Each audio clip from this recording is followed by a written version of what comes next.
This is Eric Thomas. Eric, this is basketball coach. Thank you for joining us as we honor our class of 2024 seniors and their parents. It is with great pride that we recognize our senior Scotties that have chosen to give so much of themselves day in and day out. Thank you for choosing to commit and to care for yourself, for your school, and for your Union Scottie community. Congratulations and best of luck this season as you compete and create memories that will last a lifetime. Jonathan Bednar. Jonathan is the son of David Bednar and Tracy Schultz. Jonathan is a 3-year member of marching band and is also a member of concert band. Jonathan's future plans after graduation are undecided at this time. John Hudson. John is the son of Sherry and John Hudson, and John has been a member of marching band for 8 years and is also a member of concert band.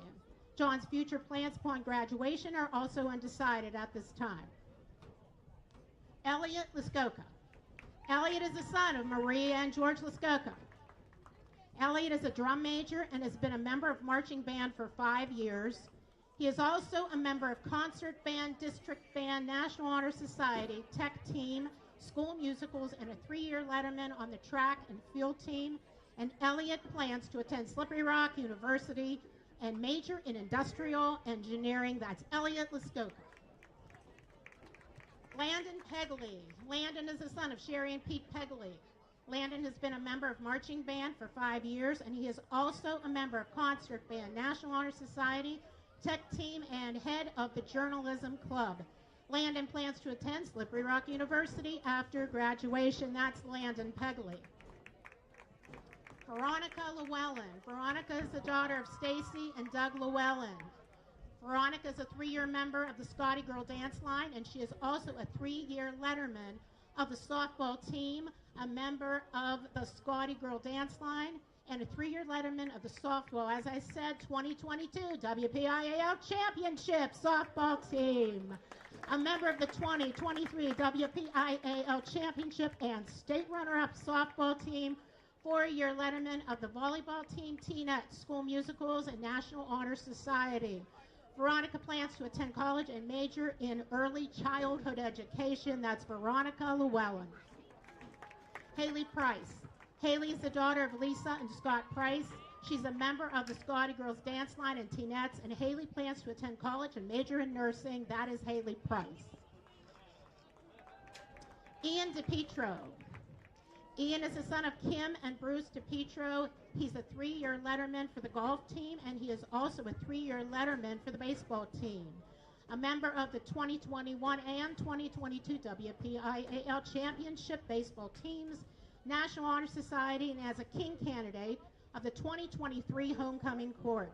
Ian plans to attend college and major in criminology. That's Ian DePietro. Rocco Galmarini. Rocco is the son of Rebecca and Mark Galmarini. Rocco is a 4-year letterman of the golf team. He is also a 3-year letterman of the baseball team, a member of the 2021 and 2022 WPIAL Championship baseball teams, a 2-year letterman of the basketball team, National Honor Society, and Spanish Club. Rocco plans to attend a 4-year university after graduation. That was Rocco Galmarini. Jonalyn Brejo. Jonalyn is the daughter of Tracy Brejo.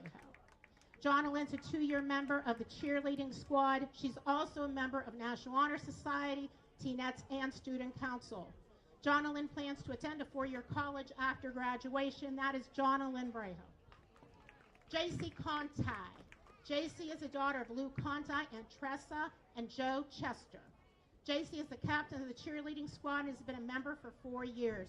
She's also co-captain of the volleyball team, in which she is a 4-year letterman, president of Student Council, a member of peer leadership, National Honor Society, AP Club, Spanish Club, and a Queen candidate for the 2023 Homecoming Court.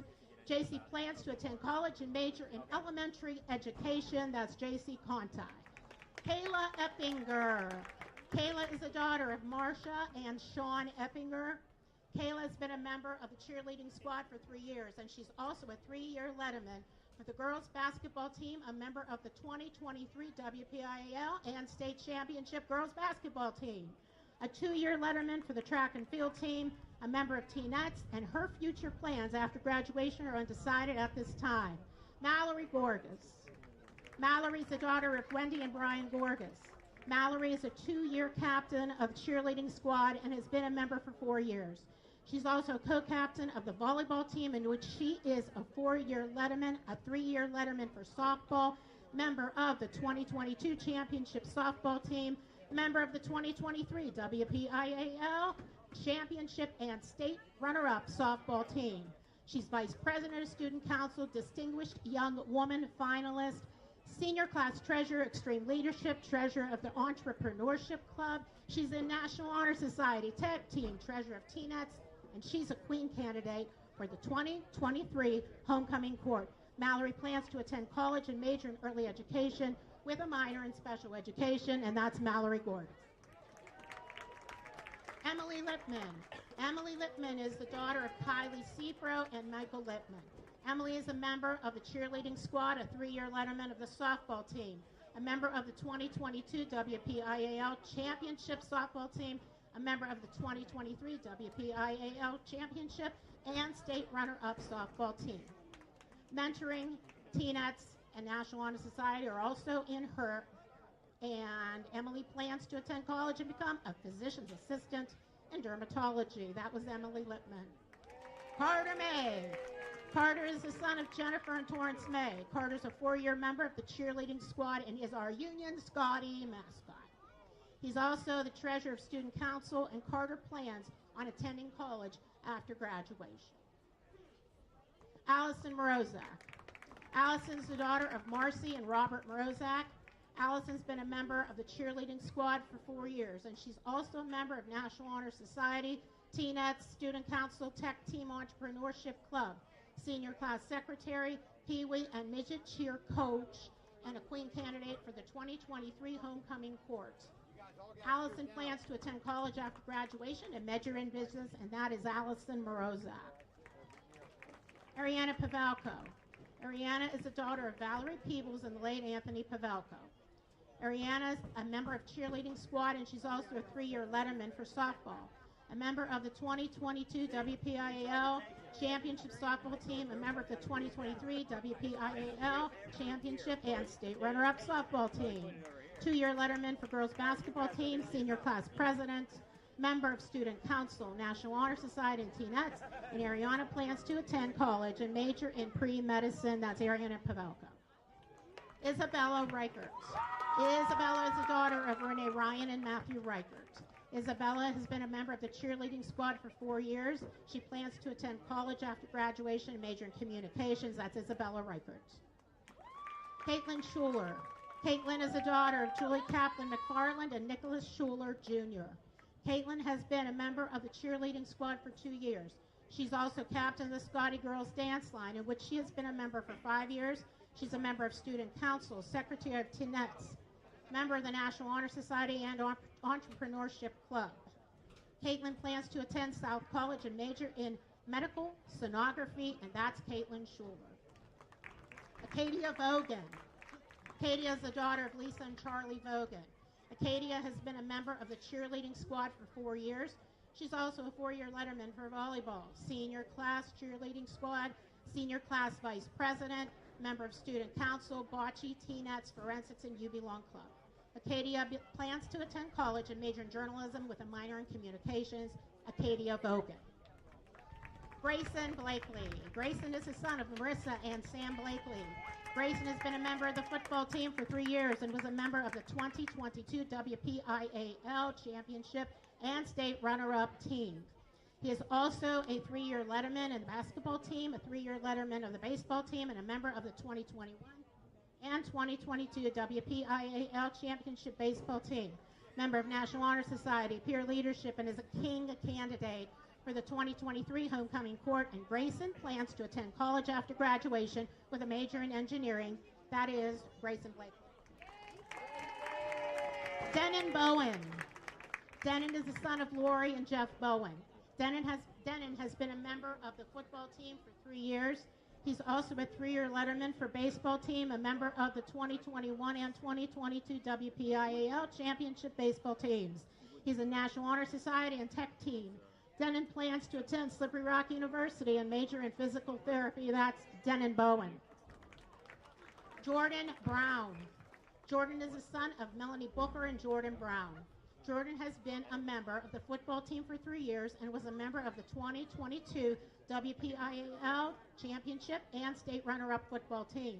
He is also a 3-year letterman for the track and field team, a member of concert choir, school musicals, and forensics.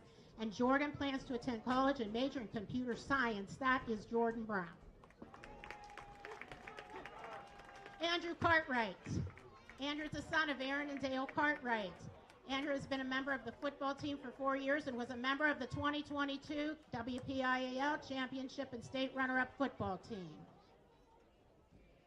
He's a 4-year member of the assistant captain of the Wilmington Hockey Team Association. He is a King candidate for the 2023 homecoming court, and after graduation, Andrew plans to pursue a career in one of the trades. Andrew Cartwright. Andrew Gettings. Andrew Gettings is the son of Randy Joe and Robert Gettings. Andrew has been a member of the football team for 3 years and was a member of the 2022 WPIAL Championship and state runner-up football team. He's also a 3-year letterman for basketball, a 3-year letterman for baseball, and a member of the 2021 and 2022 WPIAL Championship baseball teams. He's a King candidate for the 2023 homecoming court. His plans after graduation are undecided at this time. That was Andrew Gettings. Michael Gunn. Mike is the son of Tara and Michael Gunn. Michael's been a member of the football team for 4 years and was a member of the 2022 WPIAL Championship and state runner-up football team. He's also a 3-year letterman for baseball, a member of the 2021 and 2022 WPIAL Championship baseball teams. And he is a King candidate for the 2023 homecoming court. He plans to attend college and major in physical education or exercise science. That was Mike Gunn. Dane Jonke. Dane is the son of Leah Bayer and Heath Jonke. Dane has been a member of the football team for 4 years and was a member of the 2022 WPIAL Championship and state runner-up football team. He's also a 1-year letterman for basketball, a 3-year letterman for baseball, a member of the 2021 and 2022 WPIAL baseball teams, and a King candidate for the 2023 homecoming court. Dane plans to attend college and major in business management. Dane Jonke. Robert McCurdy. Robert's the son of Laura Eve and a grandson of Dr. Michael Hink. Robert has been a member of the football team for 4 years and was a member of the 2022 WPIAL Championship and state runner-up football team. He's also a 3-year letterman for baseball, a member of the 2021 and 2022 WPIAL Championship baseball teams. He's also in National Honor Society, and Robert plans to attend college and major in industrial engineering. That is Robert McCurdy. Anthony Roper. Anthony is the son of Shane Roper, and he's been a member of the football team as a 3-year letterman and a 3-year letterman for baseball. He was also a member of the 2021-2022 WPIAL Championship baseball teams and is a King candidate for the 2023 homecoming court. Anthony plans to attend college after graduation. That's Anthony Roper. Braylon Thomas. Braylon's the son of Teresa and Thomas Thomas. James Thomas. Braylon's been a member of the football team for 4 years and was a member of the 2022 WPIAL Championship and state runner-up football team. He's also a 3-year letterman for basketball and a 1-year letterman for track and field. He's a King candidate of the 2023 homecoming court, and Braylon plans to attend college and major in broadcast, communication, or photography. Folks, let's give a hand to our seniors 2024. Wish them good luck in everything they do. Let's go, you!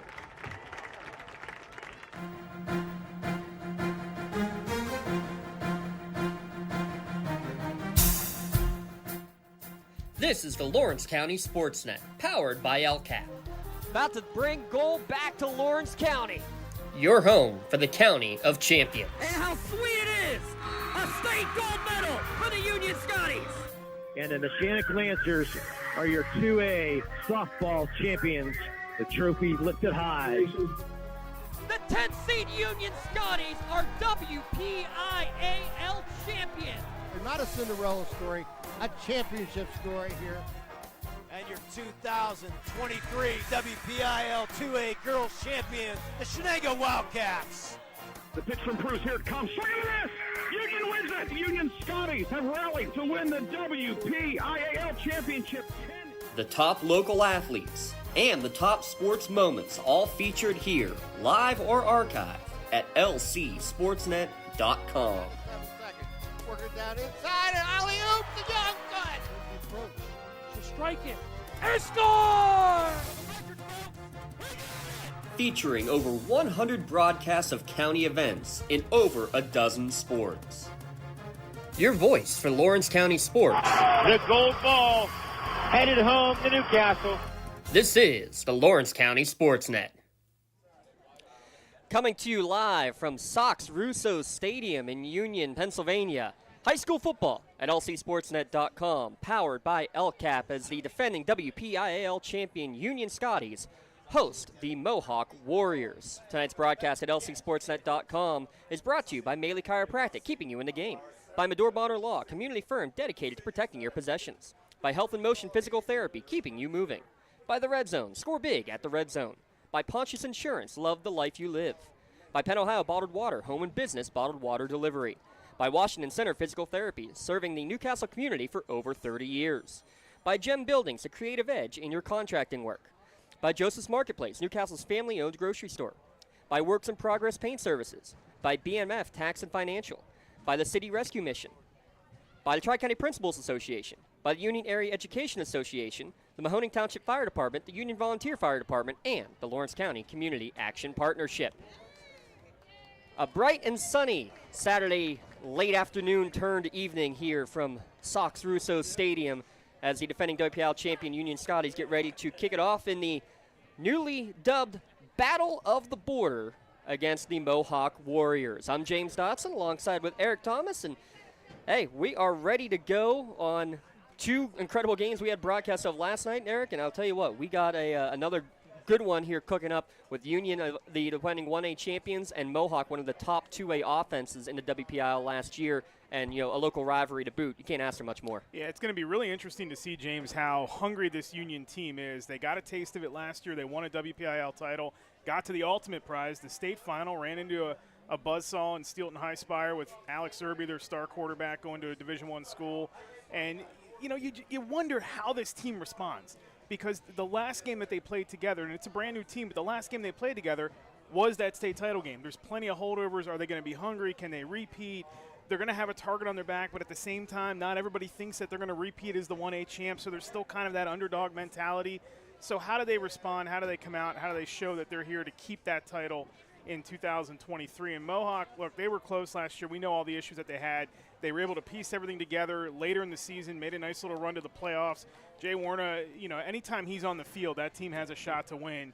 And he put on a passing clinic in the playoffs last year. They ultimately fell short, but this is a team that the core of them is together.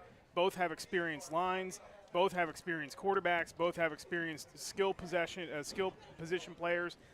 So this should be a fun one here tonight to kick off the season. We will break it down fully here when we return our Washington Center Physical Therapy pregame show. Senior night festivities already done and taken care of. We're going to sneak in a quick break, come back with the national anthem, keys to the game, and starting lineups when we return here at lcsportsnet.com, powered by LCAP. I love what I do because coming in every day is different. How can you not enjoy these kids coming up and hugging you and giving you these great smiles all throughout the day? Seeing the progress that our kids make every single day is one of the reasons I love coming to school. What should we do? We have fun. LCAP Early Learning Centers is hiring. Help empower young minds in Lawrence County and become a superhero today. Apply at lcap.org. For 20 years, Maley Chiropractic has treated athletes of all ages to help them get safely back to the top of their game. Maley Chiropractic has 3 full-time doctors in their office, and all 3 are former area athletes who have had to battle injuries throughout their careers. They want to help you get safely back on your feet.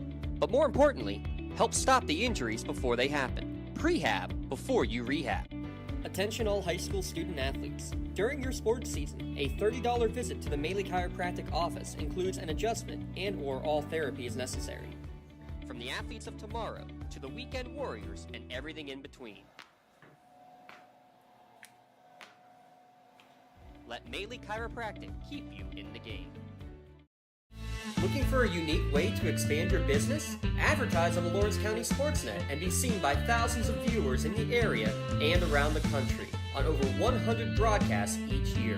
Visit lcsportsnet.com and click Advertise with LCSN.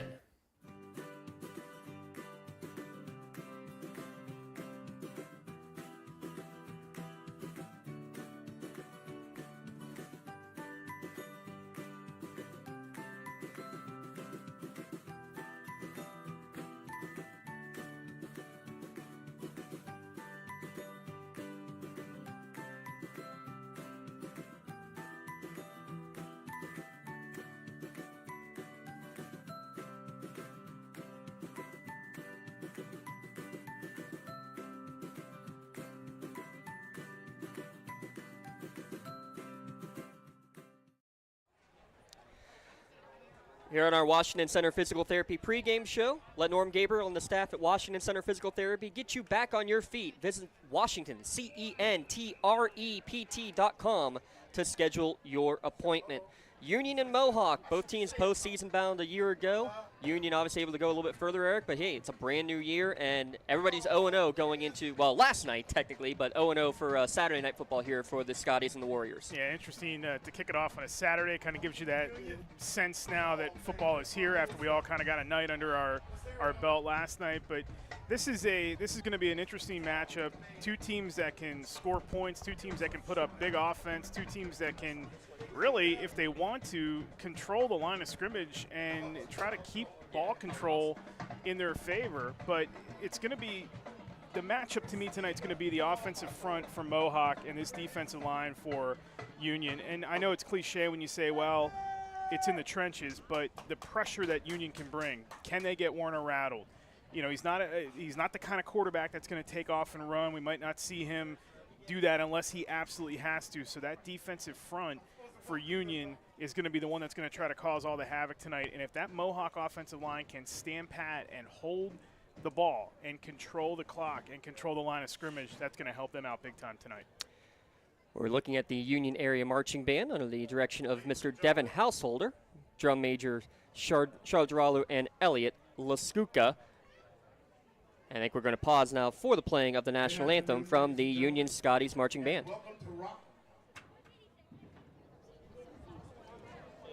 Sock Russo Stadium. Now introducing your Union High School Marching Band with the playing of our national anthem.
Your national anthem here from Sox Russo Stadium.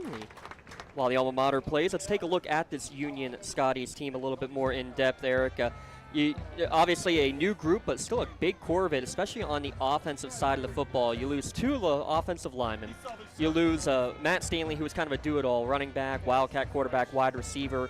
But the majority of the other skill players are back, and especially Dane Jonke, Grayson Blakely, two good receivers, Mike Gunn, who will be a little bit everywhere on the field, and obviously the 1,000 quarterback in Braylon Thomas is a good place to start. Yeah, it really is, and he is a year older. He's got a whole season as a starting quarterback under his belt, took his team to a championship, so that mentality that you get with all that experience and all those extra practices, now this is the time where something like that pays off. So we expect to see him really just jump out of the gate and try to pick up where he left off a season ago. I wouldn't be surprised by that at all. And you mentioned it, the skill players. Mike Gunn, he's got big playability. I had the pick 6 in the WPIL championship game. Really can take it from anywhere on the field and go the distance. There's a lot of firepower on this offense. There's a lot of firepower on this team on really both sides of the ball. But the engine's going to be number 2, Braylon Thomas, and if he gets off and running like he did last year, it's going to be a pretty good season for this team again. And I'll tell you what, Eric, I'm glad you mentioned that pick 6, because that's one of the big things about this is that we talk about the offense and the skill players, but look at the fact that in the 6 playoff games for Union, they scored points on defense in all 6 of those games, including a safety in the state championship game. So, I mean, and you shut out Bishop Canevin as well when you look at it. Shut them out in the WPIL championship. So you know that this is a team that gets it done on both sides of the football. And it's the mentality that Kimney Balda brings over from Mount Lebanon. I mean, a guy goes to a state championship game as an assistant coach with one of the greatest coaches, not just in Pittsburgh area, but in the entire state, and Bob Palco, comes right to a 1A program, and you may think, okay,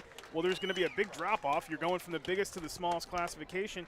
And he puts the culture in this team right away, and they just sort of pick it up and they run with it. So it's already been instilled in them. They know how to win games. They know they can do it in a myriad of ways, offense, defense.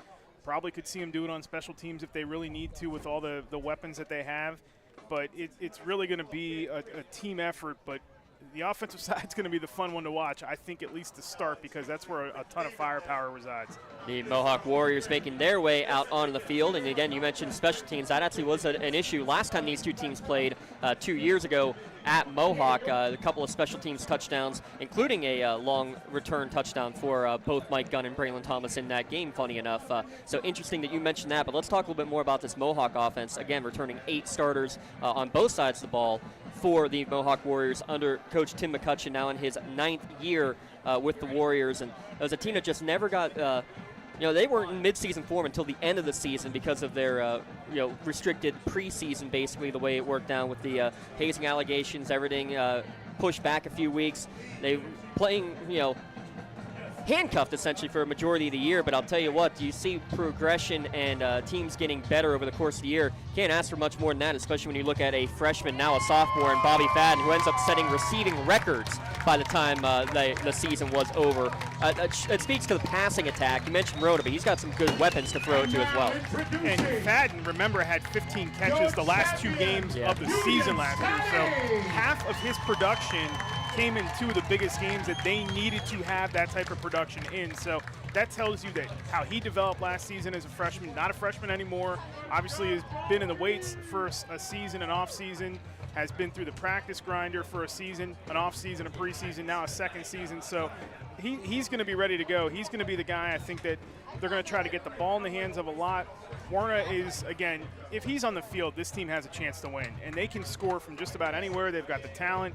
They've got the blocking up front. They're going to have to try to hold on to that ball, though, in more ways than one tonight if they're going to be successful. As we wrap up our Washington Center Physical Therapy pregame show, let's take a look at some of the keys to tonight's game. They're brought to you by Works in Progress Paint Services. Call Joe Wright at 724-714-4294 to discuss your next painting or window cleaning project.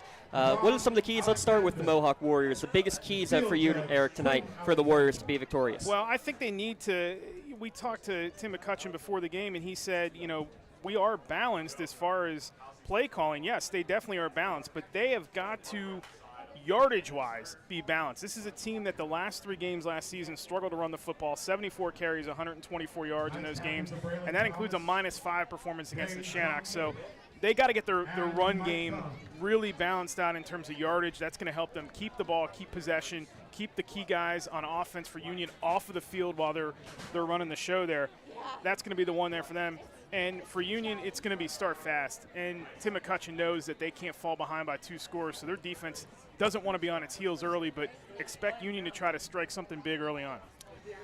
throw a couple other keys that I'm feeling as well, because I like both of those, especially that. Union, you have to be very, on defense especially, you can't miss any assignments because Rona will pick you apart. So that's what I'm looking at defensively, not to miss any assignments. And Mohawk, it's special teams. You have one of the best kickers in the WPIAL. A touchback almost automatic every time. 40-yard range for Josh Wilkins, nephew of NFL kicker Jeff Wilkins.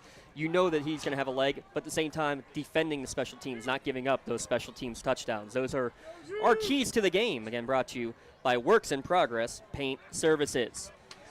Union will be receiving the opening kickoff as Wilkins gets ready to tee it up. Union in their home blues. They're going to send back Braylon Thomas, the quarterback. It's 1A football, folks. Thomas is your return man. Mike Gunn and Rondell McClinton, the other two deep backs. The battle of the border for the 69th time in history. Mohawk and Union, we're underway from Sox Russo's Stadium, and it is, as advertised, a touchback. It's an automatic touchback as soon as it goes over the goal line. Now we'll take a look at your starting lineups for the Union Scotties. Braylon Thomas, the quarterback, of the first 1,000 quarterback in Union Scotties history. You'll see Gunn and McClinton in the backfield. Andrew Cartwright, the tight end. Starting wideouts, Dane Jonke, Grayson Blakely, and Andrew Gettings. And the offensive line, left to right, Jamel Mitchell, Robert McCurdy, Denon Bowen, Jordan Brown, and Damian Carbone. Underclassmen on the edges on that offensive line, but very skilled ones, including Mitchell, who might be their best lineman.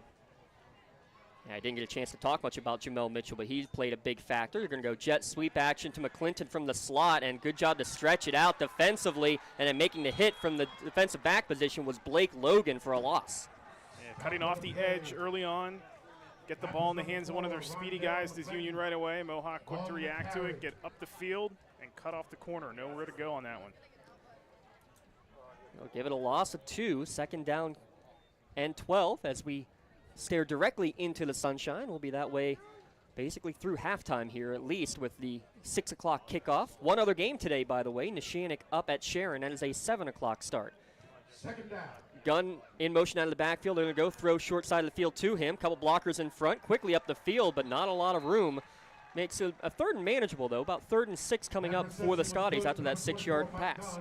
Not a bad way to get the ball in the hands of Gunn early on as well. Get the two playmakers touches. But again, good reaction by this Mohawk defense. Get to the edge. Jackson Chapman was one of the guys there. And they're able to push him out of bounds before he can do any more damage. Gunn had 12 receptions on the season last year. He was also the number 2 rusher behind Braylon Thomas a year ago. 15 seconds on the play clock. We actually have the automated play clock here for the first time at Union. A nice addition as well for the defending WPIAL champions. They send trips left. That's where Thomas looks to roll. He's going to fire on the run. Man open wide down the field, and it's just off the fingertips of Grayson Blakely. He had reservations for 6, and unfortunately for Blakely, he had no official catches last year. That would have been a heck of a first one to start his senior season, but instead it's going to be a 3 and out. Well, there's the big play that they try to go to right away. Get on the board early. Nobody paying attention to Blakely as he gets behind the defense, and safety looking at Thomas rolling out to the near side and trying to keep his eye on him so he doesn't take off and run. And then you have to step up and make a play, and Blakely was just all alone by himself and couldn't hang on to it. So now keep an eye on this, though, because the punter is Mike Gunn. And in fact, Mohawk does not have anybody deep. Now finally Bobby Fadden's going to retreat back towards midfield.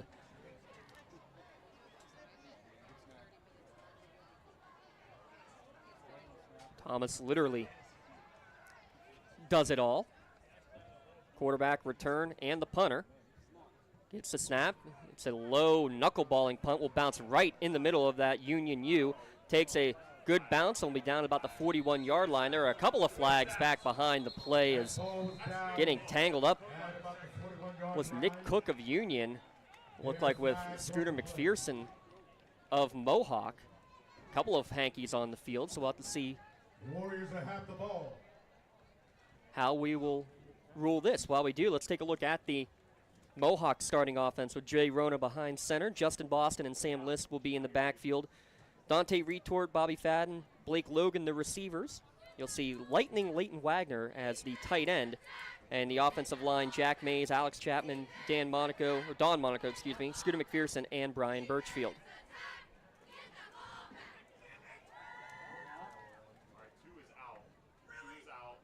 Holding on the Scotties is the call, so they're going to enforce it 10 yards. So Mohawk's actually going to start, or 10 yards. They gave it 15 yards. I thought I saw a holding call, didn't you? I thought I saw a holding call too, but this would, to me at least, sense personal foul of some kind. 15 yards. Yeah, they marked off 15 yards, so starting in plus territory. Ball on about the 44-yard line. 1st and 10 for the Warriors. Rona will get the snap with 10:19 remaining in the first. He'll quickly look to throw on the slant. Second man through. He's going to make the catch, and retorts off to the races. One play, one score. The quick strike Warriors on top first. So how about they get the first strike and go big early in this game and jump ahead with the big play. Retort just went to a spot on the field, and Warner just laid it right in his hands. He was behind the defense again, turns on the Jets. Mohawk gets on the board first. Jay Rona put that on the money, and just a quick cut from Dante Retort. Impressive, especially considering this. Retort, 17 catches last year. Only pair of touchdowns. He gets in the end zone first. About a one-play, 9-second drive. Wilkins on to attempt the point after. High snap, Fadden able to put it down, and it splits the uprights. Mohawk 7, Union nothing. Back in a moment, the Battle of the Border here at lcsportsnet.com. Joseph's Marketplace is Newcastle's favorite family-owned hometown grocery store and coffee shop. Fresh meats and produce, full-line deli, homemade foods, and much more. Joseph's Marketplace has hot foods prepared every day. They also have Newcastle favorites like grape leaves, hummus, and wedding soup available daily. Follow Joseph's Marketplace on Facebook and Instagram for daily updates, or stop in to see what's cooking each day. Come hang out at the brand new cafe and bakery, full of great coffee, drinks, sandwiches, snacks, sweets, and free Wi-Fi. In a rush? Go to josephsnc.com and place your cafe order online. Joseph's Marketplace, family owned and operated since 1915. Well, here's your easiest drive summary of the night. One play, 44 yards, 9 seconds off of the clock. The 44-yard touchdown pass from Jay Rona, the Dante Retort. 7-0 Mohawk, not even 2 minutes into this game. Kickoff be taken right at the 1-yard line by Braylon Thomas this time. He makes one man miss, sidesteps another, and he'll get out to about the 20, and that's it before he gets stuck in the rugby scrum at the 21-yard line. So you talked about, how hungry is this Union team after getting their first outright WPIAL championship, first trip to a state championship. Well, that's not the start you want if you're Coach Nee. No, drop touchdown pass on your drive, have to go 3 and out, and then you give up the big play on the other end. Credit to Mohawk. Warner had 2 options on that side anyway, and he went to Retort. But just at that point, the route that he runs, you expect maybe first down, but he just got right behind the defender. Good call to be aggressive if you're Mohawk going after the Union defense after that drop touchdown on Union's offensive series. Kind of a single wing look. It's going to be a design run for Thomas. Try to keep in the hands of your playmaker. He'll get out to the 25-yard line for a good gain of 4 yards on first down. Yeah, Jay Rona, 13 scores a year ago. And, man, you love talking about 3-sport athletes. We're talking about a 4-sport athlete here, though, in Jay Rona.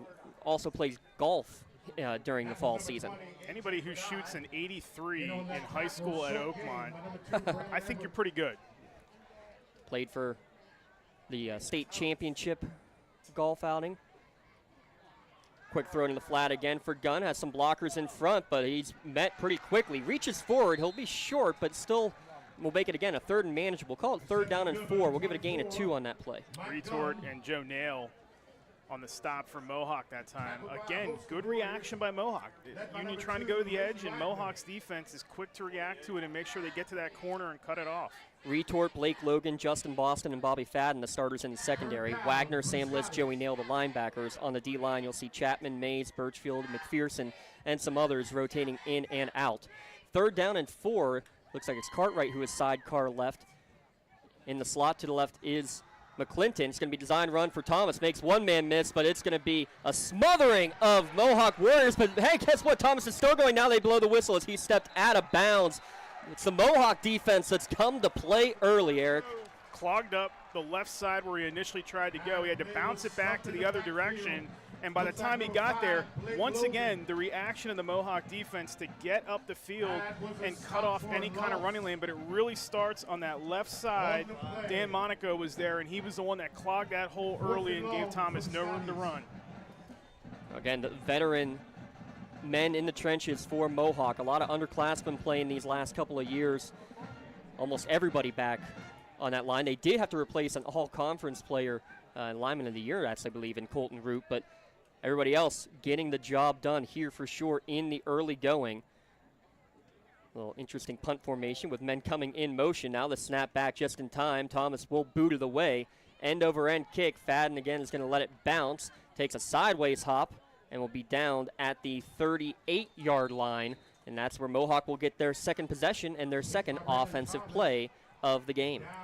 Good job by Fadden to get away from that, too, so it doesn't hit him. He saw that ball, and the converging special teams unit got out of the way, so that way it's not going to take a funny bounce. We were down on the field earlier tonight, by the way, pregame, for those of you watching at home, and it's high grass, too. It's not a slick or shaved down surface, so it's going to be tough with the footing there tonight. You would think that would favor some more power run style attacks, but it's a pretty thick cut down there in the field.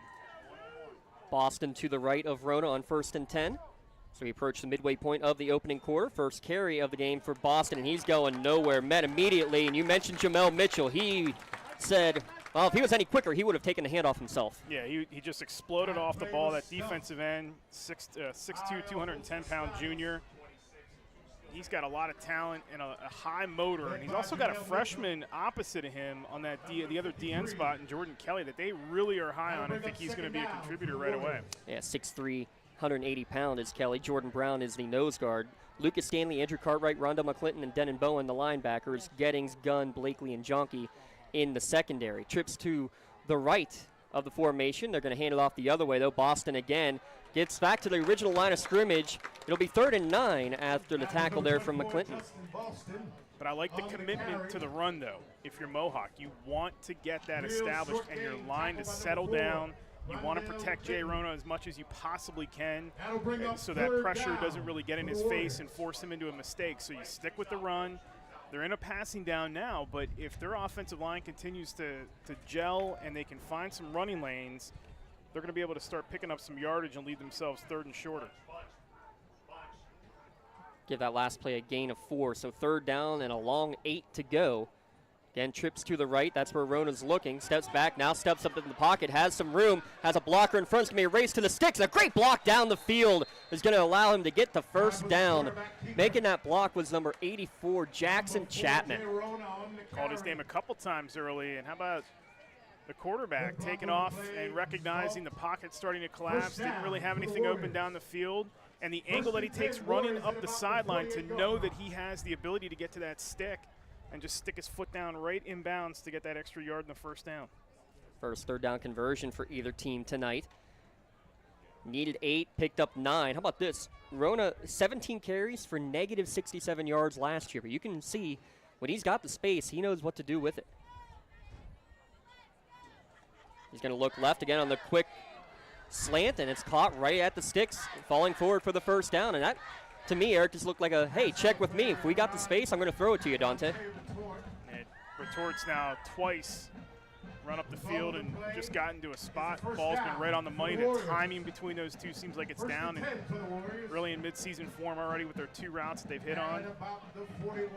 Hey, they got to keep the pocket clean. And so far, outside of that scramble that he had for the first down, and I know they've only run a couple plays, but this offensive line from Mohawk early on looks pretty good. Even that, I could say it was actually a pretty good pocket, just better coverage downfield and a better awareness to run it on that play from Rona. 1st and 10, he's going to look to throw again, throw it in the flat over the top to Boston, makes McClinton miss, cutting back inside, finds some room, and a good job to make something out of nothing. In fact, he's almost going to get to the first down marker. Almost ran into Dan Monaco, the center, made a nifty little move. We got a flag, a late flag after the play. This might be additional yardage added on. Right now, it looks like it'll be a gain of 9, but yes, some extracurricular activity after. So while we wait the assessment of that, we want to remind you can get a preview of the upcoming games next week And every week from across the county, tune into the LC Sportsnet Preview Show podcast delivered by Penn Ohio Bottled Water. Make sure you give Penn Ohio Bottled Water a call for delivery of your 3 or 5 gallon water cooler systems, or get cases of bottles delivered straight to your home or work. The late hit is against Mohawk. So the down will count. Instead of 2nd and 1, it'll end up being 2nd and 16. So both teams have now been penalized with a personal foul. Early on, got to keep your head. Make sure you don't do anything crazy. We've already seen the 2 penalties here, and both coaches probably can't be happy. We saw Coach Nibala really giving it to his team after that penalty that they had against Union. Hey, don't give them any favors. Get your first down and just accept the yardage and keep going. Don't thwart your own momentum. So the down counts. Tell you what, I've liked what offensive coordinator Richard Robb has been calling so far. Play action here to set up a little screen, had the man open for a moment, but because of the pressure in his face, had to rush it and could not get it to Chapman. And Warner just backpedaling. Chapman released out into the flat, and he was there, but that throw a little rushed. Otherwise, they would have had a nice gain, at least would have gotten the penalty yardage back, and probably could have gotten a little bit more if Chapman would have been able to get there, hold on to it, and get upfield. Denon Bowen and Rondo McClinton, the linebackers that were in there rushing the play. 3rd down and long. Wilkins has a strong leg. I'm not sure he could kick one here from 60-some yards. Uncle Jeff probably could.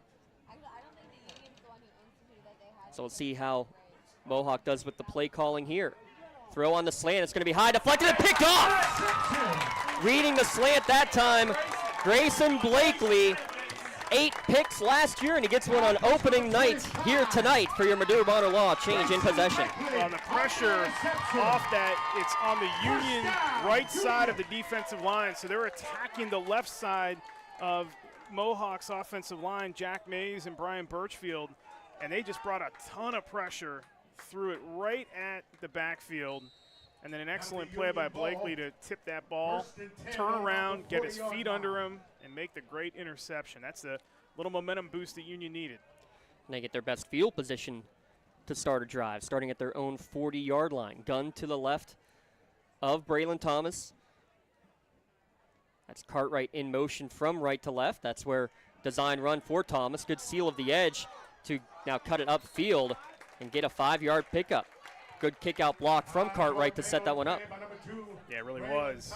We may not see him catch a ton of passes, but we're certainly going to see him try to help Thomas seal off some of those running lanes.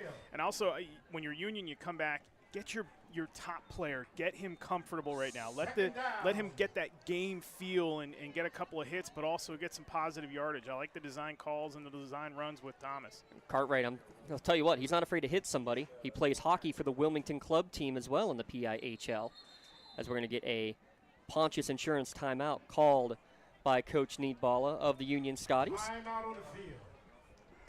Wilmington and the Shannock have had some fun battles on the ice over the last couple of years, Eric. Hopefully we'll get a chance to get a couple of those matchups from Hess Ice Rink here this season.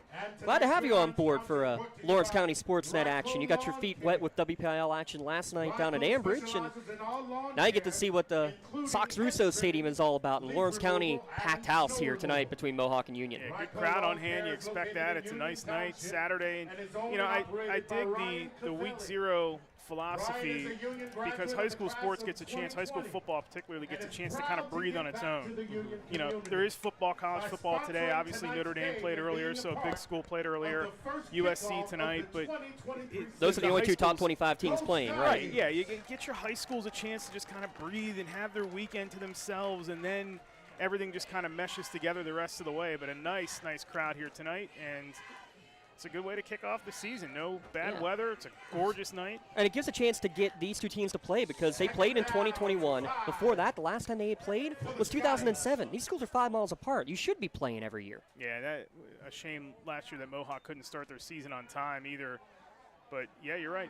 How about this? Thomas unable to get away from Leighton Wagner, held on and knocked him out of bounds. Wagner lost his lid on the play, so he's going to have to leave the field as a result. But that's Wagner forcing a big loss. That's a loss of 6 or 7. Well, we've talked about the pressure that Union can bring up front, but this Mohawk defense, at least in this first quarter right now, is showing that they have as much speed and agility to get after these runners for Union. And Wagner, two tackles for loss last season, slew of tackles for loss across this defense returning. So they are most definitely capable of the same type of defensive pressure that Union's able to throw at teams. That's a loss of 8 on that run.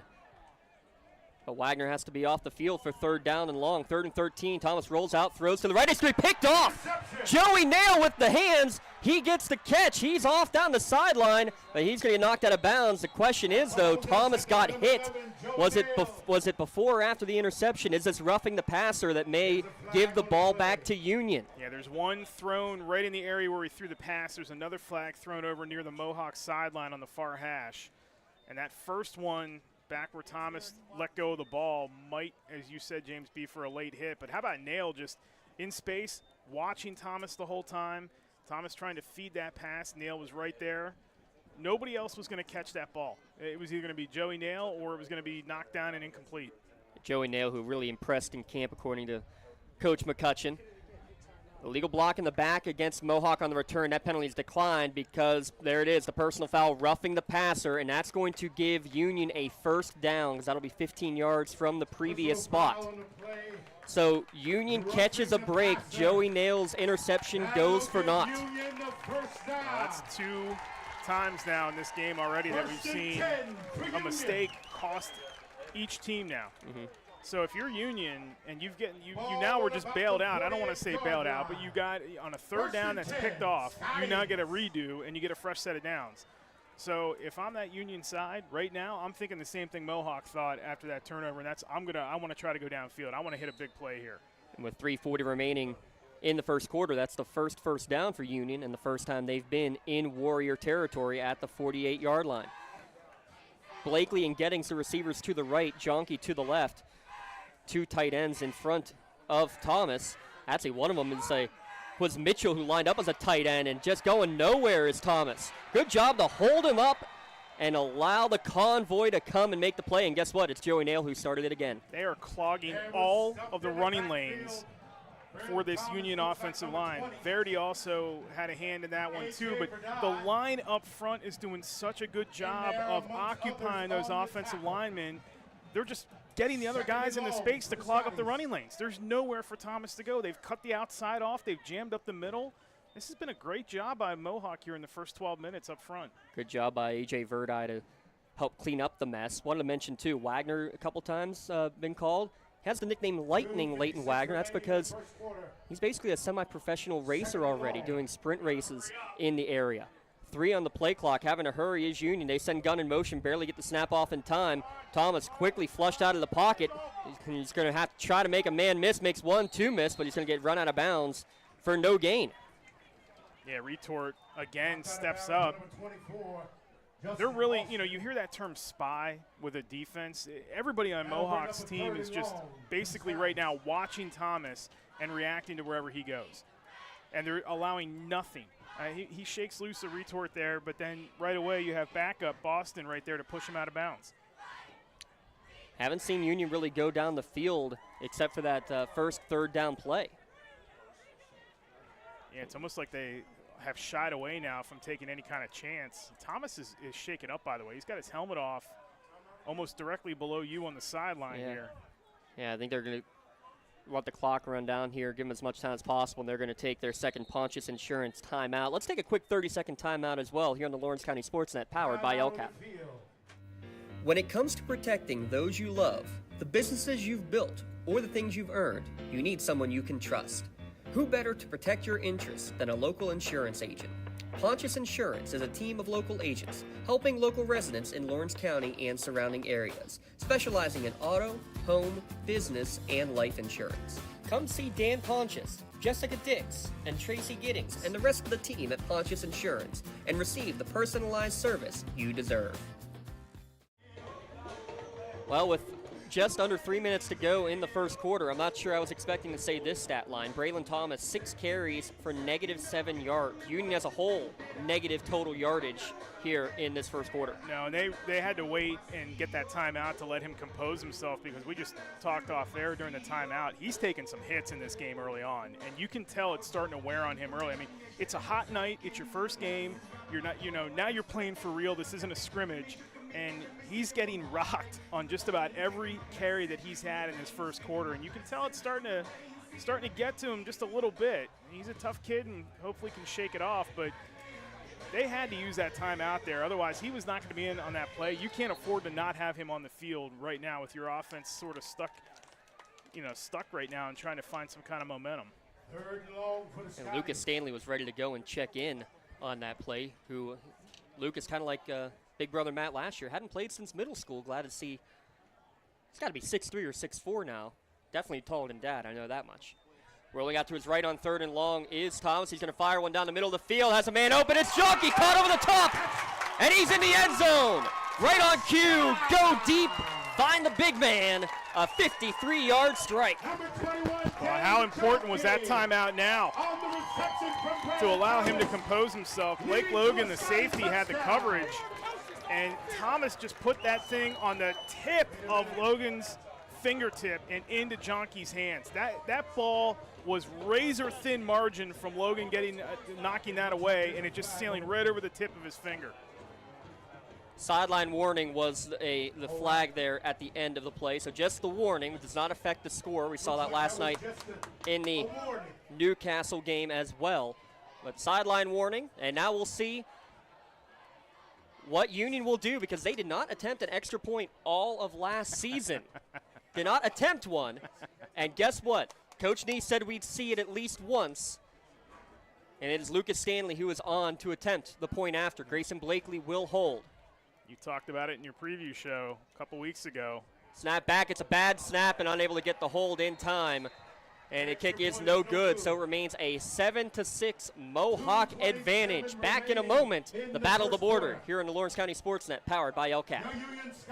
Don't get left out to dry. Call the Penn Ohio Bottled Water Company for the fastest and most efficient bottled water delivery service in the area. Penn Ohio offers bottled water ranging from 16.9-ounce bottles to 5-gallon jugs, perfect for your next event or office water cooler system. Also, don't forget to ask about their custom labeling options. Visit PennOhioBottledWater.com for more information and to get a quote on their delivery services. Whether it's at home, in the office, or on the sidelines, Penn Ohio has you covered.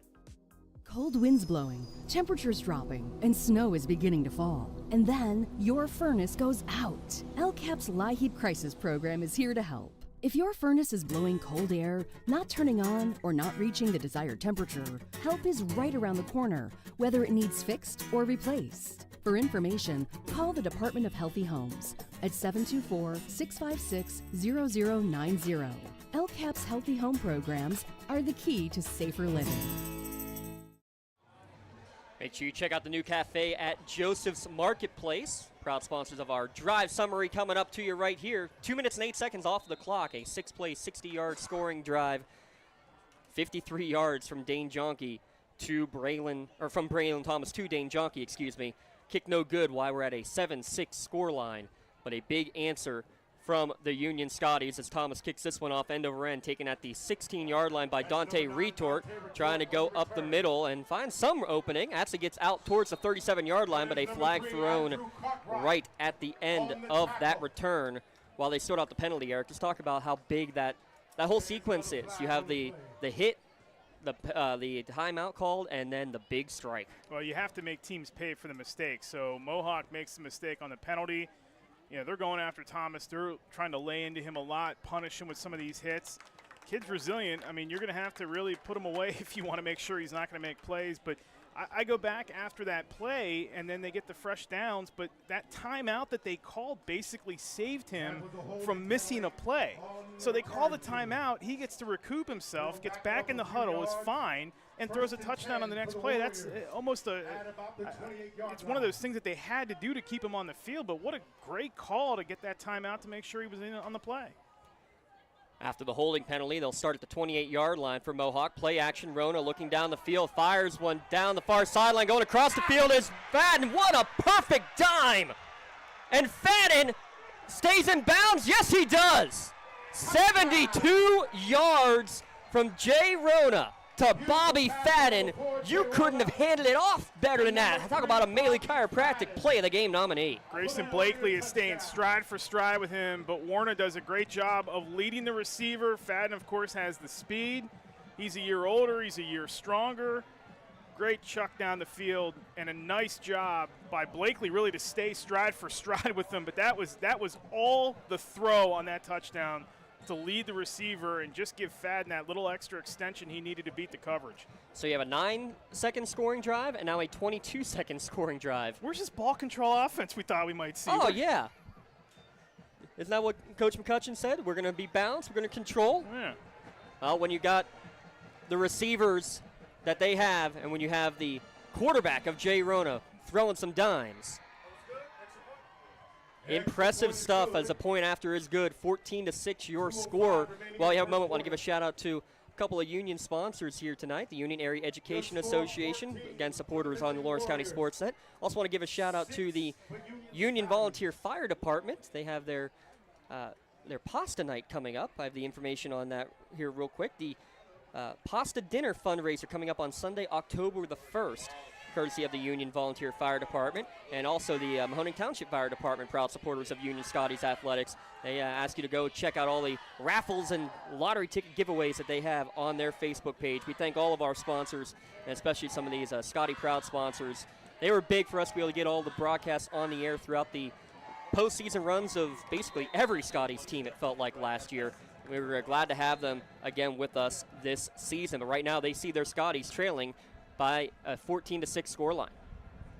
Seems like in a game where the momentum's it's shifted back and forth several times early on here in this first half, but this Mohawk defense with a lead now once again, and the way that they've been going after Braylon Thomas, let's see if they continue to try to pound him here on some of these hits. They've done a good job so far of cutting off those running lanes.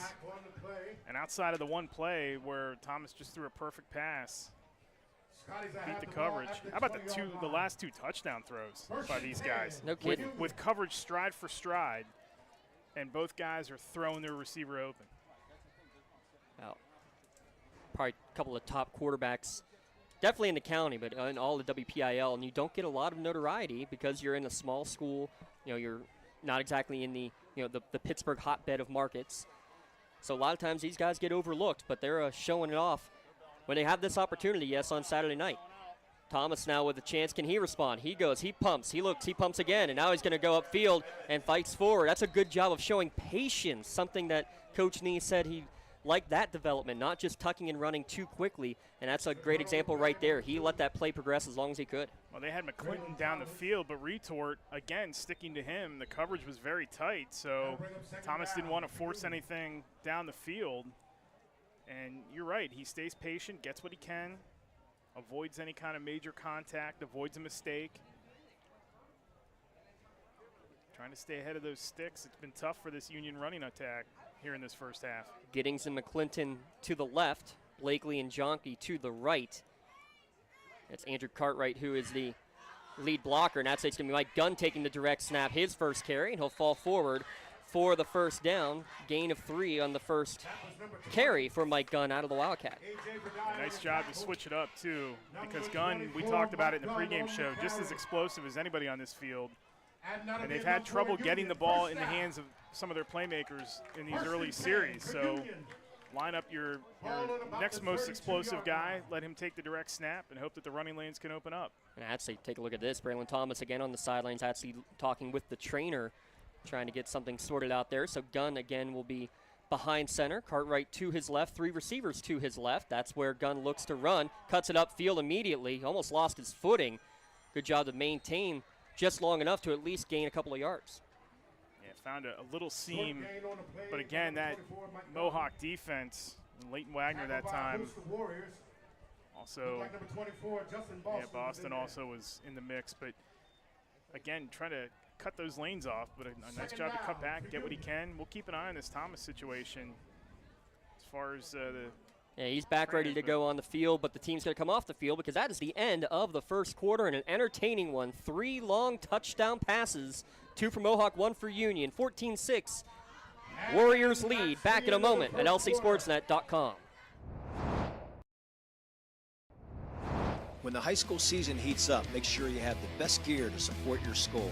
Head to the Red Zone on Wilmington Road in the Shannock for all your county sporting apparel needs. From sporting goods to custom apparel to embroidery and more, the Red Zone has it all. Quality gear for all 8 schools in the County of Champions. Stop by and enter the Red Zone or visit them online at theredzonesports.com. Score big at the Red Zone.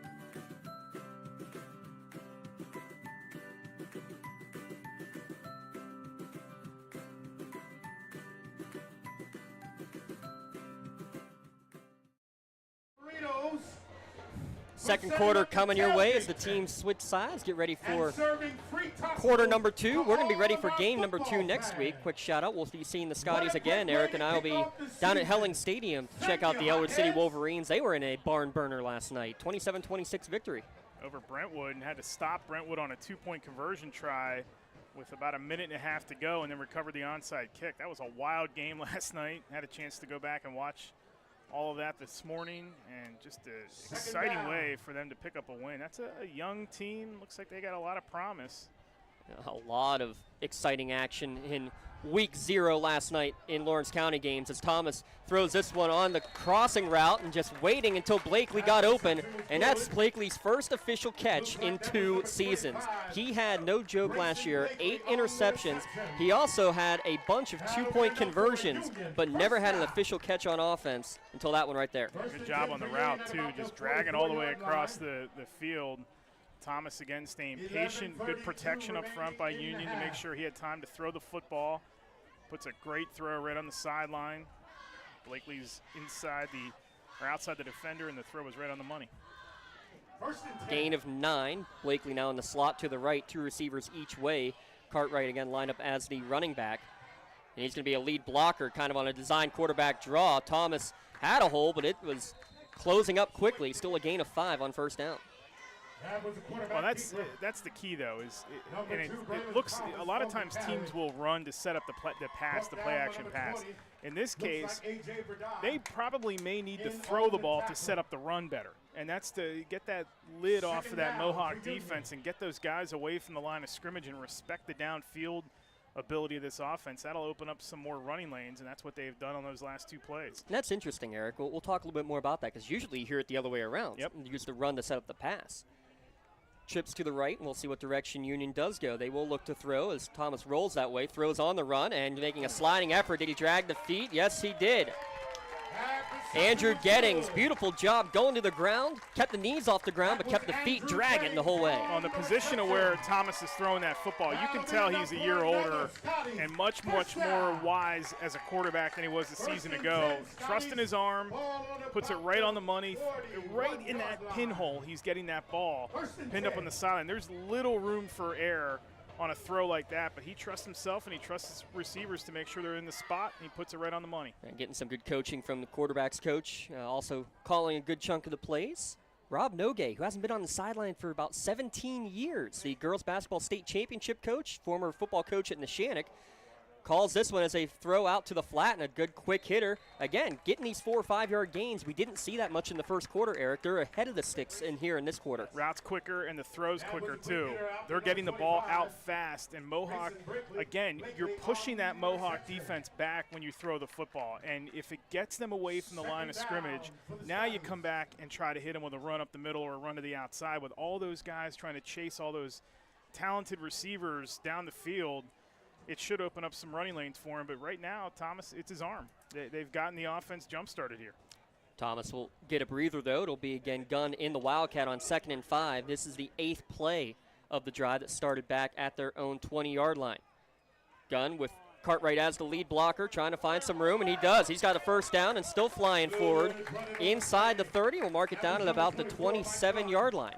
Even though the Mohawk defense knows what's coming if he lines up in that formation, it's the fact that everybody has to now drop back because they're afraid of that pass now. Quick routes, first downs, moving the ball down the field. So even when you bring the running back in and telegraph that you're going to do it, it still opens up the run lanes. This offensive line's doing a much, much better job blocking up front for Union on this possession. 8-yard gain, first down. 3-yard gain, first down. 5-yard gain, first down. 5-yard gain, first down. That's how this drive has gone. Gunn now again in the Wildcat on 1st and 10. Cuts upfield. Good job to plant the leg and basically runs right up the back of one of his defenders. But again, he's going to pick up about 4 or 5 yards. Cartwright had a good block, too, to try to help him get to that edge and turn upfield. Joe Nail, another stop. We got an injured Union player on the field. It's kind of a huge jumble of bodies right there at the tackle, at the place of the tackle. Can't tell if that's one of the linemen.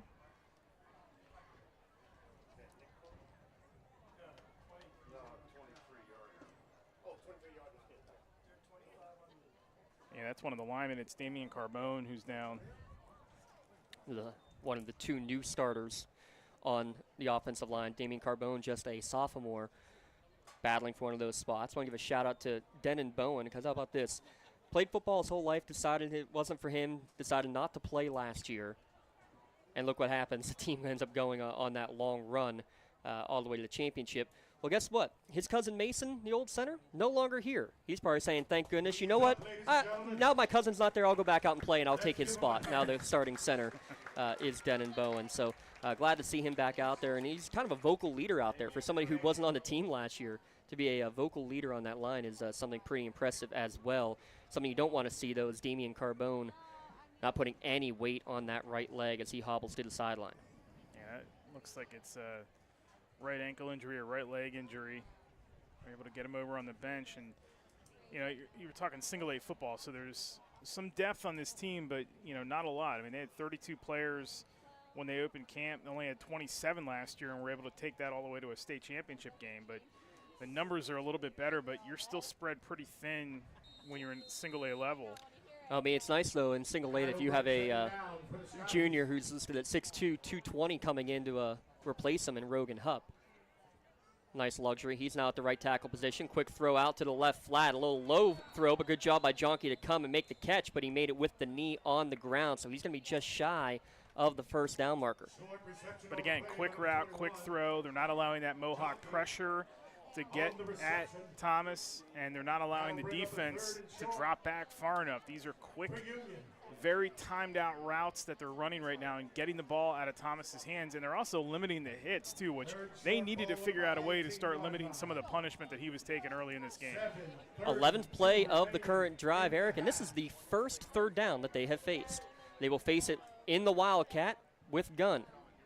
He's going to run to the right, and he actually loses his footing immediately, falls forward, and I'm not sure he got there. Where they marked it on the side judge. Yeah, he's saying like, no good. Yeah, it's going to be maybe a half a yard short. Gunn just couldn't keep his footing, and we talked about it earlier. I mean, this is not, it's not turf. It's not a shaved down field right now. This is a pretty thick cut of grass that's out in that field. So the footing tonight is going to be something as this game gets into sunset that we're going to have to keep an eye on here. They're bringing in an extra lineman here on 4th and 1. Daniel Maccabia is going to be in there on the line. It looks like they're going to have as a tight end ineligible on the left-hand side right now is the normal left tackle, Jamel Mitchell, and it's going to be a quarterback sneak, and he dropped the football, couldn't get it, and then now fighting forward, he loses it again. Thomas had a chance to even pick it up and get the first down, but it was knocked away. So it's going to depend who recovered it and where they recovered it. Just seemed like that was awfully rushed. They lined up quick. They got everybody set, and it was a formation we haven't seen yet, and Union did recover it. Wow. They recover it and get the first down as a result. Wow. Well, that's an interesting way to do the old fumble-rooski. Just like you drew it up, right, Coach Nogue? First and 10 for Union. Yeah, that just looked like sort of rushed when they got lined up and they were in a formation that they weren't familiar with or haven't run yet tonight. And it just seemed the snap was rushed, the decision was rushed, and then Thomas is able to just pounce on it and keep the drive alive. Well, part of the reason why it was rushed, there was about 2 seconds on the play clock because they were late getting the right personnel on the field. But still surviving. They'll get it to McClinton on the jet sweep this time, cuts up the field, and is going to get down inside the 15 down to the 14-yard line as Union is in the red zone. The first time either team in the red zone tonight. Make sure you stop by the red zone on Wilmington Road in the Shannock Township for all your county sporting apparel needs. And Spirit Sales, remember, can help raise you big money for your organization. Like the snap that time a little high, too, so Thomas did a good job to corral that and get it in the hands of the speedy McClinton. We said that Union, or Mohawk would be the team that had the long drives, right? We thought so. We certainly thought so tonight. This is play number 14 on the drive. Mohawk has run 9 total plays of offense. Yeah, we thought ball control would be the MO for Mohawk tonight. Rolling out left. Now Thomas stops. Going to change back, go across the field. Gettings left alone. Little backyard football action on that one to find Andrew Gettings in the back of the end zone. You see how important Thomas is? Everybody has to pay attention to him when he's got the ball in his hands. So if he rolls out one way, the entire defense is going to roll out that way, even if they're not seeing the receiver behind them, because they want to pay attention to him. He's got the ability to take off and run and make everything happen. And then he just drags everybody to one side, nobody paying attention on the other side of the field, and a nice little flip. And they're going to go for 2 here and try to knot this thing up. 14-play, 80-yard drive. Would expect them to go for 2 probably the rest of the night. 8 minutes and 58 seconds on that scoring drive as Thomas rolls to the right on the conversion. Has to step inside, but Boston hangs on, throw at the last second. No fear in the throw, can't get picked off or returned, but the conversion fails. It remains a 2-point Mohawk lead. We'll talk about that long scoring drive when we return here on the Lawrence County SportsNet, powered by LCAP. BMF Tax and Financial provides businesses and individual tax prep, advising, and consulting. With over 10 years of experience, BMF Tax provides you with big firm expertise with small firm service. I'm Braden Fisher, owner of BMF Tax and Financial. Together, we will help you get a better understanding of your taxes and build a relationship along the way. At BMF Tax, I want to take the stress away from taxes and allow you to focus on what you do best. Call or visit bmftax.com to set up a free consultation. BMF Tax and Financial. Taxes made simple, life made easy. At Medore Bonner Law, we're more than just attorneys. We're your community partners. With a combined experience that spans decades, attorneys Jason Medore, Michael Bonner, and Greg Rossitelli are your trusted advisors for all legal matters. From personal injury to estate planning, business law to family disputes, we are here to guide you through every step of the legal process. Our full-service, community-based approach ensures that you're not just a client, but a valued member of our family. Give us a call or visit us online at MedoreBonnerLaw.com for more information. Talk about a gem of a pass there. Give a shout out to our friends at GEM, Master Builders and Craftsmen, family owned and operated general contractors for 4 generations, building your community for 70 years. Felt like that drive lasted for 70 years there, Eric. 14-play, 80-yard drive, officially 8:58 off the clock. And they cash in after the miscue on the 4th down. Yeah. I mean, they got lucky to keep the ball on a fumble recovery, end up getting the first down, and then make the Mohawk defense pay. I really like the design of that touchdown, though, again, because Thomas is such an important factor on the field that you have to account for him at all times. You pay so much attention to him that you forget there's other guys. There's 10 other guys that are out there running around, but his importance allows that play to develop and keep a guy wide open because everybody's paying attention to him on defense. Chad Seidel makes a tackle on that short kick. I believe it was Connor Hart who got that quick return from the 30-yard line, and instead of the squib kick, it stayed off the ground. And how about the quick idea of Hart to run forward and get a 15-yard return? Great field position. Nice job, and also the awareness, too. Saw a lot last night, a couple of pop-up kickoffs and teams not recognizing that they may be live ball situations. So nice heads up to make sure that the return, not just fall on it, but get something out of it. But also don't let that ball just go live and Union racing down the field to recover it. Two receivers to the left for Rona. He's looking that way with Fadden in the slot. They're going to look for him right down the seam, and it's going to be almost a one-handed catch. Blakely again in the hip pocket, but it doesn't really matter. Rona's putting him right on the money every time. Doesn't matter how good this coverage is. Yeah, he is really throwing a good deep ball right now. Again, credit to Blakely, too, for the coverage because he is staying stride for stride with Fadden, and that's not an easy thing to do. Last year he had a knack for really finding space in the field, ran a couple of nice wheel routes, ran a couple of curl routes where he just got lost and people forgot about him, and little zip passes to him that turn into big gainers. So he is not an easy guy to stay with. 2nd and 10 now for Mohawk. Rona's going to go in motion, but I think we had extra movement. I think both both Fadden and Retort on the near side started moving forward. So that's the 4th penalty against the Warriors here tonight. Something to clean up, a little bit different now than scrimmages, so it's live games now, and they'll clean that up. I'm sure get talked to about it too in the locker room at halftime here and come out and try to play a clean second half. But Mohawk's got to try to keep some momentum here. I like the deep shot, but they really got to try to keep some momentum here on their side. I lasted as long as I could. Sunglasses are now on. Fadden again in motion. Rona setting up the screen, and it's set up well. Boston with a convoy in front of him. Cross midfield. Great block down the field by Retort. I guess not. He got him in the back.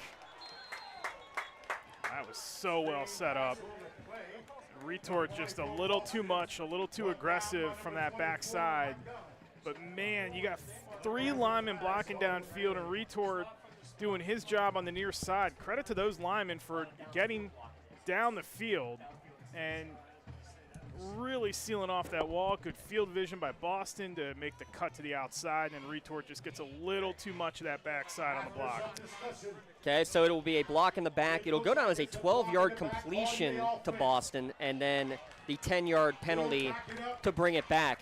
Remember, the new rules in high school football, and again, huge thanks to our friend John Yerich for all that clarification, because the spot foul always is no longer the case. Anything that's in the backfield is going to be given back as a penalty from the original spot. This being a penalty down the field, that is a spot foul, the exact same way that it is in college or in the NFL. It's going to be a change for everybody. We saw some confusion last night as far as where to mark some penalties off due to new rules. Another deep ball. Retort's got a step. Retort's got a touchdown. Touchdown on the play. Now what a throw. What a throw. Reception by number 9, Dante Retort. By Rona, and again, getting behind the defense. That's Gettings who has the coverage, but Retort showing off his jets in this game tonight. Making up for the penalty, too. I mean, what a job. He gets called for the penalty. It costs you a nice gain on that screen, and then you go right back to him and reward him with a touchdown. That's a good way to make up for it, but, man, he is showing some serious speed tonight, beating these defenders. I'm glad you said that, because I love that call from Coach Richard Robb. The kid just made a mistake, your senior captain. Give him a chance to go make up for it, and he certainly did with the 53-yard touchdown. Low snap, Peter drill, and it's going to be Fadden as the holder now trying to run around, do anything he can, just throws it up for grabs, and it's going to be knocked down by Blakely. So the conversion no good on the bad snap, but it's still a 20-12 advantage for Mohawk after the 3rd touchdown pass for Jay Rona on the night. Let's keep it right here at lcsportsnet.com. Jay Rona, 6 completions on 9 attempts, 190 yards, and 3 first-half touchdowns. Yeah, it's a pretty good line for a guy coming out in his first game this season. And, you know, Coach McCutcheon had said before the game, he's not the biggest, he's not the fastest. He's just an overall really good athlete. I mean, he plays 4 sports. He does all of them very well. He's an excellent basketball player, tremendous golfer.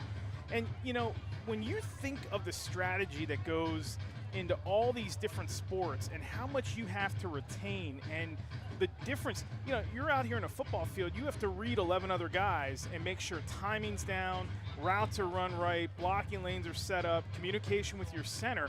And then when you go out on the golf course, you're not playing against anybody else. You're playing against the course. You're playing against the topography of the course. This kid has the acumen to put all of that together and excel at 4 sports, and that's what makes him one heck of a quarterback. I remember talking to Coach McCutcheon about that last year. He said he didn't even know that Jay played golf. He just kind of asked him last year during the preseason, hey, do you mind if I try to go for the golf team and I might have to miss a couple of practices for the big tournaments, but he wanted to be with the football team first. And he said, yeah, absolutely, we can share. And even he said, I haven't noticed if he's been gone at any of these practices. I'm not going to complain. He's been here with me, but I've been seeing the scorecards coming in. They've been pretty strong again here this season for Rona on the Lynx as well. Anybody who can go and shoot back-to-back 83s at this level at one of the toughest courses, probably the toughest course next to Marion in the state of Pennsylvania in Oakmont. I've been there, I walked that thing, and it is not an easy round of golf. First and 10 for the Scotties. So you're telling me you shot an 82, not an 83, right? No. No. After another touchback, following the third touchdown from Mohawk. By the way, all of those scoring drives under a minute in length. Can Union get a nice long drive again? This first pass is incomplete, intended on the far sideline for Dane Jonke. Union's starting to press a little bit here and trying to force the ball, or at least use the pass to force the ball downfield. I still think that's going to open up some run. They don't have to panic yet. They still have Thomas on the field. He's starting to get into a flow, throwing the ball, the routes, the timing, all that's coming down. So you don't have to panic down 8. And again, you like to go for 2 anyway. So down 8 is a perfect scenario for them at this point. If you're looking for the Neshannock versus Sharon game, you can switch to Sports Radio 96.7. Say listen to them while you watch us here on the Lawrence County SportsNet. Thomas running out of time, big pressure, trying to avoid 1, 2, 3 in the backfield, and somehow does. Now sprints up the middle and gets back to the line of scrimmage, and that's about it. But that could have been a loss of about 15. Instead, it's actually a gain of 1. Everybody trying to recognize where he's at, and Thomas thought he had the numbers after outrunning a bunch of guys in that backfield. Tried to get upfield, but a couple linemen stayed home, made sure there wasn't much that he could do with it. But that is a good job to save what he could. Jackson Chapman again in the backfield coming from that linebacker position. He and A.J. Verdi have been a nuisance for the Scotties here so far defensively. Give it a gain of 2, so it's 3rd down and 8 coming for the Scotties. 1 of 4 on 3rd downs here tonight is Union. Quick throw. This is Lucas Stanley at quarterback. Throws it out to Thomas on the wing, and he breaks a tackle. Thomas with the catch down the sideline, and he's going to have enough for the 1st down as he takes out one of the coaches in the process. So there's one of the wrinkles that we were potentially anticipating at some point. Well, you said to expect this offense to evolve as the season goes on, and you had mentioned to me that they put a lot of things in even during the week. A lot of retention for these guys to pick things up quick. That's a nice wrinkle. And it also, you're still utilizing Thomas as a weapon, but you're also making sure that he's not back there facing that pressure. And you've run that Wildcat, so you have to respect it. You don't know what's coming out of it. You don't really expect a pass. And Thomas, they used him as a gimmick that time, and it worked out nice. Gain of 11, and got a little confused when it was the lefty who was throwing the ball. So he's the 3rd different person to take a direct snap for Union. The other one, with Thomas being here, Mike Gunn, that's his 6th Wildcat carry. The last couple have not done much. This one a gain of 1. Yeah, Mohawk is now, they don't really, I would think that Mohawk doesn't respect Gunn's ability to throw the ball. We haven't seen him throw the ball. So every time he lines up back there, they know the run's coming. Well, you got to keep an eye now on the clock, too, because Union with just 1 timeout remaining in this first half and down to 2:35 on the clock.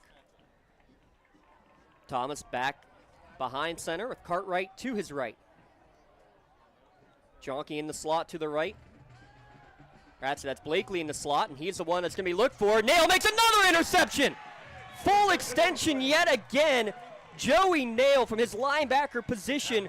We kind of talked about it. He's kind of a hybrid linebacker safety. We talked about it earlier in the week, and he is showing off these hands. Joey Nail, big pick. Well, what a great job, too, really to disguise his coverage, because Thomas thought he had the route and the ball there, and he really didn't account for Nail, who's coming out of nowhere and really coming from Braylon's blind side. He was coming from Braylon's left to right. He's looking right side to throw the ball the entire time that route's developing, and does not see Nail coming out of his left side to reach in there and pick it off. Excellent job of coverage that time. Now Mohawk on the other side in plus territory with 2:17 remaining in the half, and they have all 3 timeouts remaining. Oh, and they have the option to receive the second half kickoff. Big drive here from Mohawk, and maybe even bigger for Union defensively. Able to get the pass off his Rona, a bit of a lame duck, but it's going to make its way down the field for a touchdown. The 4th deep touchdown pass. This time it's Blake Logan. You know what you're seeing out of Mohawk in this first half, James, is you're seeing a killer instinct. Mistakes and go deep and just drive that nail home. No pun intended, but drive that nail home every single time Union has a turnover. If they make a mistake, make them pay for it. Make them chase you. Be in the driver's seat the whole time. And the way that Rona's throwing the football right now and the way these receivers are streaking down the field and getting behind these defenders, and he is just, even a duck like that is on the money for the touchdown. This kid is on another level right now throwing the deep ball. It's a 9-second drive, another bad snap. Fadden able to corral it, trying to just run around and extend the play as long as he can. Yes, he throws it right-handed, and it's caught! Are you kidding me? Dante Retort on the catch. I have no idea how you defend that. They're just throwing jump balls up at that point. Fadden, what a move to throw that. Backpedaling basically against his body, and Retort just out jumping everybody. He is putting on a clinic, Retort, in this first half. I know that there's been other guys that have done really well defensively, Nail, and Fadden's had the big play, and Rona's throwing the ball great, but man, Retort is putting on some kind of clinic in this first half. One play, 45-yard drive. Blake Logan gets the touchdown catch. This is absolutely a passing clinic, to say the very least, from Jay Rona. 4 touchdowns in his 10 attempts here on the evening. 235 yards throwing the football. He's going to have a borderline perfect quarterback rating in this first half, too. He is on another planet right now. There is hot, and there is hot. If not for the interception, which was on a deflected pass, I think you're probably right. He's way above perfect. Now Wilkins will show off the leg again after not being able to on the last 2 extra points. And here's a rule that I know it gets brought up every year. How much longer before they get rid of this automatic touchback, allow you to try to return one from the end zone? I think it's more of a player safety issue, but I agree with you. There's a lot of things that they need to look at as far as changes to some of the rules. And I'm a proponent of pass interference being a spot foul. I like the change in the holding, in relation to where it is on the field, whether it's down the field or in the backfield. I think that's a good penalty. I'll be 100% honest with you. I didn't know until last night that if you got tossed in a scrimmage that you had to miss a game too. Oh, wow. That one's new to me as well. It makes sense. It does. They treat them just like regular games. 5 receiver set, Gunn in the slot to the right, Blakely to the left. He's the man in motion with 2:08 remaining in the first half. Big drive here for Union, and they get started on the wrong foot. Somebody got moving a bit too early. But what a weapon you have, though. If you can exploit that rule and pump them in the end zone and limit the big playability, especially when you have a guy like Thomas back there who can go the distance, use it. That's a lost art in high school football. How many times have you seen a high school special teams unit, they don't kick accurately, they're not great from certain distance? If you can take advantage of that rule and put this team on the 20 and play a little bit of a field position game, you might as well do it. Yeah, it was 2 years ago. I believe it was Thomas who had the kick return and Gunn who had a punt return touchdown in the game against Mohawk. This time using the legs from the quarterback position is Thomas. He scrambles up the middle. He's going to gain about 12 or 13 yards, but he's a little slow to get up now. Yeah, he is taking some hits again, and he is not getting up after that one. And, again, very similar to the touchdown where everybody has to account for him on defense. So when they pay too much attention to him and all the options that he has, then he's able to make something out of nothing with all that defense spread out. But that is not a good sign that he has not gotten up yet. Yeah, kind of an awkward tackle, too. Kind of got balled up, and then somebody kind of rolled over him in the process of making that tackle. Yeah, they got the training staff. You can see it out to attend to him. Trish Stevens-Senis with a sprint out there on the field. I will say this. Trish, you got some work to do to catch up to the Newcastle trainer last night, who was full 40-yard dash every time she needed to go on the field, which if tonight is anything like last night with the number of cramps that you normally see in week 0 games in the second half, I have a feeling that we're going to see both training staffs being much needed in the second half. But right now we'll see what Union does with 1:59 remaining. The clock's going to rewind as soon as we're ready to play, and there it goes.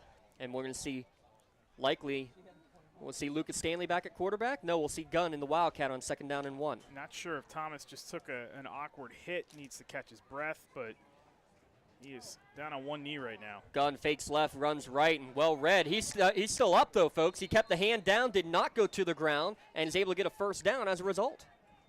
And he's going to go right back in the game, too. Clock stops briefly while the chains move, and Coach Nee is going to take his final Pontius Insurance timeout. Make sure you take the timeout and save money on your insurance with a local agent like Dan Pontius, Jessica Dix, or Tracy Giddings. Give them a call and get started today for your home, business, auto, or life insurance. We have the number for this evening's 50-50 raffle. So 1:38 remaining. If you're just tuning in, well, we're on pace to get pretty close to the scoreline that we saw last night up in District 10. Wilmington and Sharpsville. What an instant classic that one was. 49-42 the final in that game. Colin Summers for Sharpsville, over 400 yards passing and 7 total touchdowns. Again, numbers that you don't see very often, but if you look at this right now, Jay Rona is on pace to match that, Eric. He's got 235 and 4 touchdowns here in the first half. In the first half, yeah. And we saw that Sharpsville team a week ago, scrimmage against Neshannock. They showed some fight in that scrimmage. I mean, you're talking, Neshannock really, I thought, played well in that one, but it was a very tough. Sharpsville looks like a pretty blue-collar team. Try to out-tough some of their opponents this season. Ran the ball, I thought, pretty well in that scrimmage last week, what we were able to watch of it. So not really surprised that they got into some kind of shootout and hung with a team like Neshannock, but we'll keep an eye at the scrimmage, and then also Wilmington last night. Wilmington, of course, has been fantastic these last handful of years, getting to a couple of state championship games. So Thomas, with no timeouts remaining, gets the snap. Scrambling, has a lot of room in front of him on the near sideline. First down and more across midfield, and there's the headsiness of the senior to get out of bounds at the 44-yard line. 18 plus 6 is a 24-yard gain, by far his longest of the night. Well, and the importance of him throwing the football in this second quarter, late first quarter into the second quarter, and the defense now respecting that by dropping back, opens up the field for him. So if he keeps the play alive and there's nothing open, the field is wide open for him to run. That's what we were saying earlier about, the reverse psychology or the reverse plan of passing to set up the run. Not a design run that time, but the field opens up, it spreads out for him to find room to do it. Trips to the right, now Blakely in motion. McClendon is the slot to the right. Thomas looking down the field, now directing traffic. He's going to step up again. He's going to throw one right at the line of scrimmage. Has a man open and tiptoeing right in front of the pylon. He got the catch. However, I think he was past the line of scrimmage when he threw it. Yeah, there's a flag right on the sideline. It's thrown right at the feet of a couple players on the Union sideline. Right now it's a 42-yard.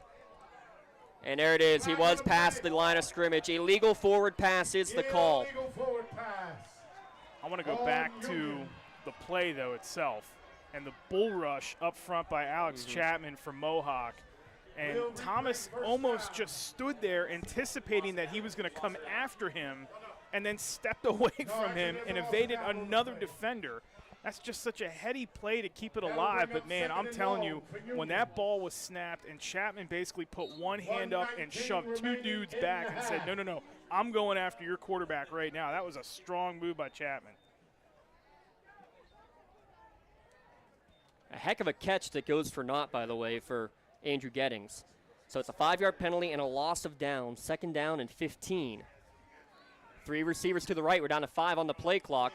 Blakely having a hustle to get to his position. Thomas getting chased from behind, steps up, now fires one on the run down the field. Got a man open. Touchdown, Scotties. Dane Junkie from 49 yards out. More fireworks here at Sox Russo Stadium. What a throw by Thomas. And he really has 2 options on the play because McClinton went right through 2 defenders and into some open space, and had Thomas been on this side of the field where we are, he would have seen McClinton and done the exact same thing. That's an excellent design route to free those 2 guys up. A great throw by a great quarterback.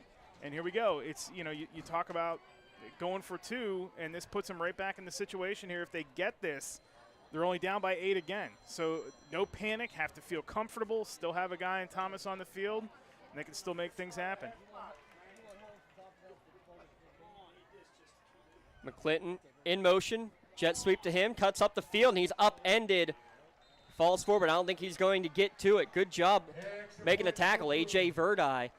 Conversion no good, keeps it a 10-point game, 28-18. Let's step aside real quick, back in a moment at lcsportsnet.com and the Trib Live High School Sports Network. Your Union Scotties 18. When injuries get you sidelined, don't trust just anyone to get you back on the field. Visit Health in Motion Physical Therapy in Shenango Township. They want to get you back to the top of your game as quickly as possible with certified orthopedic and manual therapies. At Health in Motion, you receive quality one-on-one time with a board-certified physical therapist. Get the next generation of physical therapy to help in your recovery. Health in Motion is the first PT clinic in Western Pennsylvania to use the Nuvi, the neurobioelectric stimulator, in their therapies. Their technologies can reduce your time on the sideline from 3 or 4 weeks to just 3 or 4 days. Don't wait for months to see improvement. Notice a difference after your first visit to Health in Motion, keeping you moving. Works in Progress Painting wishes a successful and satisfying season to all Lawrence County sports teams and athletes. Work hard and bring honor to your team in how you play. Joe Wright and his family have been providing painting, window cleaning, and other property services for homeowners and businesses in the Lawrence County area for over 10 years. Their goal on every project is to provide a meaningful service that honors their customer, God, and their family, and to have fun while doing it. Works in Progress is now booking interior painting and related projects for the winter season. Call Joe today, 724-714-4294, to discuss your next project. 59-second scoring drive, and another quick tick taken at the 30, out to the 42-yard line on the return again is Connor Hart. A flag thrown, right near midfield on the return. So let's see now here, again, Mohawk, all 3 timeouts and 1 minute, 3 seconds on the clock. Hey, Eric, every one of their scoring drives has been under 1 minute. It has, and it's a lot of them have come by way of the deep ball. So, you know, the coverage that Union has played has been pretty good. They've been stride for stride with some of these fast receivers running down the field. So can they get a stop here? Can they get out of here without any further damage done? Mohawk is going to get the kick to start the second half, too, so keep that in mind. If they're able to go for the little double up there, score at the end of the half, and then score at the beginning of the next half. After the penalty, they'll move it all the way back to the 33-yard line. You almost feel like if you're going to play coverage against these guys, give them the middle of the field. Just keep everybody back and take away the deep ball, but give them the middle of the field if you need to. Trips to the left for Rona. Braylon Thomas now in on defense as well, trying to help with some of that coverage, and they go that way. A little bit too high and too hot to handle for retort this time, but you can see a few too many times being thrown over the top there, Eric. They have to make a defensive adjustment. Coach Dean does it before halftime. Yeah, over the top, and they drop 2 safeties back pretty deep too, so they're trying to take away that deep ball on that, and let them have the underneath route. Let them have it. If they can get down the field in 57 seconds by doing, the underneath stuff, let them, they do it. That just tells you how good they are, but take away that deep stuff. We'll see them line up in that formation again and make sure nobody throws it deep. 2nd and 10, only the 4th incompletion. 7 of 11 right now is Jay Rona. 2 receivers to the left. They are going to hand it off up the middle to Boston. Mitchell will hang on and make the tackle across the 35 to the 36-yard line. How about this? That's only the 4th running play of the game for Mohawk. 11 passes and 4 rushes. They got all 3 timeouts, too, but not really calling one here, and the clock continuing to run under 40 seconds now. Yeah. So they don't seem too rushed here to try to get more points before the half. They seem pretty content. I think that last play is one of, hey, if we can get a big gain, then maybe we'll go for it. If not, let's be content. Or, hey, you know what? You can take one last shot. You can throw it deep. Give a shot and see maybe you get something in field goal range and try to kick a long field goal. The 7-second difference between the play clock and the game clock, so they're going to have to run one more play if they're going to kneel down. They're just going to take a knee. Mohawks is going to take a knee and wisely take a 10-point advantage into the locker room. We're going to take a quick break here as well. We'll come back. We'll get a quick recap. We'll also have both performances of the Warrior and Scotty marching bands when we return on the Lawrence County SportsNet, powered by LCAP. For 20 years, Melee Chiropractic has treated athletes of all ages to help them get safely back to the top of their game.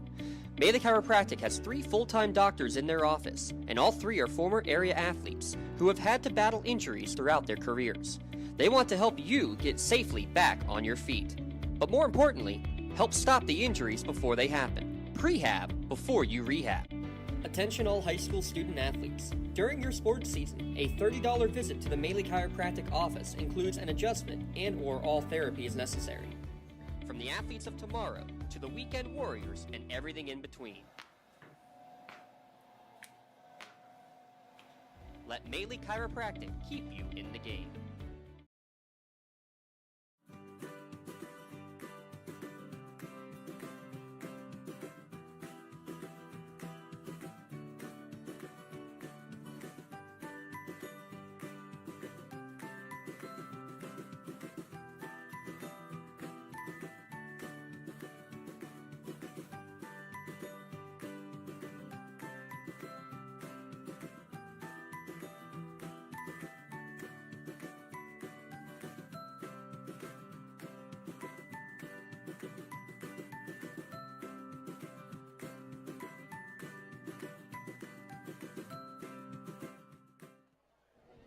Drum majors, Emma Gallagher and Nolan Motter.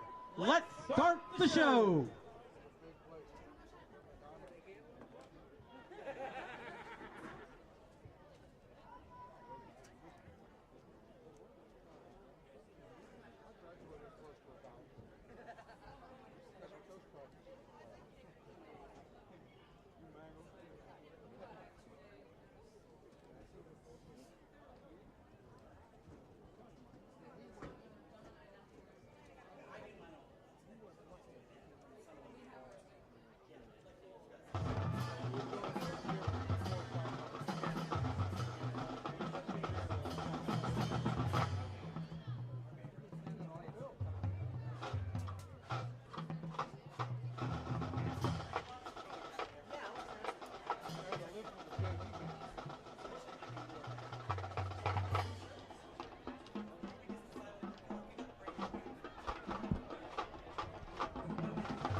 and gentlemen, the Mohawk Warrior Marching Band.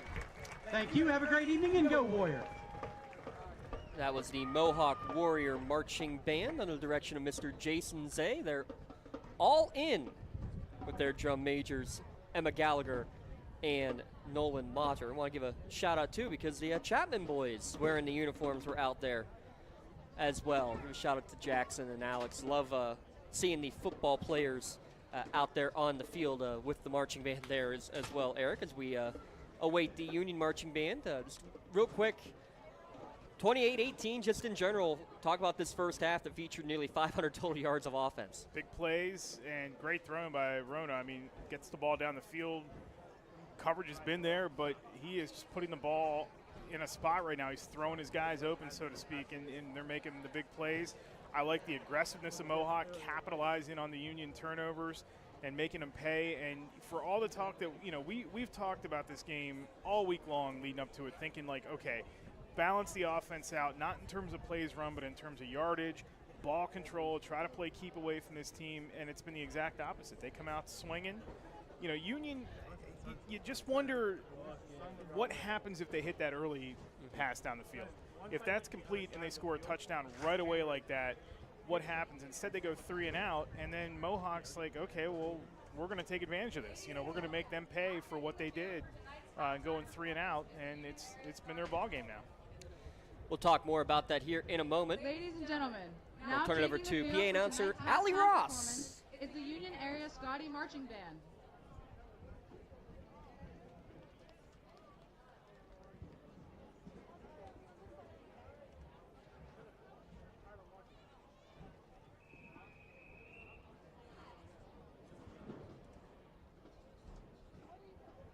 How many songs can you name that have a color in the title? Yellow Submarine by the Beatles, AC/DC's Back in Black, Prince's Purple Rain, or how about Black and Yellow by Wiz Khalifa? Tonight, our band is getting colorful by playing songs with a color in their title. 99 Red Balloons by Nina, Blue Suede Shoes by Carl Perkins, and Black and White by Michael Jackson. There's an old joke that goes, what's black and blue and red all over? Well, tonight's answer is the Union Scotties Marching Band.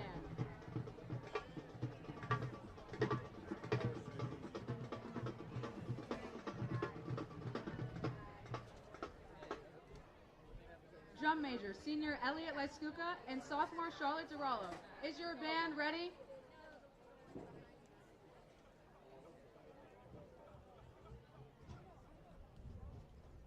We open our show with the 1983 German hit, 99 Luftballons, which was later re-recorded in English as 99 Red Balloons by the artist Nina.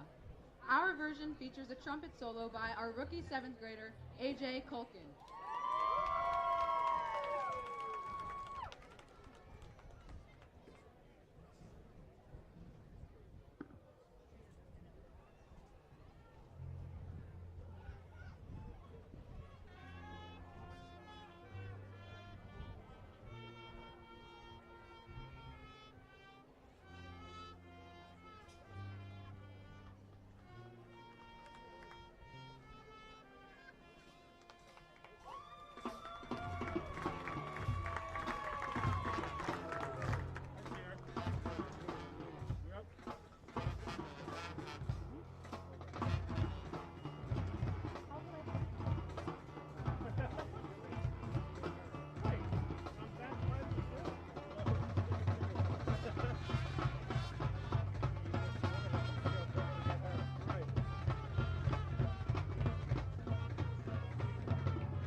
In 1955, songwriter and guitarist Carl Perkins wrote Blue Suede Shoes, a song that many consider one of the first rockabilly songs ever.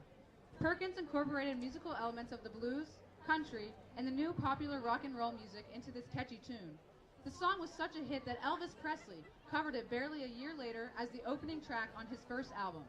The band's version of Blue Suede Shoes honors the original author's legacy by adding an electric guitar solo played by drum major Elliot Laskuka. You can do anything you want, but lay off my blue suede shoes.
Black or White is a 90s hit from the king of pop, Michael Jackson.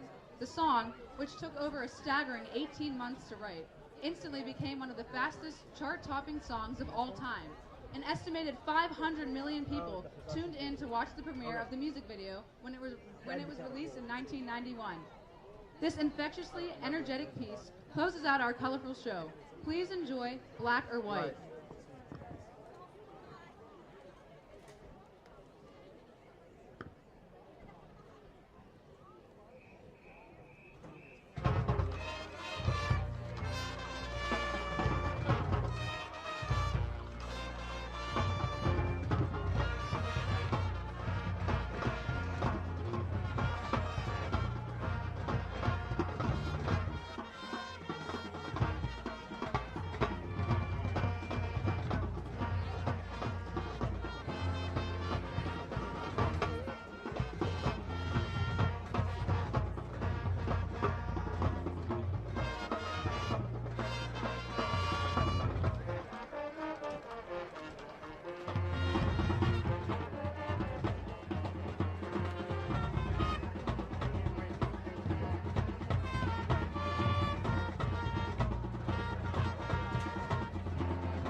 The Union Area Scotty Marching Band is under the direction of Devin Householder, Majorette Instructor Diana Borowski, and Scotty Girl Instructor Jessica Kosciuszko. Scotty Girl captains are senior Caitlin Schuler and junior Alexis Kosciuszko. The Majorette captain is freshman Elizabeth Glidden, percussion instructor Antonia Perrone, and woodwind instructor Katrina Lewandowski. Majorette choreographer is talking Martha about Kaplan. the second Thank half you of this for your football continued game. Again, support shout out to and Devin our Householder and the color out there for the Union Scotties Marching Band. Again, drum majors Elliot Laskuka and Charlotte Duralu. And we got to talk about the PA announcer there for the Scotty Marching Band this year. It's senior Allie Ross, who is a state champion, the state of Pennsylvania Distinguished Young Woman Champion, Allie Ross. So glad to be able to hear her voice on there as well. Congrats to her.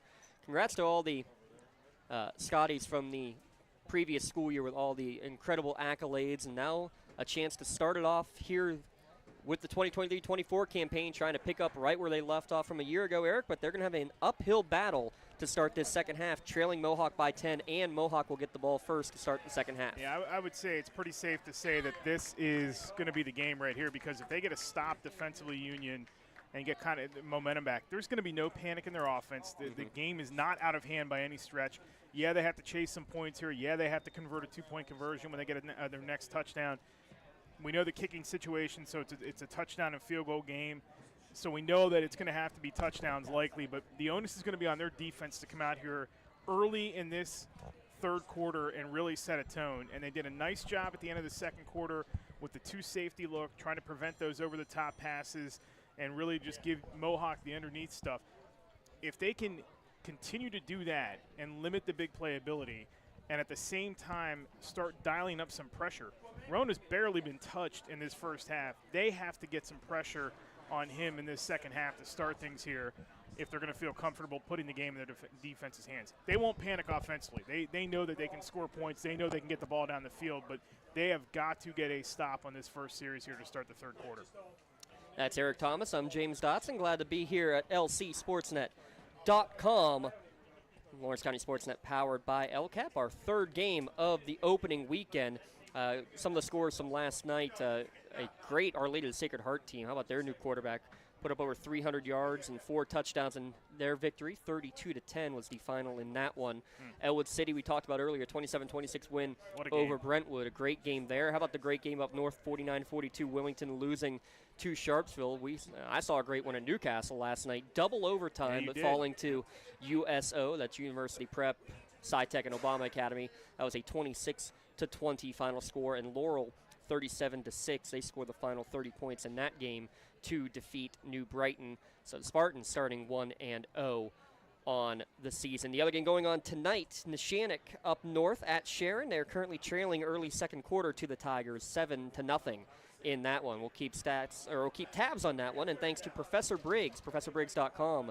Check out some live stats of that game, where you can listen at Sports Radio 96.7. Speaking of stats, let's look at the first half statistics, brought to you by Joseph's Marketplace. Make sure you follow them on Facebook and see what's cooking today. Family owned and operated since 1915. Mohawk has run 16 plays. Union has run more than double that, 33 plays, but both are about the same. 249 yards from Mohawk, 226 for the Scotties. But the big numbers are with the QBs. Braylon Thomas, 9 of 12 for $146 and 3 touchdowns. Jay Rona, 7 for 11, 235 yards and 4 touchdowns, each with a pick on the day. Dante Retort, 108 yards and a pair of touchdowns. Jane Jonke, 109 yards and a pair of touchdowns.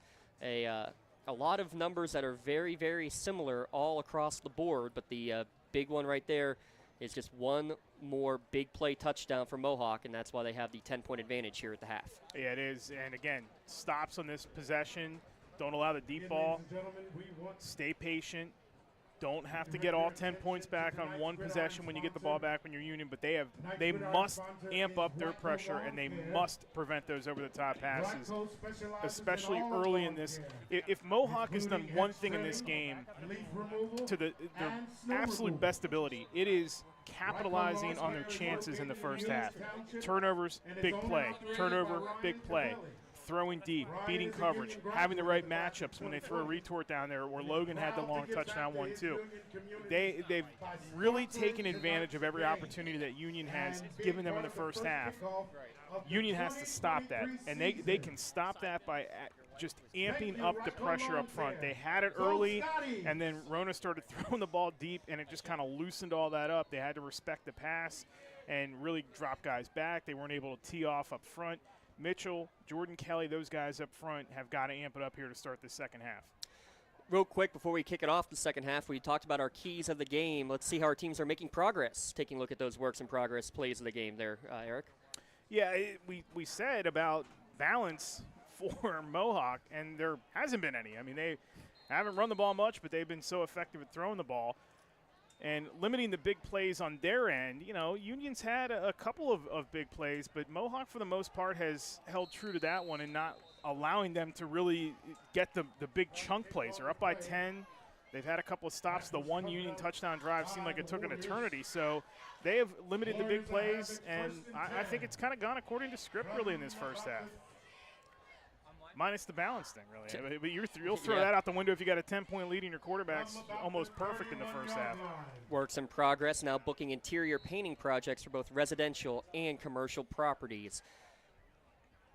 Mohawk, yeah, they don't have the time possession advantage, that's for sure. I didn't get a chance to officially add that up, but they only had about 6 minutes of possession in that first half, as incredible as that sounds. And with a whistle and a false start, that's the 6th penalty now for 60 yards.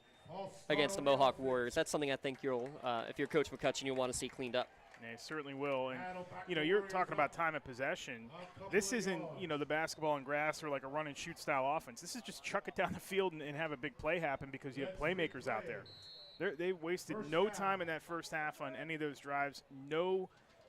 And they were all perfectly timed out after mistakes. Make Union pay for some of those. And, hey, the way you're going to get to slow this Mohawk defense or the Mohawk offense down is your defensive front. Your two bookend defensive ends are going to have to start getting after the quarterback. 5 minutes and 46 seconds of offense. That's what I just counted from the first half, and only the 5th carry of the game. Justin Boston, though, going nowhere. Actually, he's going to lose a couple of yards. He ran right into the interior of that line. Rondell McClinton in there, as well as Jamel Mitchell and Denon Bowen, all part of that stuff up front. Yeah, nice job by Bowen that time. And Mitchell is the guy who we really talked about him in the first half as a high motor guy in that defensive end spot. They've neutralized him for the most part. The offensive line for Mohawks done a good job. They've given Rona the time to throw the ball, but they have to find it within themselves to get after the quarterback. They got to start pressuring him. It's a 3-man front. They'll bring guys up in the box as needed, but those two ends have got to start making some hay up front. Sun finally setting behind the trees on the far side of Sox Russo Stadium. It's 2nd and 17, and there's some pressure on the edge. Rona ends up losing the ball. It's on the ground, and picking it up is McClinton. He's got the Medora Bonner Law change in possession. First person around the edge was Jordan Kelly. The freshman started that one. Yep, and again, the bookends, the talented freshman Kelly. They are very high on him and his ability, but Mitchell and Kelly, they have to collapse that pocket. They do a great job there, and Kelly off the ball. As soon as it snapped right in Rona's face, huge turnover early in this third quarter. That's exactly what Union needed. They needed to get the pressure, and they needed to limit big plays. They did it all there. You had the cherry on top with a turnover deep in Mohawk territory. You want Medora Bonner Law change your possession. Make sure you protect your possessions, at MedoraBonnerLaw.com. A community firm with a personal connection and individualized service. Wide snap, but Braylon Thomas able to handle it. Goes to the left side. He'll make it into the end zone, but he's going to be pushed back as there was a hold there on the edge. It looks like Gettings is going to get caught with his hand in the cookie jar. Yeah, good call by the officials over there. That was unavoidable there. Gettings thought he might have been able to get away with it, not knowing that the official was right there in his back. You could really call it on every play. I mean, if we're being 100% honest, but if it's that egregious, you have to throw a flag. You tell me if you can see it up from the booth. Might make a bit of a difference. So that'll move the ball back. So actually they're going to say the flag was downfield, so it's back at the 17-yard line. So technically a 3-yard run from Thomas before the 10-yard penalty. That is a spot foul. as it was a flag down the field. So first and goal from the 17-yard line as the Scotties are in the red zone. Thomas again, design run this time to the wide side. Stiff arms Boston. He's going to get back to the line of scrimmage, maybe a gain of or 1 or 2 before he's ushered out of bounds by Sam List. Just nothing on that edge again. We said that earlier in this game about nothing really being on the edge, and Mohawk doing a good job at cutting those corners off. They do it again there. Second down from about the 15-yard line. Running to that wide side has not been effective. What's been effective is the passing game for Union, and then running after setting it up with the pass. This is the first real attempt for either team getting down into the red zone. They have not been able to sustain much on the ground, but we'll see if they can use Gunn here. They've used him a bunch in this Wildcat set. And he's going to run to the left, has a big hole right up the middle, and a good shoestring tackle as Boston got sealed outside, but was able to make probably his 8th or 9th tackle of this game already. Yeah, that was an excellent job. And Braylon Thomas, by the way, on the sideline again, and he was getting a cramp worked out, it looked like. So he is, you know, we said it in the first half that he took some hits. You could tell he was feeling it a little bit. He's a tough kid, obviously, but they've got to be careful, obviously, that he doesn't take too much abuse. But Gunn that time had the hole, and Boston just made a nifty play to get over there and trip him up right by the shoestrings. Yeah, it is a long season, and yes, this is non-conference, but don't tell these kids that it doesn't mean anything when it's against your local rival just a few miles up the road. 3rd and goal from the 11. Thomas rolls left. He's going to throw it towards the back pylon, and it's going to be just a little bit out of reach. They were trying to find Grayson Blakely going for that back corner. That was a good design route, too. Almost looked like a sort of a wheel route. He leaked behind Fad in the corner. Might have been a little bit of contact there to separate himself. Just a little too far in the pass for Thomas that time. Correct myself, that was Dane Jonke, the intended receiver on that 3rd down. And 4th and 11, not much of a kicking game. We did see an extra point attempted in the first half, but the snap left something to be desired. So it will be 4th and goal from the 10, and it's actually going to be at the quarterback position, Lucas Stanley. Extra blocker, too. Hand off to Braylon Thomas, and he's going to look to throw, and he throws towards the sideline, tiptoeing. Did he keep it in bounds? They say no. He did not keep the right foot down. He is out of bounds, and Eric's all over it. Said could not quite drag the toes, did Dane Jonke. Excellent call.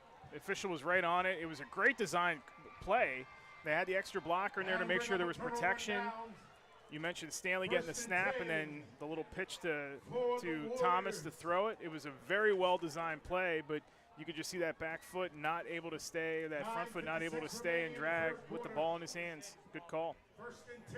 That's one I know the coaching staff are going to be wanting to look at the replay, but we got a pretty solid angle right there and just could not quite drag it long enough. So even though you had the turnover deep in their own territory, Mohawk defense able to stand firm and get the ball back. But again, they're in the shadow of their own goalpost. 1st and 10 at their own 11. Boston sidecar to the left, rolling to the right, is Rona. Good fire on the comeback, but dropping it there was Dante Retort. Haven't seen many of those here today from either team. Retort 100 yards and a pair of touchdowns in the first half. That one slipped through his fingers. Little comeback route. He ran that once on the touchdown that he had early in the game, and nobody was with him, and he was able to take off down the sideline. But that time the coverage there, and you see what Union's done with their defense here is they back guys up again, trying to prevent that down the field pass. He'll give up the underneath. It's what they did at the end of the second half. It's what they're going to have to do. They have got to figure out ways to limit those deep balls and make sure that they can still keep getting pressure.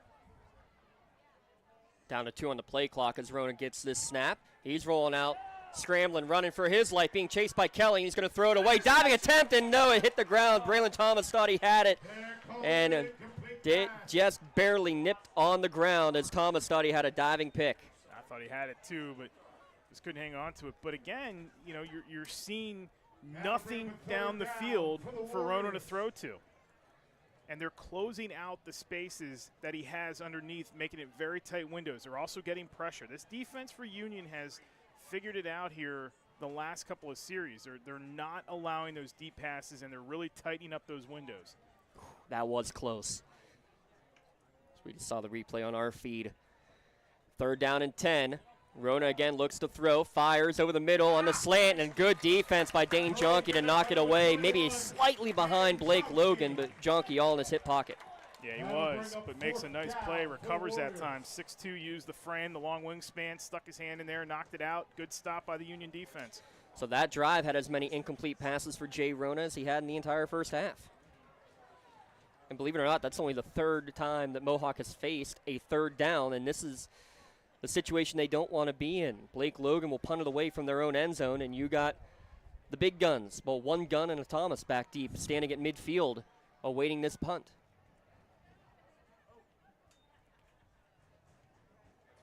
Good spiraling punt, though. Thomas will take it at his own 48-yard line.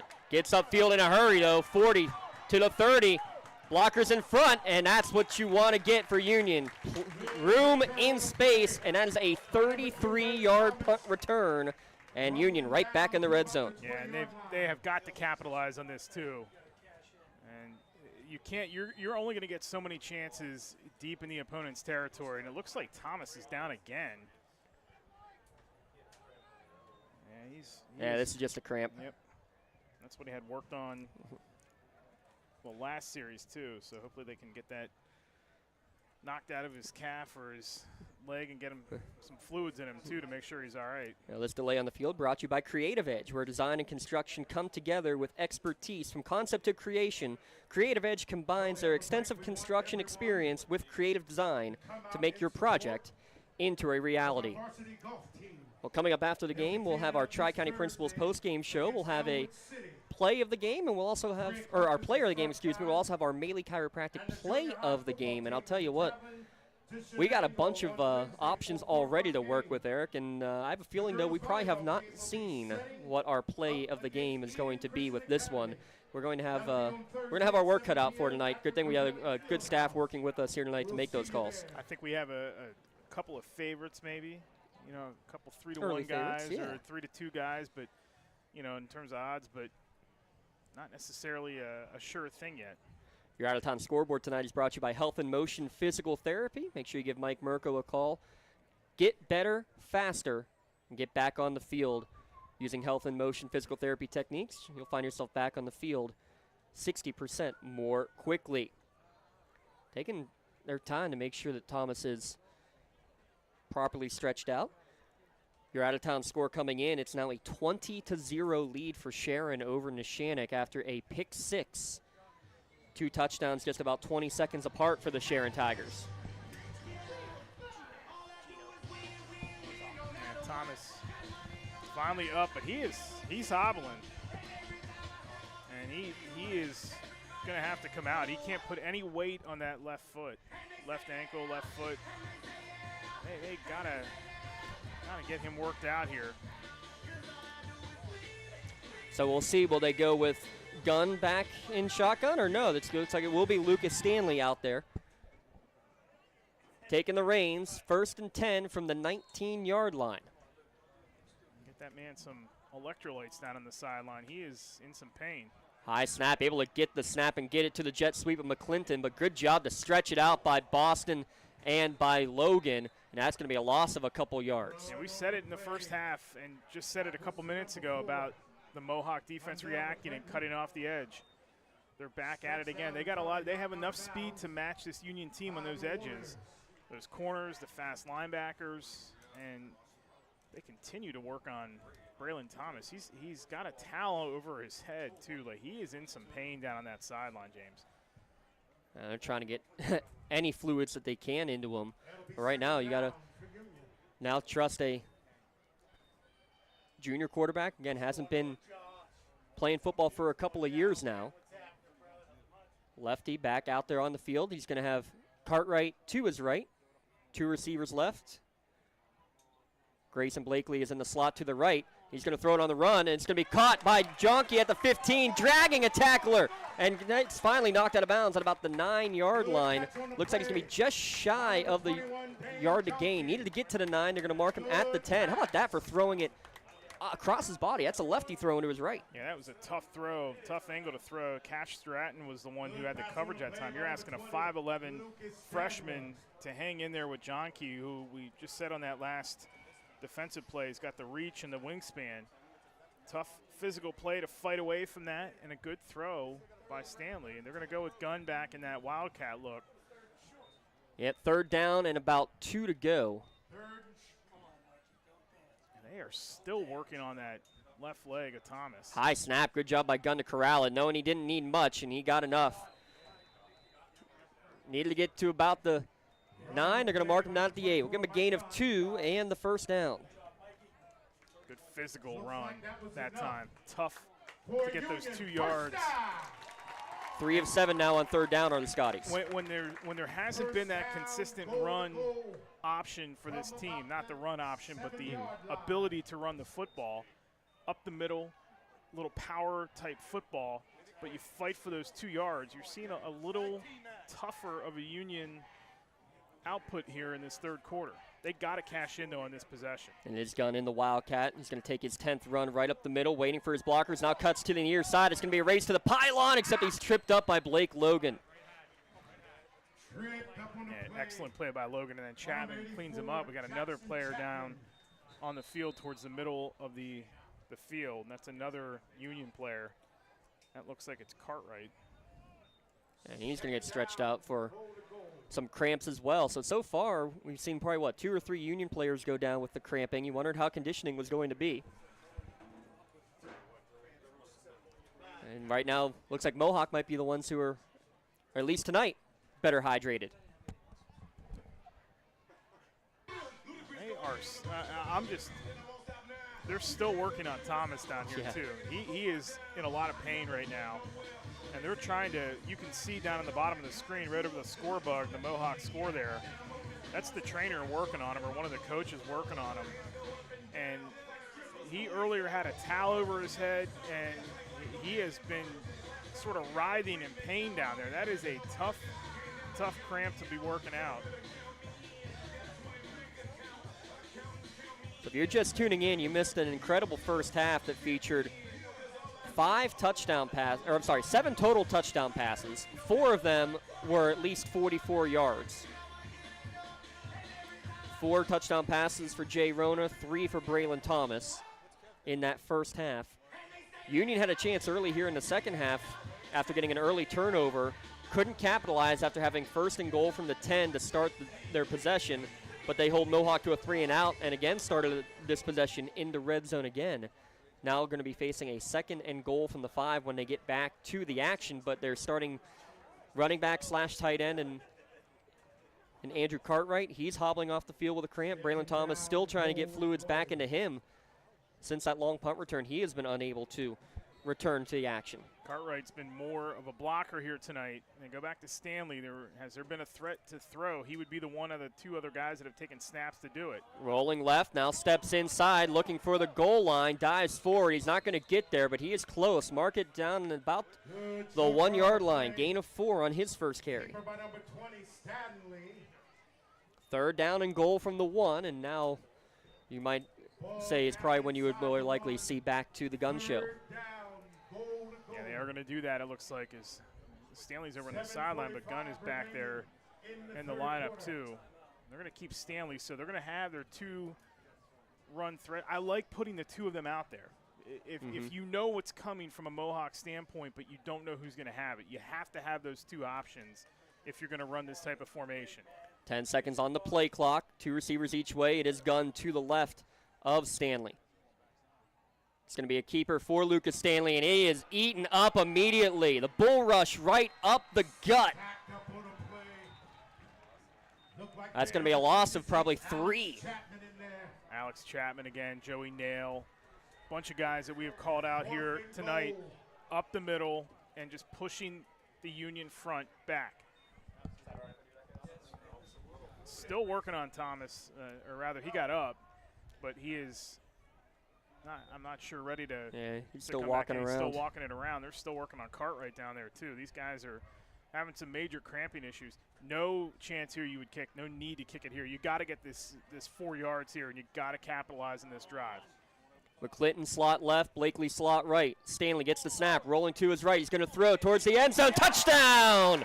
The 4th down conversion. Dane Jonke with his 3rd touchdown reception of the evening, and there's her chance to see the flashing lights as Stanley gets his first touchdown pass. And see, that's why I like those two in the backfield together, Stanley and Gunn. If you're going to run those wildcat or those running quarterback formations, I like having those two back there together, and I like Stanley as the quarterback more so because he has the ability to throw the football. You don't know if he's going to keep. You don't know if it's going to be some type of read option. You don't know if Gunn's going to get it, and you don't know if Stanley's going to throw it. It gives you more options on the field when those two are lined up in the backfield together. That was an excellent design play.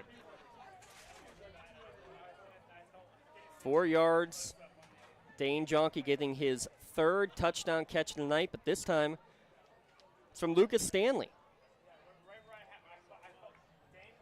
Just go right back to that style, that formation. Put the two of them back there, switch it up. Maybe don't have Stanley throw the ball this time, but I would have those two line up in the backfield again and give yourself some kind of option. And now McClinton's the one who's down, so another player that is suffering from some of the cramping issues tonight. You know, I go back to the WPIL title game. We said it at the onset tonight, too, about the Union defense and how they scored in every game. This is a team that forced 4 turnovers, and the defense scored twice in the WPIL final against BC. And you said about 5 of the 6 playoff games in 22, they scored, the defense scored. Yeah. This is a defense that, as this game has gone on, yeah, they've given up big plays. That little switch at the end of the second quarter to not allow those deep passes and those 2 safeties back there and give up the underneath, they got a turnover in this quarter. They were able to get a big punt return. This defense is starting to find some footing, too, when they're out there in the field, and that's going to flip the script here in this game the rest of the way. Stanley rolls out left, pumped, now steps back inside, and he's running forward, and he is waiting for a signal. He's in there. The run for Lucas Stanley cuts the lead down to 2, 28-26. We got a great one here in the Battle of the Border. Mohawk leads by 2. Back in a moment on the Lawrence County SportsNet, powered by LCAP. For 20 years, Melee Chiropractic has treated athletes of all ages to help them get safely back to the top of their game. Melee Chiropractic has 3 full-time doctors in their office, and all 3 are former area athletes who have had to battle injuries throughout their careers. They want to help you get safely back on your feet. But more importantly, help stop the injuries before they happen. Prehab before you rehab. Attention all high school student athletes. During your sports season, a $30 visit to the Melee Chiropractic office includes an adjustment and/or all therapy is necessary. From the athletes of tomorrow to the weekend warriors and everything in between. Let Melee Chiropractic keep you in the game. Love it. Union fans loving it. Score back down to 2, 28-26. A 7-play, 19-yard drive. It took them just about as many plays as you could from the 19. But, Eric, they punched it in, and they did it without, 2 or 3 starters on that last play. Yeah, 3 guys going out with cramps. Thomas looks like he's okay, but we'll see if they even put him out on defense. 2-point conversion try. Stanley and Gunn on the same side, running to the same side. Nobody had an idea who was going to have it. And there's another fumble. Lucas Stanley was in on the kickoff. Lucas Stanley makes the hit and the fumble. Recovered by the Union Scotties. Another Medor Bonner Law change in possession. He was going down towards the ground, but the ball was loose before it hit the ground. This team is defending better. They're playing special teams better since the second quarter. Obviously, they've cut this down to a 2-point game, which is critical, and they got the 2-point conversion that time. But they are hitting harder, too. They're doing to Mohawk what Mohawk was doing in the first quarter and the second quarter against Thomas, and that's they're hitting guys when they have a chance to make a stick. They're doing it. This game is completely flipped now, completely flipped. Well, we said defense was going to be the key. Can you do your assignment? Can you can you do what needs to be done? And that's basically what Union has started to do here after giving up 4 big, long touchdown passes in that first half. They've limited the opportunities here late in the first half and then into the start of the second half. And we said special teams was a key for Mohawk. That's a special teams turnover that is going to put this Mohawk defense that has been out there a lot tonight, Eric, and they're back out there again. Well, and this team, we said it, how hungry are they? They know what it takes to get to a championship game. They know what it's like to be doubted. They know what it's like to have their backs up against it, and they fight through it. They did it last year, put their best football together in the latter part of November and into December, and tonight playing with some resiliency. They're going to just have to try to out-tough Mohawk. Mohawk's been really good up front. They've had the big bombs, the big plays, but it seems like the toughness between these two teams has completely shifted back to the Union side, and that might be a dangerous thing because they got some dogs on that defense, and they got some big-time playmakers in this offense. If they start playing with a little bit more of that toughness that we've seen here in the last few minutes, this is going to be interesting the rest of the way. That's Eric Thomas. I'm James Dotson. Shout out to our crew, Aaron Vigiano and Dom Summers producing. We got Josh Toman running some of the cameras here tonight as well. Always nice to work with the Union production crew, as we will plenty of times throughout the course of the year. A lot of big seven matchups that are going to be here at Sox Russo Stadium. We're going to be out at Warrior Stadium in a couple of weeks for the, I believe, the Mohawk Riverside game. No, that's the one that's at Riverside. We're actually probably going down to Riverside for that one, but a couple of big games late in the season for the Warriors at home. I think we're looking at two of the top teams that we're going to be seeing throughout the course of the year here in Lawrence County, Eric.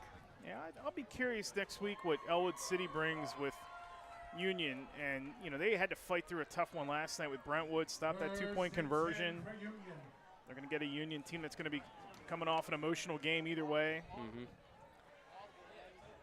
So Thomas back in there after missing the entire last scoring drive. He's got two receivers each way and brings Gunn to his left. Waits and snap. He's going to drop back. And he's going to heave one down the far sideline. Has a man open, but just a little bit too far out in front of Andrew Gettings, the intended target. Good route. Gettings showing the speed down the field, and Thomas just uncorked that one. Trying to hit that big play early, but I like it because, again, what has set their success up offensively has been throwing the football. And they have the ability to go throw for throw with Mohawk. We've seen it, but it's their ability to throw the football that's been their offense tonight that's really opened things up. They can keep throwing with some kind of consistency, and again, that run game, it's going to spread the field out, and the run game's going to show up for them. 5 different players have caught a pass for Union. 4 different receivers for the Warriors. 5 seconds on the play clock. Just direct snap right up the middle for Braylon Thomas. He lowers his shoulder. He's fighting forward. He's going to get close to the first down. He will be short. It'll be third and very manageable, though. Good job to follow his block. He's cramped up again. He's got to come out again. Cartwright, who cramped up earlier, he's going to make his way back in. Gain of 7 for Thomas on that play. He's walking this one off, not getting attended to. And a lot of times this is not just game day hydration. This is the days leading up to it. It was pretty humid and hot earlier tonight, but it's cooled off some since the sun's disappeared. Sometimes that's what makes it even worse. Exactly. And whistle and movement up front. Somebody got started a little bit too quickly, so 3rd and 3 just became 3rd and 8 for the Scotties. You get in that heat, and your muscles stay pretty loose, and then you cool it off a little bit, and they start tightening up somewhat. He'll back it up and play it again. 5th flag against the Scotties for 40 yards on the evening. Mohawk now 6 penalties for 60 against them. Stanley back in there. He'll have Cartwright to his right on 3rd down.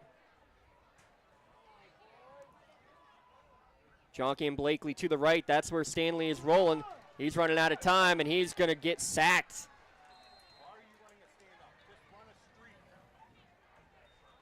Gets back to the line. That's it. And it will be 4th down, and decision time maybe, too, because your punter is on the sideline right now. I think you go for it. I think you have to trust your defense the way they've played and the adjustments that they've made. I think you have to go for it. Now they are going to bring the punt unit out. Took a while to make the decision, but they are going to send the punt team out there, but Thomas is not part of that punt team right now, so it will be Lucas Stanley to boot it away. 10 seconds on the play clock. So we see him try an extra point, throw a touchdown, run a conversion, and now he's going to have to punt one away. got the snap off. End over end kick. It's going to be caught at the 15-yard line by Fadden. He's going to try to break to the sideline, long way over there, and he's ushered out of bounds on the far sideline by Gianni Miller. Oh, he stayed in bounds, excuse me. He is still in bounds. He's gone. There is a flag down at the 30. Right now it's an 85-yard touchdown on the punt return. There's the special teams key, but there is a flag all the way back at the 30-yard line. I'm still trying to figure out, Eric, how he even stayed in bounds. We'll see what the discussion is about. I'm not sure how he stayed in bounds either, but this is likely going to be it's in the area of a block in the back, so we'll have to wait and see here. Blindside block, actually. Blindside block, so it's going to be against Mohawk. That is a shame to wipe that off the board. So that's the second big play that has been negated by a penalty. They had an interception from Joey Nail that was called back with a roughing the passer. Nail would get an interception later in the game. But now here, an 85-yard punt return for a touchdown, negated by a blindside block. It'll be 15 yards marked from the 30, so they will start from the 15. Now Mohawk right now is treading a little bit of water here because they've had a couple of bad mistakes in this third quarter. They were fortunate there. You know, Fadden almost comes up with a big play, but then it's called back. They've given up a touchdown. They've turned the ball over. They're sort of on the sea. They're teetering right now, and this is a really dangerous spot because their offense has not had the fluidness that it did in the first half. These last, say, quarter or so, going back to the latter stages of the second quarter. They've run 5 offensive plays here in the third quarter. Play number 6, Rona looks to set up the screen, and it's going to be caught with his knee on the ground. So that's going to end up being a loss of a yard or two on the play. Completed to Joey Nail, his first catch of the season. Yeah, Rona had to dump that off quickly because there was some pressure coming. And that's the other thing that Union's done here is, you know, we said they got some dogs. They got a couple of them up front. We said those bookends, and they're starting to show up here. They're starting to get some pressure. They're starting to really disrupt Rona's ability to throw the ball. There's nothing downfield right now. They've done a good job of putting a lid on that for the moment. Rona looks to throw. It's going to be on the slant. It's going to be caught by Fadden. He's going to fight forward and get the first down. Correction, that is Zante Retort out to the 30-yard line. And you could see even on that one, the coverage, Jonky kind of had to hesitate because there were 2 receivers in the area going opposite directions, and he chose the wrong one. Yeah, there was, and that was a perfectly timed route. That was a quick throw, quick route. Retort's actually running to the ball as it's thrown, and a nice job to put it to him there that time. Let's see if that gives Mohawk a little bit of momentum here. They've been backed up against their own end zone.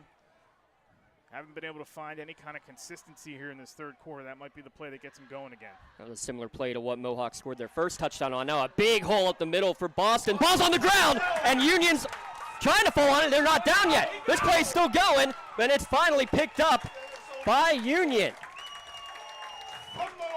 Making the recovery is Gianni Million. The hit made by Grayson Blakely and company in the middle. That's the 3rd turnover of the second half for the Mohawk offense. This is unbelievable how this defense has come back from what they were up against, and they have laid some hits on this Mohawk team from that second quarter on. They are playing much more physical. They are going after the ball. They are being aggressive. Now, can they get some, drive here? Can they get Thomas healthy? Can they bring him back out on the field? He's not out there right now. They don't have their weapon at quarterback out there right now. They're going to grind this out or try to grind this drive out. Stanley will be the runner. Has Cartwright as the lead blocker. Not a lot of room up the middle. Gain of 1 or 2 on first down. 4th carry of the game for Lucas Stanley, the second quarterback in there. He does have a touchdown pass thrown, though, here in the contest. 4th drive of the second half for Union. They've all started in Mohawk territory. How about that, Eric? Yeah, turnovers and special teams.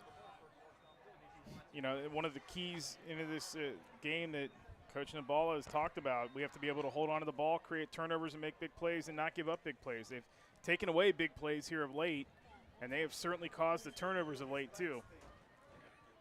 Jonke and Blakely to the left. Looks like that's Roper in the slot right, along with Gettings. Thomas hits around 1, around 2, around 3, now throws over the middle and finds Anthony Roper for the first down. Oh, he had to get rid of that in a hurry. You can tell he's not moving around like he was in the first half thanks to those cramps, but he is still able to make something happen. And Roper, who we haven't really seen much of on offense or call him out on offense, excellent job by Thomas to keep the play alive, basically running on one leg, and then finding a guy open in the middle of the field for a big first down.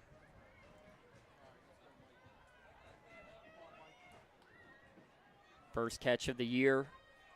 First catch of the night for Roper. Direct snap to Gunn back in the Wildcat. He's just going to work behind the Hogs. Rugby scrum forward, and he's going to get enough close to a first down. Looks like he'll be just short, a gain of 9, but this is a key part of it right there because you have to be able to do that properly, not pushing Gunn. You can push everyone else in the pile, but you cannot push the ball carrier. Well, and how about the physicality of Union up front on that play? It's been the interior of Mohawk's defense most of this game that's caused problems. That time, no way. They manned up, and they said, we're going to be the more physical unit right now. That's a good sign to see. We have not seen them really run that kind of power up the middle with any kind of effectiveness the majority of this game. Yeah, look how open that middle is. They are going to try to run to the edge on the near side. Gunn lowers his shoulder, and he will get enough to get the first down before he's knocked out of bounds. Another 3 or 4 yards. 12 carries, all from the Wildcat from Mikey Gunn. That's what amazes me is that middle of the field's open. Well, he's not going to throw the ball. He's lining up there to run the ball. You know it's either going edge or middle with him. And, you know, right now, this unit up front, this offensive line for Union is absolutely having its way. I have a moment. I guess I better give a shout out to our Tweety Bird out there running our social media account, Katie Walzer. Special thanks to her. Still 20-0, according to our latest score report from her. 3 receivers right. Now Blakely will go from right to left. Gunn gets the snap, tries to go to the left, avoids one tackler, now steps forward but runs right into a brick wall for a loss of 3. Justin Boston was the guy who got back there first, and he was right there as the ball was snapped. Good job to try to blow that play up. Gunn did what he could to keep it alive, but not much room to work with. Chance to regroup here. Mohawk absolutely needs the breather right now because they again are teetering here. Their defense has made a play. You get a little bit of momentum and a quick break here. Settle down a little bit. Settle in for the fourth quarter.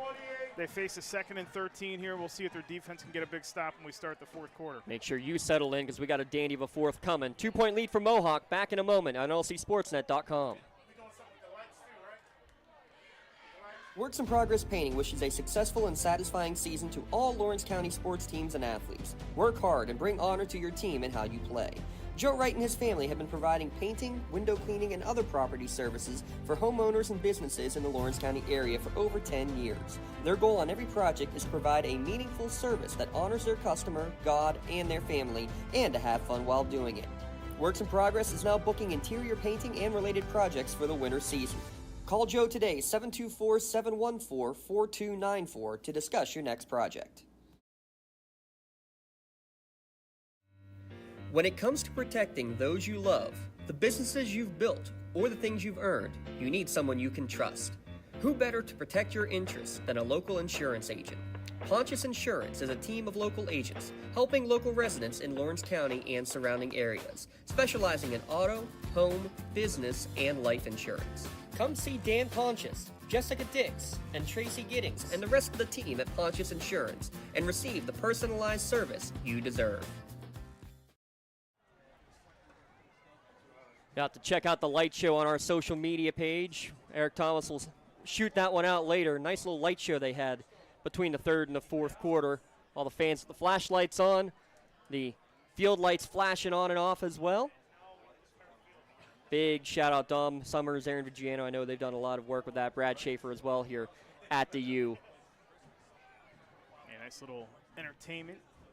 Good to see a good packed crowd here tonight too. That's Mohawk side filled up pretty well. This side's been filled up pretty well too. It's Crowded down at the concession stand area still. Feels like, though, that the lights aren't quite. There we go. Now they're back to full strength. 2nd and 14 as we get back to the action. Union trailing by 2. Throw to the near sideline. Good defense to knock it away by Lisk, to knock it away from Dane Jonke. And Jonke's had a good night tonight. We talked about his wingspan and his ability to stick his hands in there because of that 6'2" frame. Well, Lisk, a good job putting his hand in there to knock that away. Stronger effort. Good pass, but Lisk just a little too strong there in that coverage. This is a critical down and distance right now for Mohawk's defense. They've been pushed around up front a little bit on this drive. Union showing some more physicality. It's 13 yards here. There's no threat to kick a field goal. We know that. So this is going to be 4-down territory, but this is the down right here. You want to try to keep them at 4th and long if you are going to stop them here on 3rd. Yeah, you don't need to get all of it here on this play if you're Union. They barely get the snap off. Rolling out to his right, and Thomas just has to throw it away. That looked like it was going to be a design quarterback draw, but it was well read up the middle. But there's a flag down here on the near side. Flag on the play. You know what? Because it was a design run and he threw it away, you wonder if that might be a legal man downfield there, Eric. Could be, yes.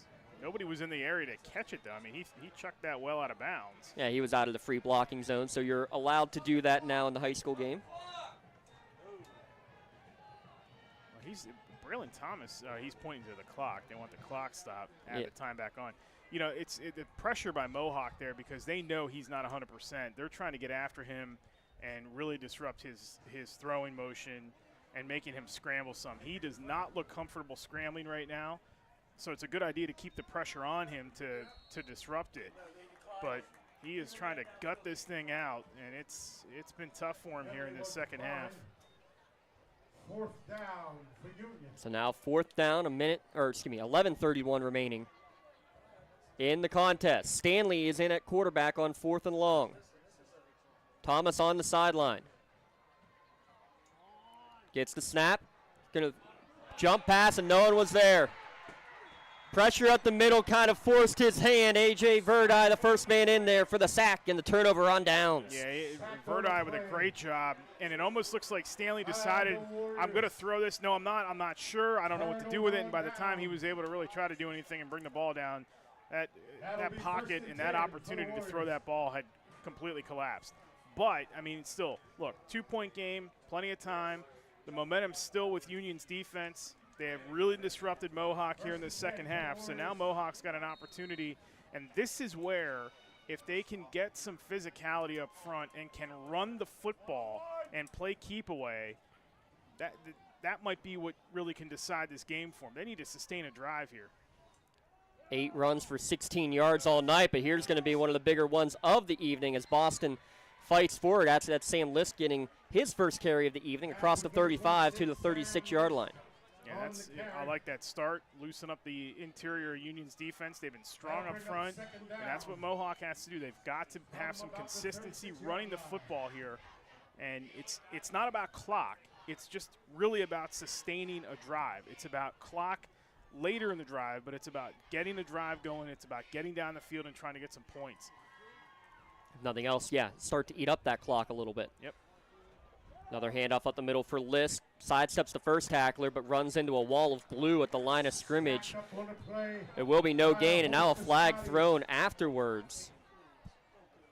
Something happening in that pile. Oh, this can't be on Union. That's going to be a backbreaker if it is. And there's another 2 or 3 more. Something's going on. Oh, no.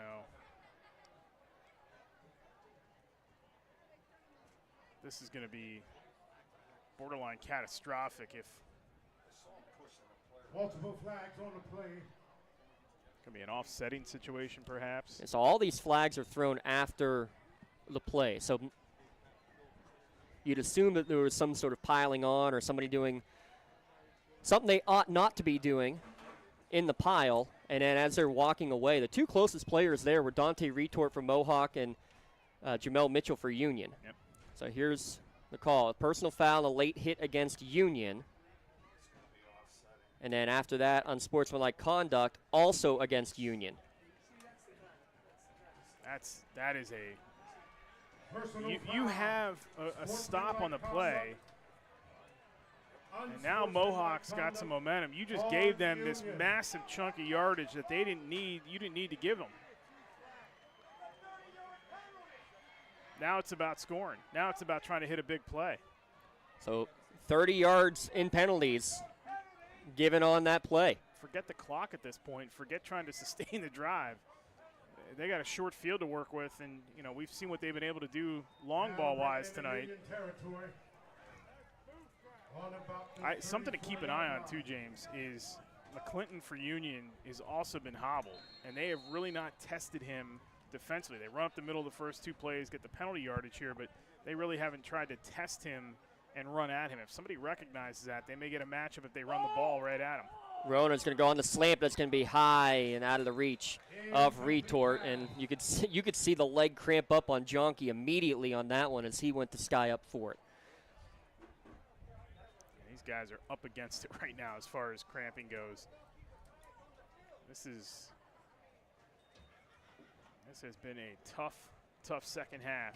They're trying to hang in this game and got it down to 2 points. Can't keep their star quarterback on the field for a drive. You see McClinton there as he's out of view there, but he is hobbling off the field himself. He needs a bit of a break. And who do you go to? I mean, there's depth. There's more depth, but there's still only 32 players on this roster. Who you turning to fill in there? If you're in need, make sure you turn to LCAP. Coming up, we're going to have the Lawrence County Community Action Partnership Team of the Month Award. We're going to start that up this year. There's so many great ways LCAP is improving the quality of life in and around Lawrence County. Such things as the Learning Tree Child Care Center, where you can get quality child care services. It's available through the county for children between the ages of 6 weeks old all the way up to 5 years old at various pre-K programs, the PA pre-counts programs. There's some of those in various school districts around the county as well. lccap.org for more information or to find out how you can help. LCAP, plenty of positions opening as well, currently hiring. The Lawrence County Community Action Partnership, our powering sponsor here on the Lawrence County SportsNet. We're just one of the many great programs that LCAP has to offer. Right now, one of the programs they ought to be offering is Hydration 101. Week 0, week 1, we see it each and every year. Again, with something that I think gets overlooked with these cramping scenarios, Eric, it's not just the heat. It's the fact that it's the heat of the day, it's really hot, you're running around, you're loose, but then you go and you sit in the locker room for 20 minutes, you start to tighten up there, and you come back out, and all of a sudden now it's also 15, 20 degrees cooler because the sun has started to go down.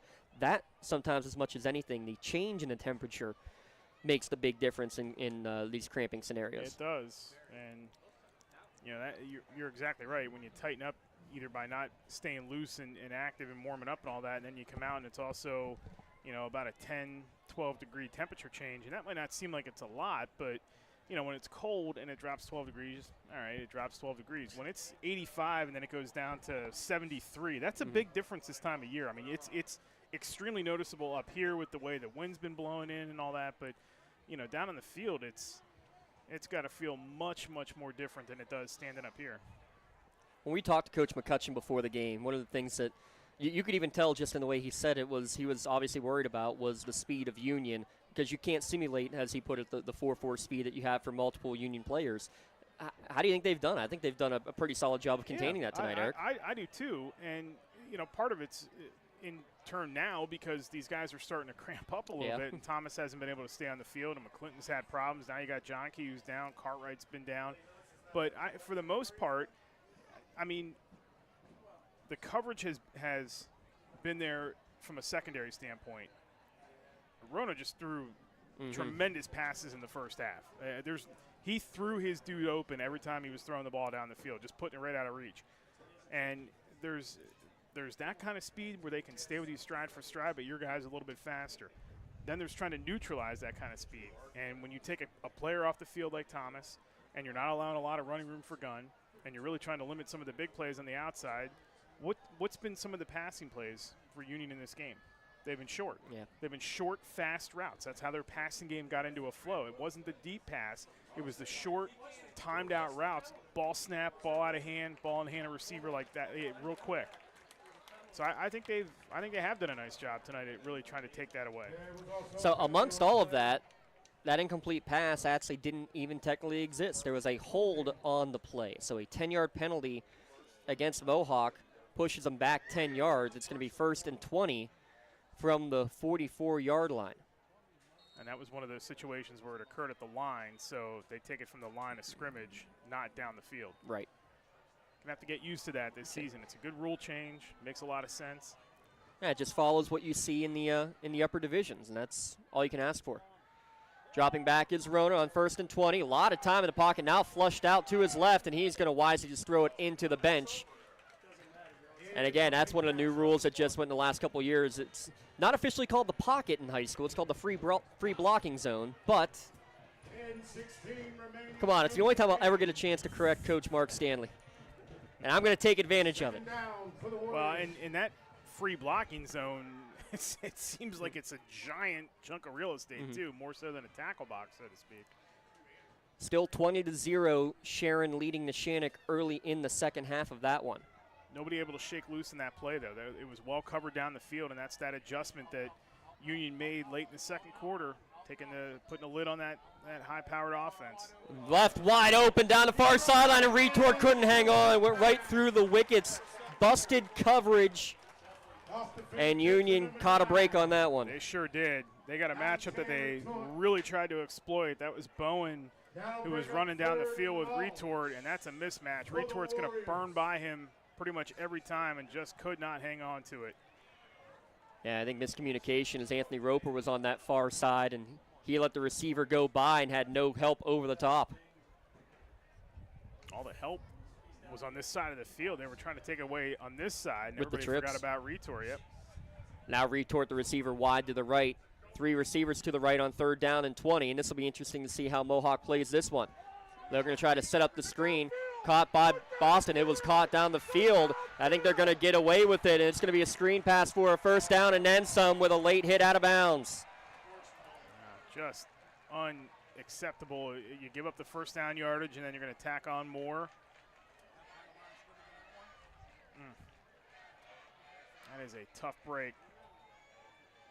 Good execution by Mohawk. Absolutely. Tough break if you're Union by adding that on. They got more guys that are cramping up now. McClinton's down again. Jameel Mitchell also having some cramping issues too. McClinton still just standing back at at the 40-yard line. They're just now even noticing that he is still down on the play.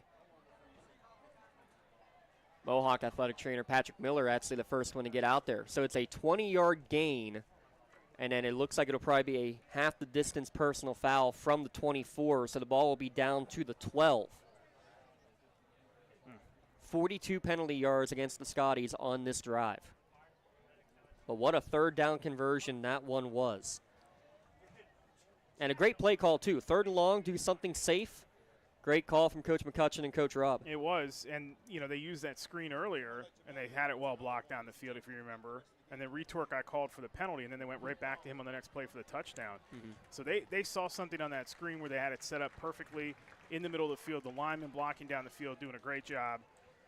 And that is going to add the penalty yardage onto it. And if you're Mohawk now, there's 10:01 to go. There's still an eternity in this game, but this is kind of becoming a war of attrition here with these guys going out right and left for Union. So if I'm Mohawk, it's all gas, no break right now. I got to get 6, and I got to get in the end zone now. Mohawk in the red zone. Make sure you stop by the red zone. Spirit Sales can help raise big money for your organization. Just simply fill out a form. The Red Zone does the rest. Visit them online, theredzonesports.com. See how your organization can score big at the red zone. Coming up after the game, we'll have our Maley Chiropractic play of the game. Seasonal allergies, just changes in the weather, they can all affect how you feel on a daily basis. Or that dreaded bleacher back will do it as well. Headaches, joint pain, sinus pressure, even congestion, they can all be alleviated by chiropractic work. Give Maley Chiropractic, give them a call. Schedule your appointment today. 1st down and 10, ball marked at the 12. Pistol set, handoff for Boston. He's not going to go far because Bowen came around the edge, and then Mitchell helped clean him up. No gain, maybe even a loss of a yard. That was a good job. Bowen, you mentioned this Union defense needs a play right now. And who better to do it than Bowen, he's had himself an up-and-down night. He's had a couple of good plays. We've called his name a few times. You still have to look at these ends here. This is where a guy like Jamil Mitchell or Jordan Kelly step up, make a nice play somewhere. Loss of 1. It'll be 2nd down and 11. 10 on the play clock. Mohawk content to take as much time as they can. Still 9:20 remaining. Play action. Rona steps up, lofting towards the back of the end zone. It's just going to be too far for Bobby Fadden. But see how the timing is a little disrupted here on the passes for Mohawk. They haven't had that, constant downfield threat. Just seems like they're a little tick off right now with trying to find some of those longer passes. And I think part of it is actually up front because the last couple of passes have just been left a little bit high, almost like Rona can't step into it. Well, you're 100% right. 3rd down and 11. Now, this will be an interesting call as well when you have Josh Wilkins, such a great kicker. Now, I mean, a 5-point game versus a 2-point game doesn't make a huge difference when Union doesn't have much of a kicker. Quick slant, ball deflected in the air. It is intercepted in the end zone. Braylon Thomas will get the pick. Deflected, I believe, by Denon Bowen. Yeah, Bowen had a hand up. Excellent job. And Thomas back there. This is where we talked about earlier with those safeties. When you can drop those guys back and they play sort of that last line of defense, they're back there basically waiting for the guy, the play to come to them. They can get a jump on a ball. They can make a read on a ball. Makes it a lot more easy for your defense when you have that back line safeties that can step up and make plays like that. That was a great job by Bowen to tip it. And then again, with Thomas just kind of hanging out back there as that last line of defense, he was able to get a jump on it and pull it in. And Bowen was there, but it was actually Nick Cook who got the hand on it coming over. Replaces McClinton, who came out of the game with the cramps. So, again, the right guy at the right time. 9:06 remaining. Thomas rolling out to his left, has a couple men flying at him. Now he's just going to backpedal and throw it away into the bench. He is hobbling again. It's the right call. If he's going to be out there and try to gut this thing out, you got to put pressure on him. He can't move like he was in the first half. These cramps continue to affect him. They're almost going play for play with him in and out. I mean, that's the thing about a cramp. Once you get it, it's tough to get it to go away. See how they line up in this formation here, because the effectiveness with Stanley has been him and Gunn, and with Stanley at the quarterback spot because he has the ability to throw the football. They are not going to go with that set right now, though, so this might be a throw. Quick throw, and open there is Jonke, but he had to go down to the ground to make sure he secured the catch. Gain of 5. Stanley actually, by my count, is 4 for 4 throwing the football. 6th catch of the night for Dane Jonke. Does bring up a 3rd and 5, so I know that they're a little disappointed that the ball wasn't in the air and Jonke wasn't able to go anywhere with it after the catch, but it does make it 3rd and manageable. And now you got guys up front for Mohawk taking a knee too, so you're seeing some tired dudes out there right now that are giving it their all in this game. 3rd down and 5 coming up, and we're going to have our first Pontius Insurance timeout of the second half. Give a shout out to our friends at Pontius Insurance. Remember, you get the best rates and customer service by calling a local agent like Dan Pontius, Jessica Dix, or Tracy Giddings at Pontius Insurance. Eric, if the games that we've gotten here in week 0, if this is indicative of what we're going to see all season long, then you want to be following us pretty much week in and week out on the Lawrence County SportsNet. Yeah, this is the scoring here is stalled, but that hasn't taken away from the fact this has been a pretty interesting second half. I mean, Union's got the touchdown, and they've drawn within 2, and they have a chance here on a 3rd and 5 to make something happen. But you're right, couldn't have asked for a better way to start the season. A lot of excitement, overtime games, seeing teams next week that had to go and stop 2-point conversions, and defending WPIL champs on the ropes a little bit, trying to fight through some adversity here tonight in the first game for them. Now facing a 3rd down and 5, and let's see who is out there on the field I see number 20. So Stanley's out there. Yeah, Gunn's out there too, but he's going to be No out wide. Yeah, no Thomas, no McClinton. It's Cartwright to the left of Stanley in the gun. Roper in the slot left, Gunn wide to the left. Blakely and Jonke, the receivers to the right. That's the way that Stanley is rolling. He steps into this one, throw to the far sideline. It's going to be caught by Jonke, and he fights forward for enough for a first down. A couple extra yards out to the 38. Good throw that time by Stanley. Patient, hung in the pocket, allowed his receiver to complete the route, get positioning, put the ball where it needed to be. And they add that little wrinkle of putting Gunn out wide, so they take him out of the backfield where you know if he's in the backfield somewhere that's probably going to be a run. You make it obvious that it's going to be a pass, but you put the guy that he really has been in the backfield with a lot of the time out wide. He goes the opposite direction and finds their best receiver. Flip it around now. Roper and Gunn to the right. Jonke wide to the left with Blakely in the slot. Cartwright again as the man in the backfield, but a whistle, and I think Coach Nee may have asked for another timeout, and he did, as the play clock was down at 1. 7:37 remaining. Let's take a quick timeout ourselves here in the Lawrence County SportsNet, powered by LCAP. Don't get left out to dry. Call the Penn Ohio Bottled Water Company for the fastest and most efficient bottled water delivery service in the area. Penn Ohio offers bottled water ranging from 16.9-ounce bottles to 5-gallon jugs, perfect for your next event or office water cooler system. Also, don't forget to ask about their custom labeling options. Visit PennOhioBottledWater.com for more information and to get a quote on their delivery services. Whether it's at home, in the office, or on the sidelines, Penn Ohio has you covered. Looking for a unique way to expand your business? Advertise on the Lawrence County SportsNet and be seen by thousands of viewers in the area and around the country on over 100 broadcasts each year. Visit lcsportsnet.com and click Advertise with LCSN. Down to 7:37 remaining in the fourth quarter. Union down to 1 timeout, trailing by 2.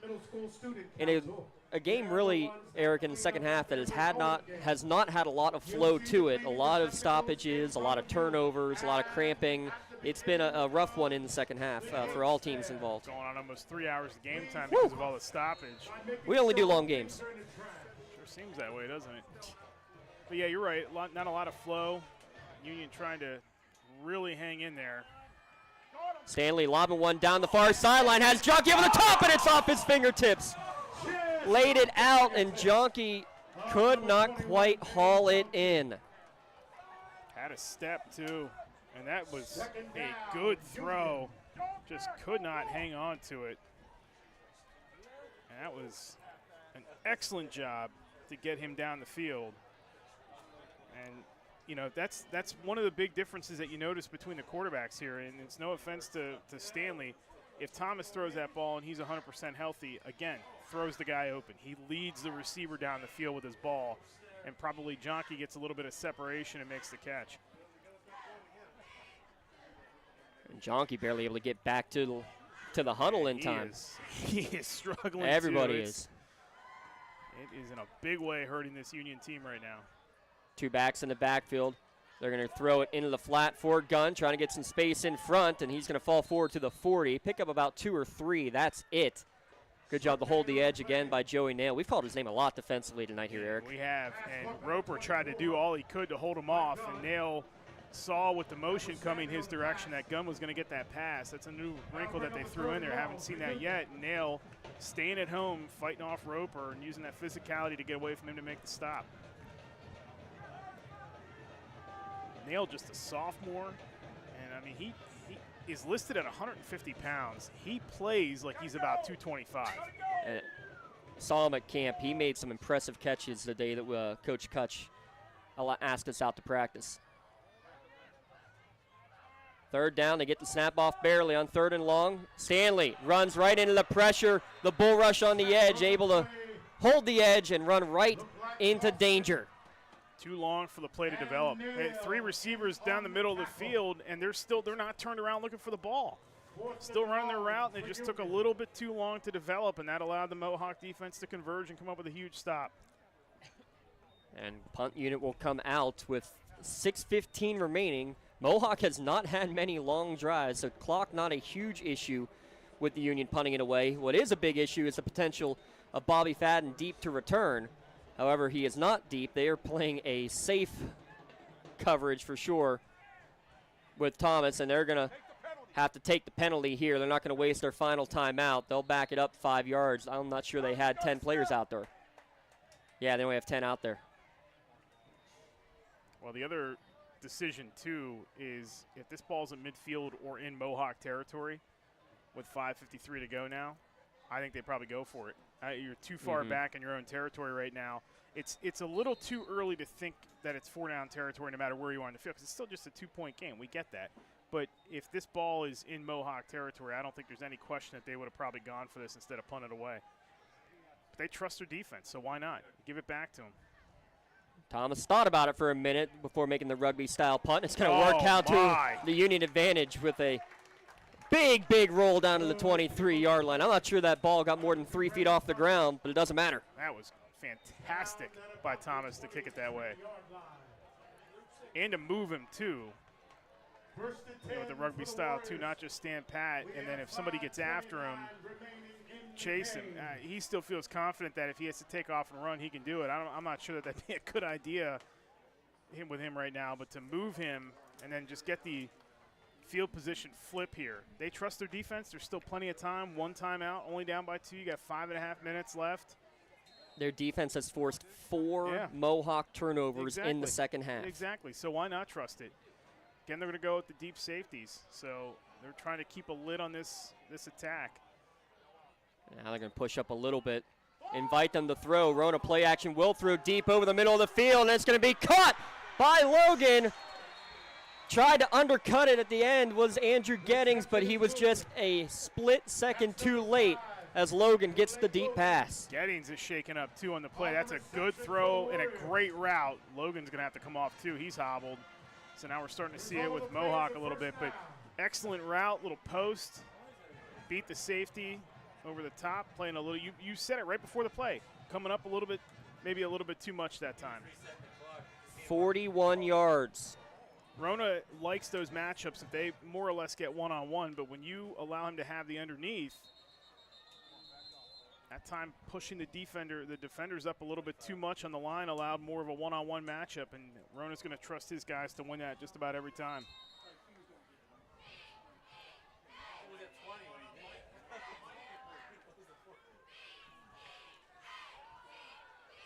Pass quickly to the far sideline. Fadden makes the man miss. Tiptoeing the line again, and he's gone. Bobby Fadden, the magician.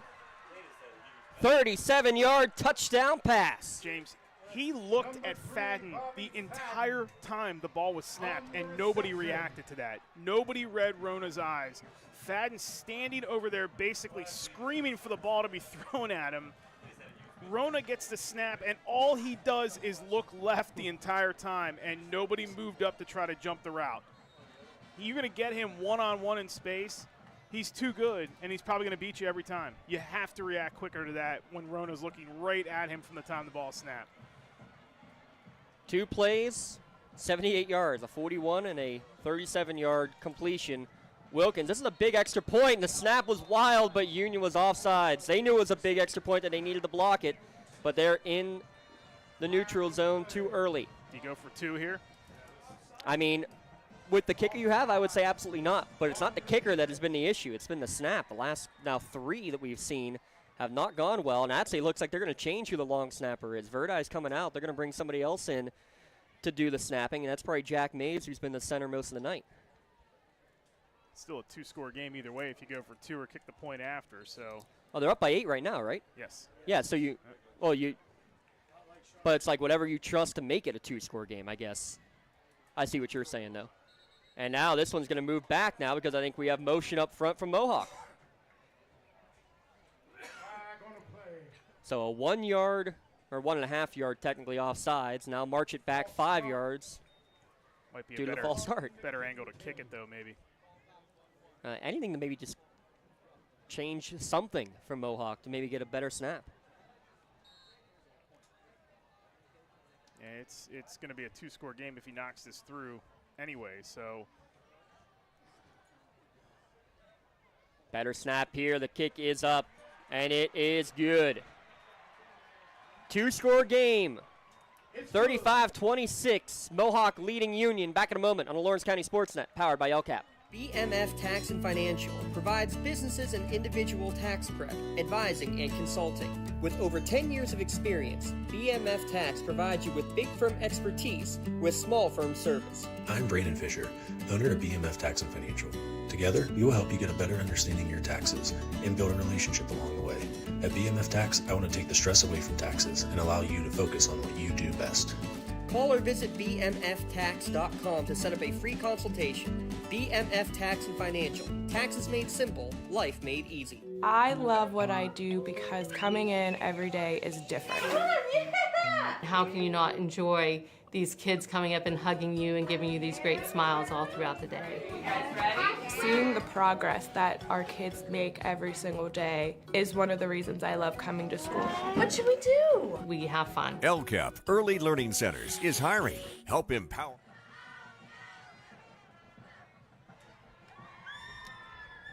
Nine-point lead, and Wilkins' first kickoff of the second half will go into the end zone for another touchback. Doing his job is Wilkins. A 9-point game, a 2-possession game. Eric, if you're Union, what's the mindset right now? Well, you're going to have to try to get Braylon Thomas and keep him on the field. He's your best option.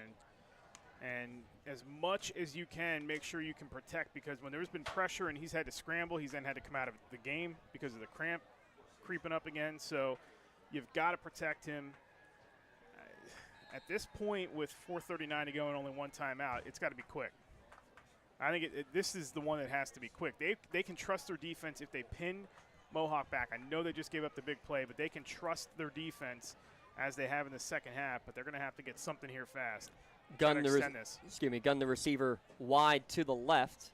Roper in the slot. That is Thomas in the shotgun, rolling out to his right. He's going to launch one down the field. Jonke trying to get some separation, and it's just going to be a little bit too far out in front. And I think a couple of these passes, too, are if Jonke's at full speed, he's underneath that one. But he's definitely not at full speed here tonight. And they moved the pocket a little bit, and Thomas was able to have time. He might have let go of that just a hair too early, sensing that some of the pressure was coming. And you know, you have to wonder what he's thinking, too, because he's got this issue with the cramping, and it's like he doesn't want to get hit, doesn't want to run, doesn't want to extend himself and cause any kind of further injury or leave the game. He wants to be on the field right now. And he hasn't exactly had a whole lot of time to throw it either over the course of this contest. 2nd and 10. Again, moving the pocket. Now he steps up, has to elude a rusher, is able to get away from Leighton Wagner. Now looking down the field, trying to direct traffic, throwing it deep for Blakely, and it's going to be a little bit too far out in front. Feet got tangled up, and a flag thrown from across the field. Wow.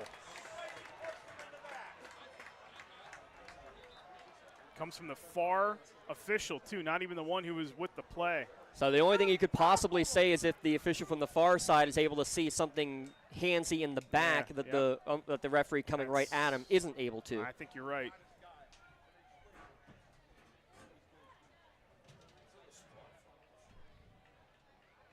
Now, if this was the way E.T. here would like it, that would be a spot foul and about a 35-yard penalty, but high school football still just a 15-yard pass interference. Yep. No, and my contention with that is you have to punish the defense. They committed the foul. That's why I like the spot nature of it. Yeah, it's not that way in college football yet either. Once you see it in college, then I'll give it a couple years, and you know it'll come down. Right. 15-yard pass interference, though, will give Union the first down. I mean, either way, this is still a good break for Union here. I mean, you get a first down. You don't have to exert a play. Clock has stopped. Clock stops, exactly. You're trying to preserve time. You're trying to extend the game here as much as you can. That's why they're trying to chuck this thing down the field and get a quick score. Leave themselves with a lot of time in case they need to make stops. Thomas gets the snap. He rolls out to the right. Throw over at the first down marker is caught by Blakely, and he's shoved out of bounds just across midfield. So, again, just that extra split second longer allows Blakely to get open for a 15-yard pickup. Yeah, good route, and Thomas doing a nice job of keeping the pocket somewhat mobile for him so he's not standing back there and then pressure bearing down, and he has to make a sharp move to try to get away from it and hurt himself again. Hopefully he's able to just gut this out the rest of the way. It looks good throwing the football. He still has some zip on it. And doesn't seem too affected by having to move around in the pocket. Ball right at midfield with 4:14 remaining. 10 on the play clock.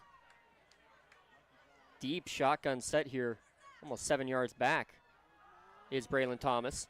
Pumps, now he's going to roll out, and he's just going to fire this one, or finally fires it into the bench.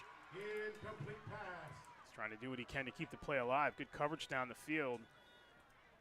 Fadden and Gunn mixed up. There was nothing up the sideline, and that double covered deep on the far side. That'll bring up a Union second down. I'll tell you what, I'm not sure who it was in coverage, but somebody made a very wise move defensively for Mohawk, as there was an intended receiver in the area in Andrew Cartwright, and he just got absolutely leveled. There's no such thing as a 25. They want 25. There's no such thing as a illegal contact like there is in the NFL. Right. So once they're out there, as long as the pass isn't coming to him, he's free to be hit, and he got hit.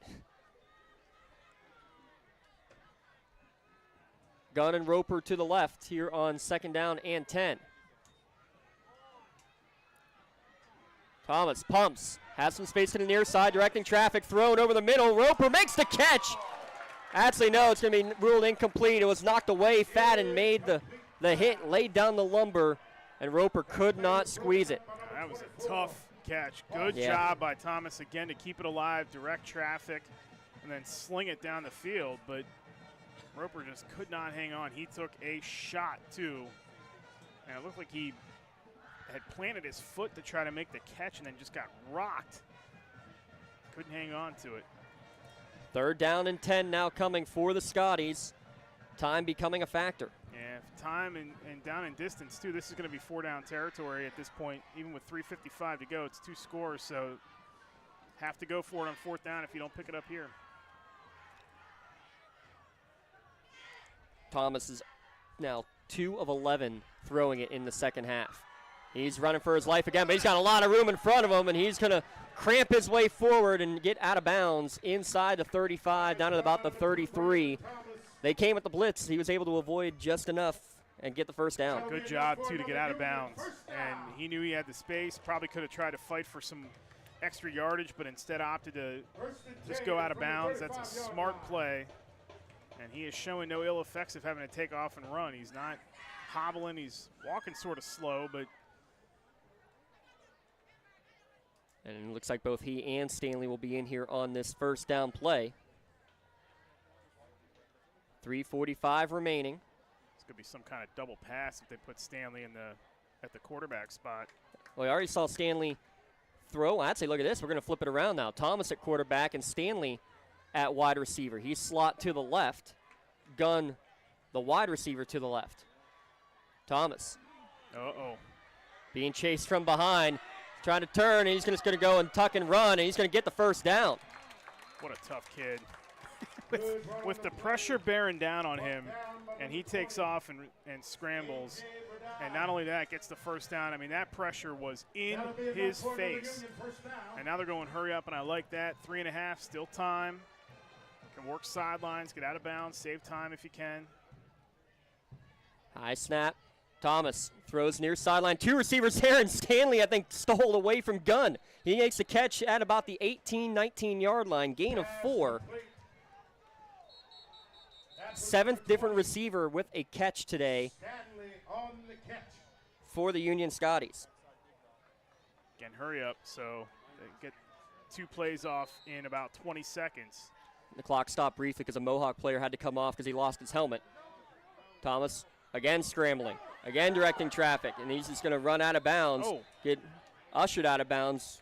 Maybe got bumped late by Chapman, by Jackson, but everything's still good. See where they mark it. At the 16, so a gain of 3, 17 carries for 88 yards, also 173 through the air tonight for Braylon. He is gutting it out here, too. No question. Clock stopped because he was out of bounds, so that preserves some time. Still 3 minutes. They ran 3 plays in about 30 seconds. This is the one part about Sox Russo's we love. I got the old Shazi wall to my left here. 2:59 remaining. I'm going to duck down under you. How about that? 3rd down and 3. Thomas rolling right.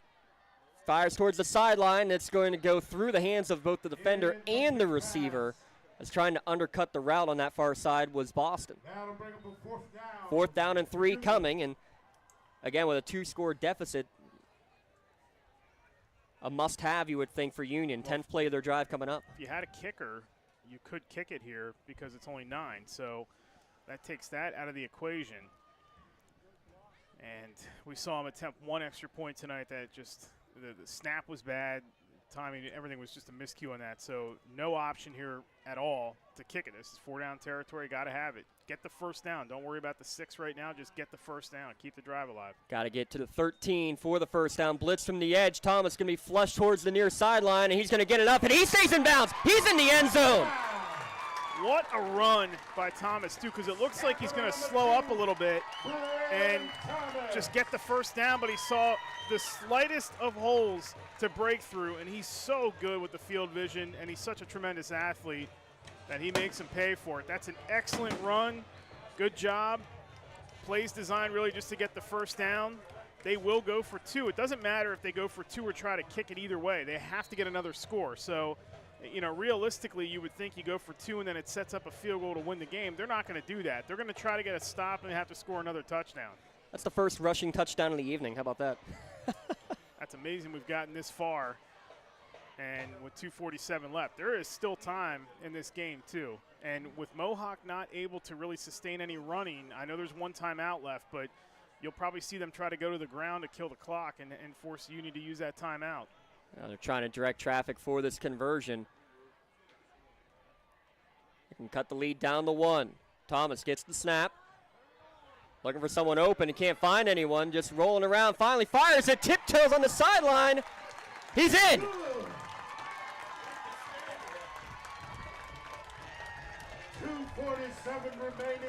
That's a great job to keep the play alive. Never give up on the route when you're the receiver. Your quarterback, when it's this kind of guy, is going to find you. Now, here's something interesting that I would think of here if you're the Union defense. You expect Mohawk to run the ball because they want you to call that timeout.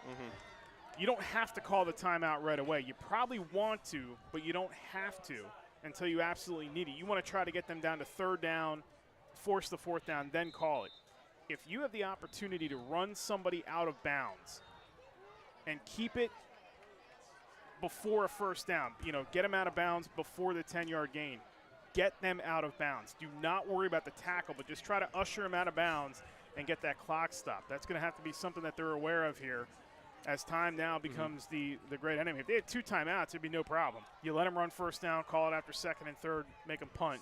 Operate your offense without the timeout. Now, I was going to say, because it is week 0, do you consider practicing it? And I think they're going to. They're going to go with an onside kick formation. It looks like Andrew Cartwright is the one who is going to line up to kick it away with 2:47 remaining.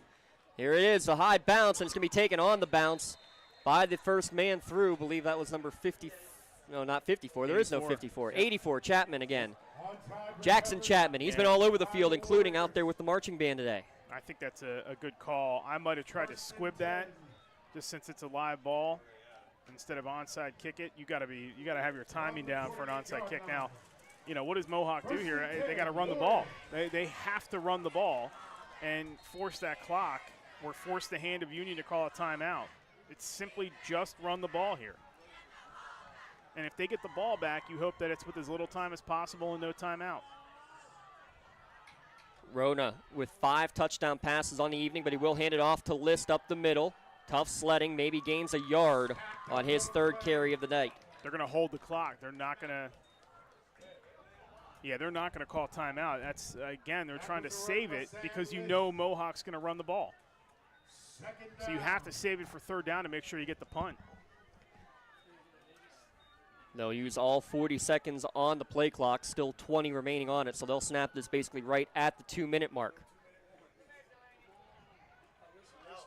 Still time. They've only run it 12 times all night, Eric, and one of them was a kneel down to end the first half. Number 13's coming because there's no way you'd want to put this thing in the air. List up the middle, finds a little bit of a seam, gets across midfield to the 48, and now Coach Nee will call that timeout. The final Ponchos Insurance timeout comes after that 3-yard pickup. That'll bring up third down for the Warriors. Now, first down game's over regardless, but you stop him here on third down, and you would expect I would expect nothing risky.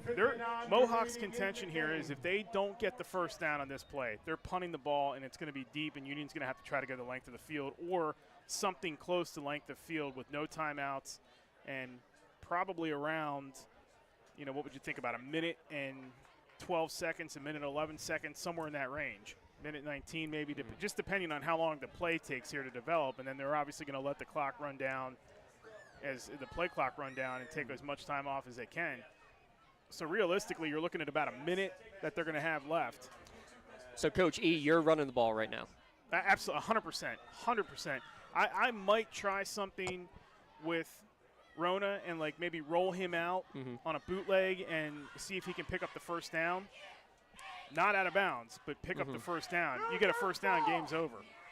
I might try something like that. I know that they say that he's not he's not a runner. He's not this all-world, zone read kind of guy or whatever, but it might be something that catches Union off guard because they're not going to expect it. Let's see what Coach McCutcheon and his staff come up with. I'm watching for a play action personally, but we'll see what the Warriors choose to do. Third down and 6. Well, that would be a nice gamble, wouldn't it? See how much trust you have in your QB. Middle's going to be open. They're bringing the safeties up. Trips right, and we got movement up front. Jordan Kelly, the freshman who has been good all night long. Not going to be enough for a first down, though. Still going to be 3rd and 1. Oh, nope. Going to right at the stick. Tough to – it's really – the nose of the ball is just outside of that stick. The freshman Jordan Kelly is the one who jumped into the neutral zone. He's been great all night long. Freshman, and there is the senior-heavy team of this Mohawk squad with so many players back. And I think Mohawk's going to let the play clock wind down, and they're going to take their own timeout. 35-34. What a great game that we've had here tonight, Eric. It's still going to come down to a couple plays right here if Union can stop Mohawk. They still have a chance. And wouldn't that just be poetic the way this first week has gone already? 1 yard, and the offensive line for Mohawk has played pretty good tonight, so they have to feel confident they can get 1 yard. There should be nothing fancy on this. Just hand it off up the middle. Hope you get the first down. Hope there's a surge in your offensive line. Maybe break, a 5-6 yard run. Game over. Okay, coming up after the game, we'll announce our player of the game as well as our Maley Chiropractic play of the game, and we're going to have a fun time figuring out all of those.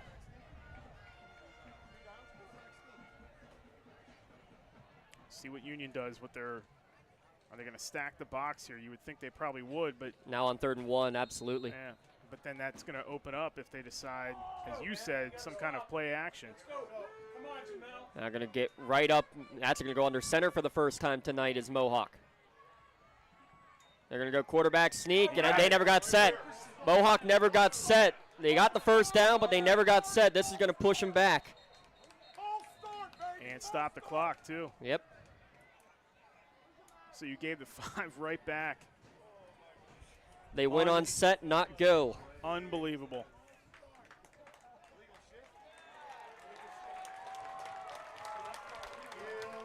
Shift on the offense.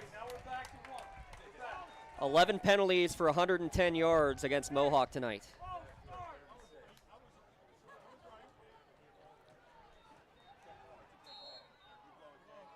Now maybe you think about a little play action or some kind of rollout. I just don't know that you do that from the standpoint if they get any kind of pressure in the backfield and they drop Rona for, say, a 10, 12-yard loss, and then it's on their side of the field and it's less than half a field to go with. I just don't know that you risk that.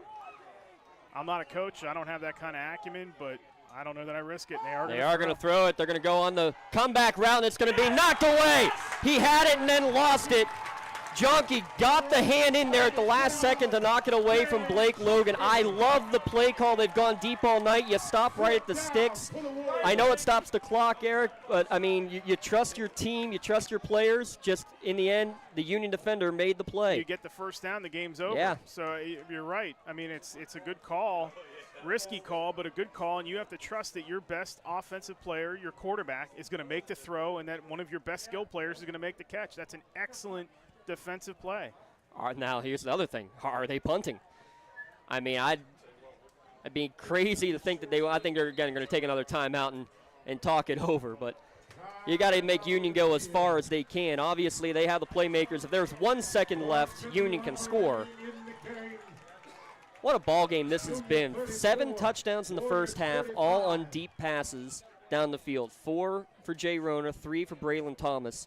Jay Rona now stats unofficially 349 yards and 5 touchdowns. Thomas on the other side, 173 yards passing and 3 touchdowns. He also rushed for 100 and a touchdown.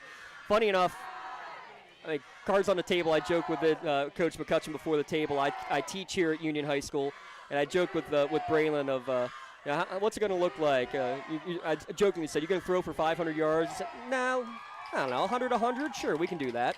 Well, 173 passing and 104 rushing. I guess he knew the game plan, I guess. Now, I wouldn't be surprised if they try some kind of rugby-style punt to try to extend a low screamer that's going to run out somewhat. They've only punted once tonight, and it resulted in a 30-some yard return from Braylon Thomas. Union hasn't dropped anybody back to return the punt. They're not punting. No, that is the offense on the field here, folks. Look at this.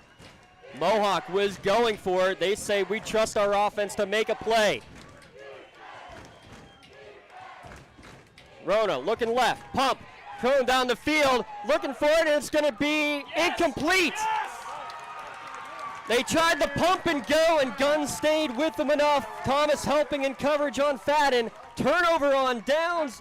Ball at the 48-yard line. Union's out of timeouts, but they still got 1:46 on the clock. Well, that's an eternity when you can extend plays like Braylon Thomas. You want the ball, obviously, in your best player's hands, and Fadden is certainly one of them. So to go to him is a smart play. He is so athletic and can pretty much make any catch. Double covered very tightly, safety over top and Thomas. They've done it all from the second quarter on, and the defense comes up with a big play. That's a gutsy call by Tim McCutcheon to go for it there. Again, it's week 0. You love the action you get in week 0 because of situations just like that. McClinton and Blakely are switching positions there as the slot receivers. McClinton coming in motion. They're going to hand it off to him on the jet sweep, coming to the near sideline. He's got some blockers in front, and he tries to get out of bounds. He actually got it knocked away out of bounds. I think he might have actually tried to throw it out of bounds. Sure looked that way, didn't it? And I think that's what the Mohawk players are saying, is that he intentionally threw it out, and so it actually was a forward throw. Gain of 5 yards. Still plenty of time, and the clock stops. So you have to figure sidelines. You can take a chance down the middle of the field. I mean, you have plenty of time to do that. And the clock stops on a first down anyway. Right, so you can take chances if you want. You don't necessarily have to work sideline. Oh. Good block by the running back. Cartwright gives time to get it out to Dane Jonke for the first down at the 39-yard line. Boy, did Cartwright absolutely lay his entire body into that block for his quarterback. If they win this game, this is going to sound crazy. That's a nominee. That's my play of the game right there. That's a very worthy nomination. How about 8 catches for $150 right now for Dane Jonke? He's a player of the game nomination for sure, with 3 touchdown receptions. He's been fantastic tonight, and McClinton is hobbling again in that slot spot. They're going to move the pocket again. Again, it's going to be protector for Cartwright. Throw on the out, through the hands of McClinton, bounced off of the defender and falls to the ground, incomplete. Still plenty of time, 3 downs. 4-down territory, just get first downs, stop the clock. 10 yards at a time, stop the clock. Thomas 13 of 27 for 181 yards. Two things that Union has done in this game that if they win it, you can look back at small things that are not going to get credit in any kind of box score. The timeout to make sure Thomas got back on the field for the touchdown and putting Cartwright in the backfield as a blocker. Second down and 10. Minute 29 remaining. Man in motion is going to be Gunn. He's going to get the handoff. First time he's carried it without taking a Wildcat snap. It's not going to go for much. Now you got to get up to the line quickly. A gain of 1 or 2. That's it. Wagner, the stop that time, stayed stride for stride as he came across the formation. Third down, quickly to the line with a minute 10. They practiced this when we were there the other week. They were doing well with the quick no huddle. Stepping up, Thomas running towards the sideline. He's not going to get to the sticks, but he does stop the clock with a minute 5 remaining. It's going to be 4th down and about 4 to go. Yeah, good heads-up play to get out of that pocket and scramble and get something. That pressure was coming right in his face, and they tried to hold it off as long as they can. 32-yard line, so it's going to be 3 yards they need. 1:05 remaining. 4th down and 3 to go. You can run the ball here if you want to and try to get the first down. This is where you pick the best play in your playbook. 12 on the play clock. Gun slot left, Gettings wide to the left. Blakely and Jonke to the right. And there's motion. Who moved? Who moved first? Union did. Union. The way Thomas reacted, it almost was like we said we're not moving. I wonder if they were trying to get the same play or the same hard count back. Both teams penalized 11 times tonight.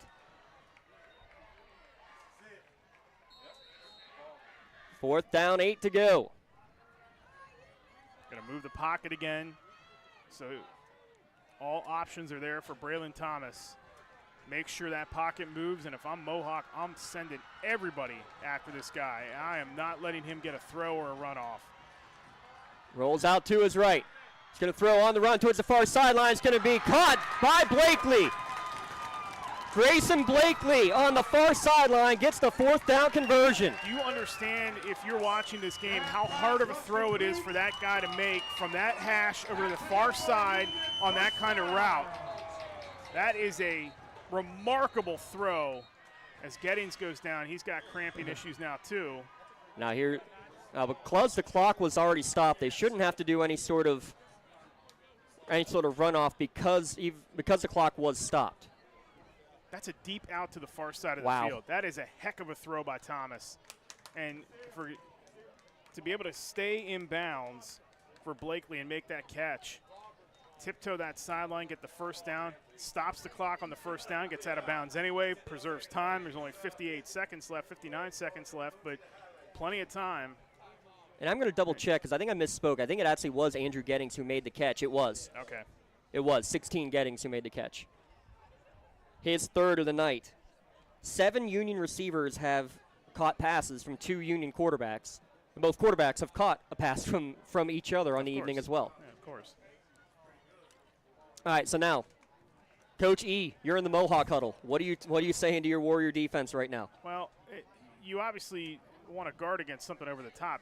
They're not letting anything deep, and the way Thomas is working right now, from a time standpoint, they're trying to keep as much time on the clock as possible, so they want to go sidelines. You know that they're going to try to move the pocket to keep Thomas moving, so the option to run is there if he needs to do it. So you have to have guys that are going to be willing to stay home and try to bring some pressure. I want his pocket as disrupted as I possibly can make it, and hope that if he scrambles and chucks one, I have a guy there that's going to pick it off and win the game for us. I'm coming after him. This is the 81st offensive play for Union here tonight. Compare that to Mohawk, who has run 38. Over twice as many plays run by the Scotties. They trail by 1. It's 3 down linemen, so they're dropping everybody else back. Trips to the left. Stanley is the far receiver to the left for Union. There it is. There's the pressure. Able to get inside is Boston. trying to just get his hips turned so he can throw it away, and he finally does. What an acrobatic play. That might be one of the more athletic plays you see from Thomas on an incomplete pass to get everything turned to even throw that pass. But see, that's why you bring the pressure, though, because he can't move like that. So you're hoping if you can get pressure with 3 guys, that's pretty remarkable unto itself. But if you can do that consistently and disrupt his pocket, which they're already going to move, so he has the option to run it, and then you have all those other 8 guys back there, you're hoping that he throws something like that off balance and that somebody's there to knock that thing out or pick it off. That was a great job by the Mohawk defense. I'd expected them to do the exact same thing here again. 10 seconds on the play clock. Blakely's slot left, Jonke wide left. That's the way Thomas is looking. Again, backside pressure coming from Chapman this time. He's going to fire one towards the pylon and just throws it out of bounds again. The backside pressure those last 2 plays has been key, Eric. Big time.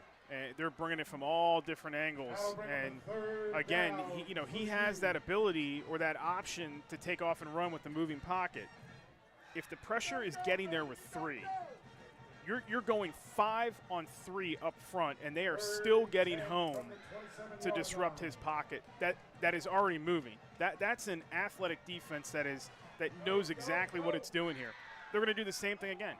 Drop 8 back, max coverage in the secondary and in the second level. Try to get home with 3 and disrupt the pocket.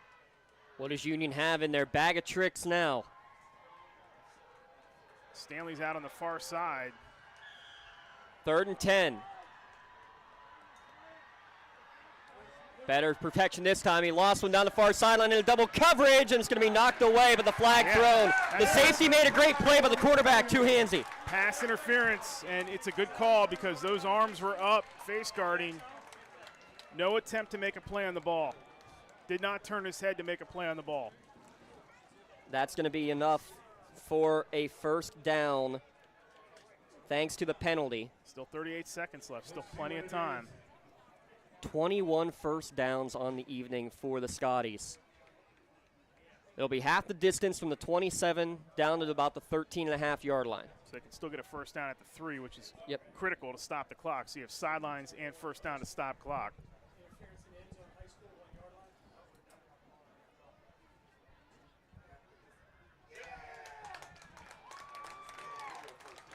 Pass interference on the defense.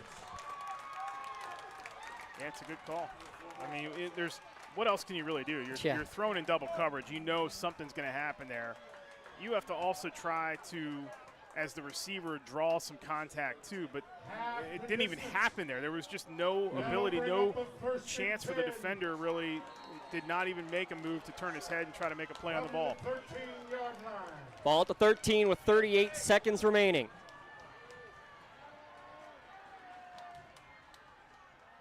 Thomas taking a long look. Stanley getting reset here on the far side. Now he gets the snap. Thomas looks to run up the middle. Has some room. Makes a man miss. And he's in the end zone.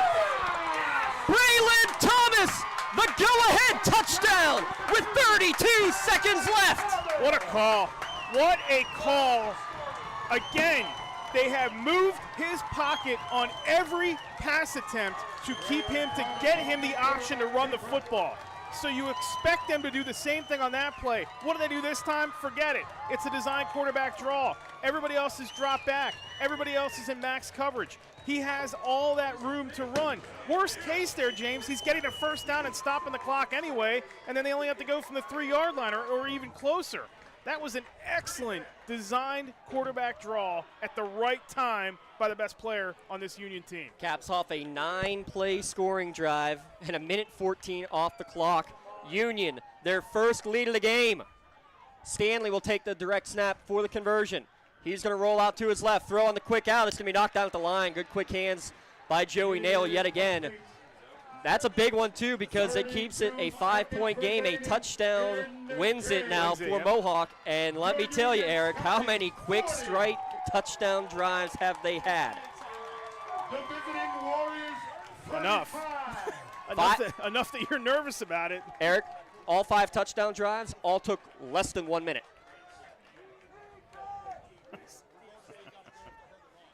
What a game. What a game. Week 0 non-conference. Rivals, excellent setting. Last game they played in was a state championship. This has been a playoff type game tonight. Union has had to gut it out with all these cramps, big time adversity, and we said it.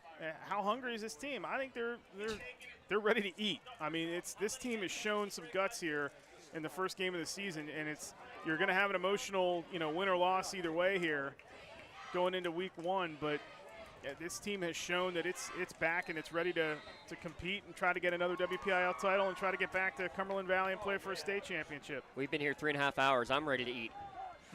you and me both. Thomas with the squib kick taken at the 25-yard line by Fadden. He's got some room on the far sideline. Now trying to cut back middle. He's going to be dragged down by Thomas at the 45. Thomas is sifting through all of the traffic trying to find him. That was remarkable. He's watching. He's laying back a little bit, looking at Fadden, trying to figure out which way he's going to go, and he's going to try to go right with him.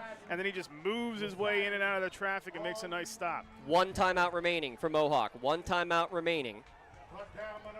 23 seconds, realistically, probably 3 plays if you go quick. Retort has a 44-yard touchdown catch. Fadden a 72-yard catch. Retort another 53-yarder. Logan from 45. Fadden from 37. Maybe 4 plays if you go really, really quick. Union in prevent defense. The Scotties faithful. Loud.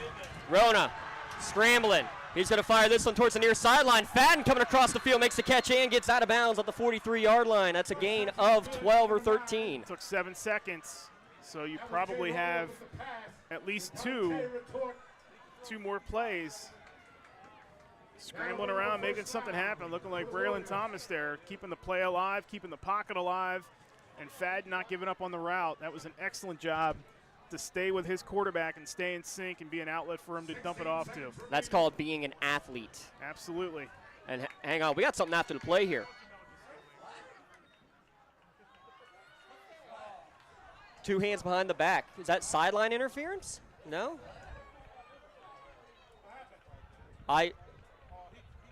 It's a 15-yard penalty.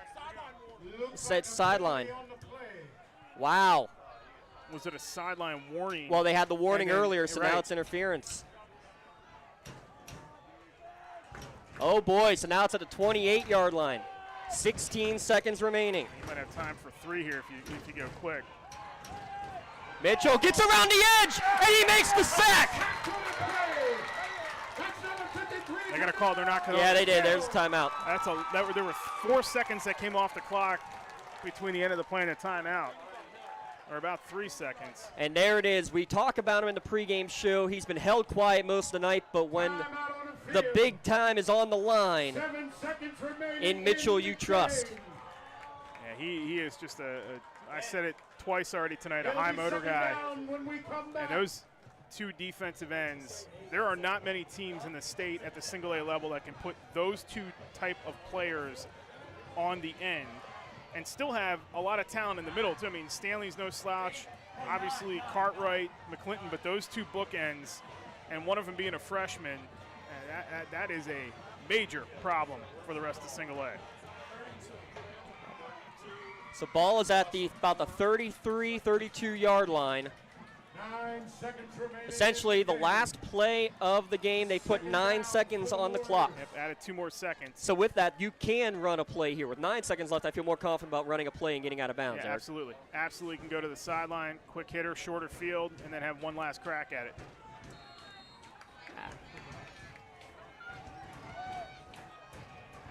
Rona will have Boston to his left, Wagner the tight end to the right. 2 receivers left. Firing down, looking for the end zone. Man down there, jump ball, and it's picked off in the end zone. Braylon Thomas picks it off at the 1. That's number 2, Braylon Thomas on the interception. With 3 seconds remaining, the Scotties are going to survive week 0 and win the Battle of the Border. What a game. What a game that young man's had. Missing time because of cramps. Staying with it, gutting it out. 2 big time drives by Braylon Thomas. And then, of course, the game ends with it in his hands on an interception. They marked it at the 1 because that's where he caught it. His momentum then brought him back into the end zone. So technically you got to take a snap, Even if you take a safety, it's no big deal. Just let the 3 seconds wind off. Absolutely. Yeah, if you're Union, you're just saying just run around, see that 0 on the clock, and then run out of the back of the end zone. Yep. Unbelievable game. Just complete resiliency by this Union squad, and they're showing you that they are not going anywhere. And he's just going to go run around. He's watching the scoreboard. He sees there's nothing. He'll take the intentional safety to round out our scoring, and that's going to be your ball game. 40-37 will be your final score. 40. The visiting Warriors 37. We're going to have a lot to talk about in our Tri-County Principals post-game show. We'll step aside. The fireworks going off, the lights flashing. Post-game show when we return at lcsportsnet.com. Works in Progress Painting wishes a successful and satisfying season to all Lawrence County sports teams and athletes. Work hard and bring honor to your team and how you play. Joe Wright and his family have been providing painting, window cleaning, and other property services for homeowners and businesses in the Lawrence County area for over 10 years. Their goal on every project is to provide a meaningful service that honors their customer, God, and their family, and to have fun while doing it. Works in Progress is now booking interior painting and related projects for the winter season. Call Joe today, 724-714-4294 to discuss your next project. When the high school season heats up, make sure you have the best gear to support your school. Head to the Red Zone on Wilmington Road in the Shannock for all your county sporting apparel needs. From sporting goods to custom apparel to embroidery and more, the Red Zone has it all. Quality gear for all 8 schools in the County of Champions. Stop by and enter the Red Zone or visit them online at theredzonesports.com. Score big at the Red Zone. At Medore Bonner Law, we're more than just attorneys. We're your community partners. With a combined experience that spans decades, attorneys Jason Medore, Michael Bonner, and Greg Rossitelli are your trusted advisors for all legal matters. From personal injury to estate planning, business law to family disputes, we are here to guide you through every step of the legal process. Our full-service, community-based approach ensures that you're not just a client, but a valued member of our family. Give us a call or visit us online at MedoreBonnerLaw.com for more information.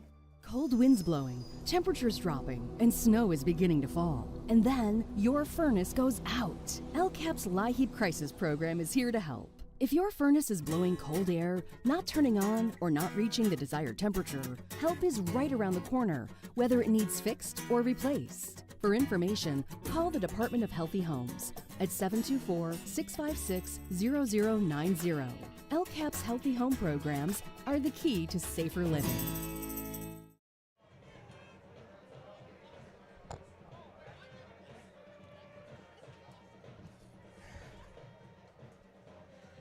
It's the Tri-County Principals postgame show here at lcsportsnet.com. Another instant classic. We're 3 for 3 this weekend in terms of games on the network.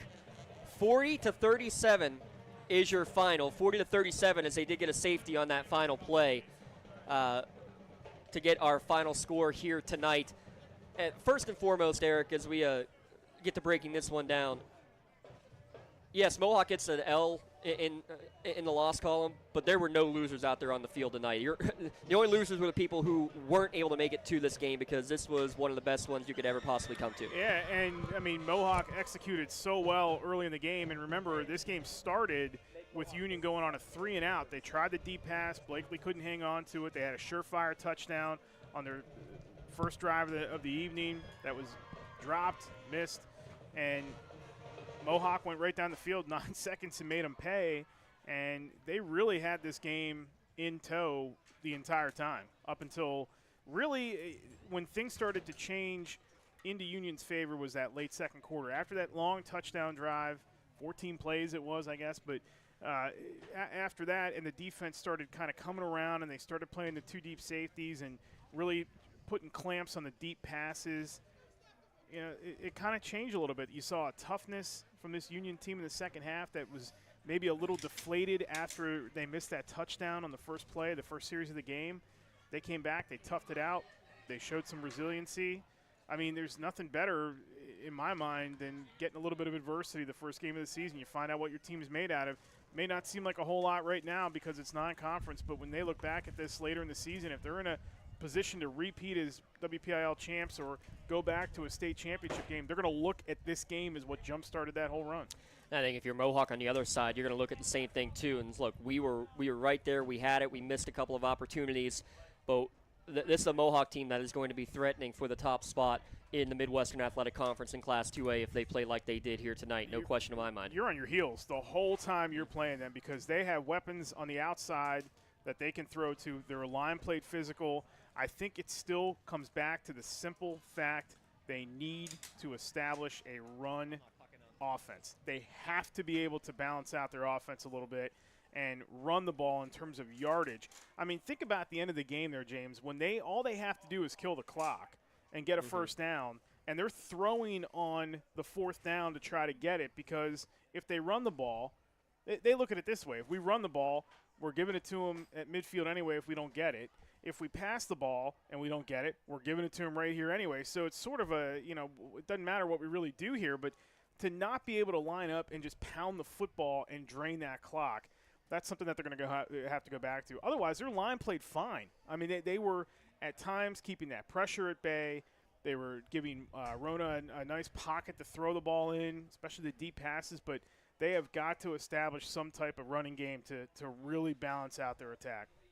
Yeah, what it's going to end up looking like at the end, yes, Jay Rona throws for 361 yards and 5 touchdowns, but he throws 3 interceptions as well, 3 fumbles and 2 picks, as well as that turnover rundowns in the second half. There's your reason that the game ended the way it did. Mohawk just giving the ball back too many times, and when you give Union that many opportunities, they ran 82 offensive plays versus just 40 for Mohawk. Well, and when Union started going to that more too deep defense to try to stop the offensive output, it's almost like Mohawk got shocked by that, and they sort of got out of a rhythm and, hey, we can't throw the ball deep. Well, that's what we're living off of here tonight, but that's where you have to have that running game. That running game can be effective. It can keep drives alive. Even if they don't score on every possession in the second half, if they're able to eat, say, 4 or 5 minutes of clock time instead of just trying to throw the ball or not being able to run it and just give it back to them or causing a turnover or going too much one-dimensional, this game probably doesn't come down to what it comes down to. Finishing up the stats for Mohawk real quick. Dante Retort, 5 catches for 137 yards, a pair of touchdowns. Blake Logan, 2 catches, 86 yards and a touchdown. Bobby Fadden, 2 for 109 and a pair of touchdowns on the night. Braylon Thomas for Union, 191 yards passing with 3 touchdowns. He also ran for 123 and a pair of scores. Leading receiver Dane Jonke, 8 catches for 150 yards and 3 touchdowns. And we could have gone a couple of ways, but the way that Jonke came to play on both sides of the football and the way he led with the receiving core, we're going to give him as our Sportsnet Player of the Game award here tonight. Dane Jonke will receive a customized T-shirt, courtesy of the Red Zone, in recognition of tonight's Player of the Game award. The play of the game, it has to be the game-winning touchdown for Braylon Thomas. The Maley Chiropractic Play of the Game award, that 13-yard scamper up the middle.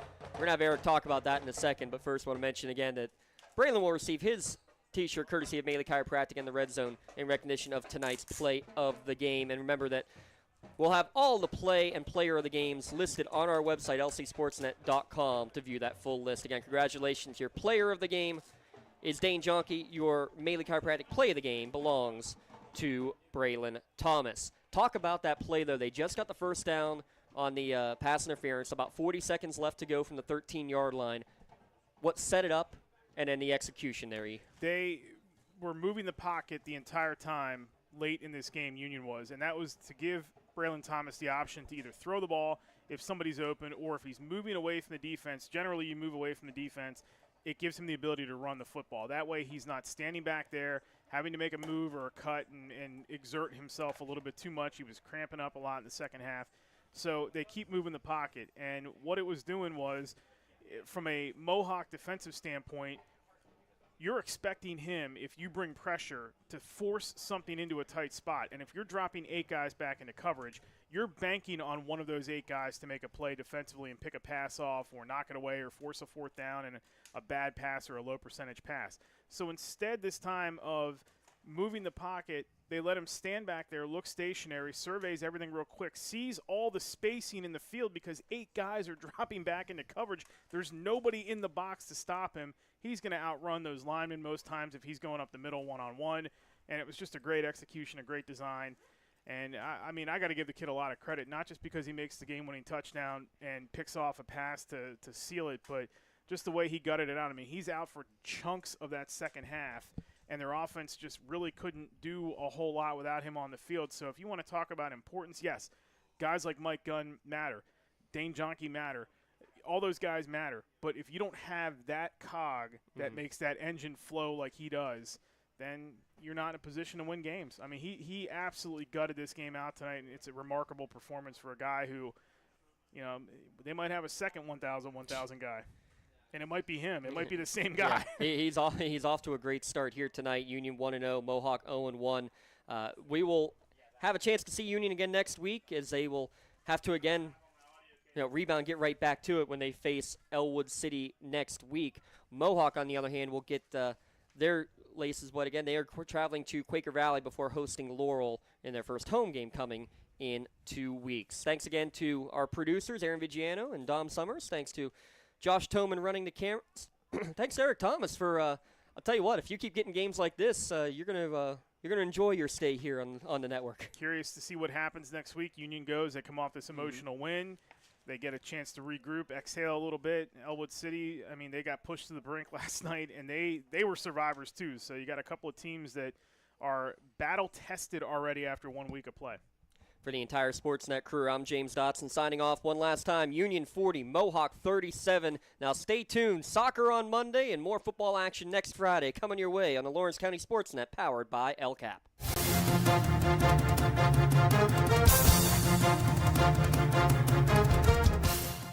Your voice for Lawrence County sports. The gold ball headed home to Newcastle. This is the Lawrence County SportsNet.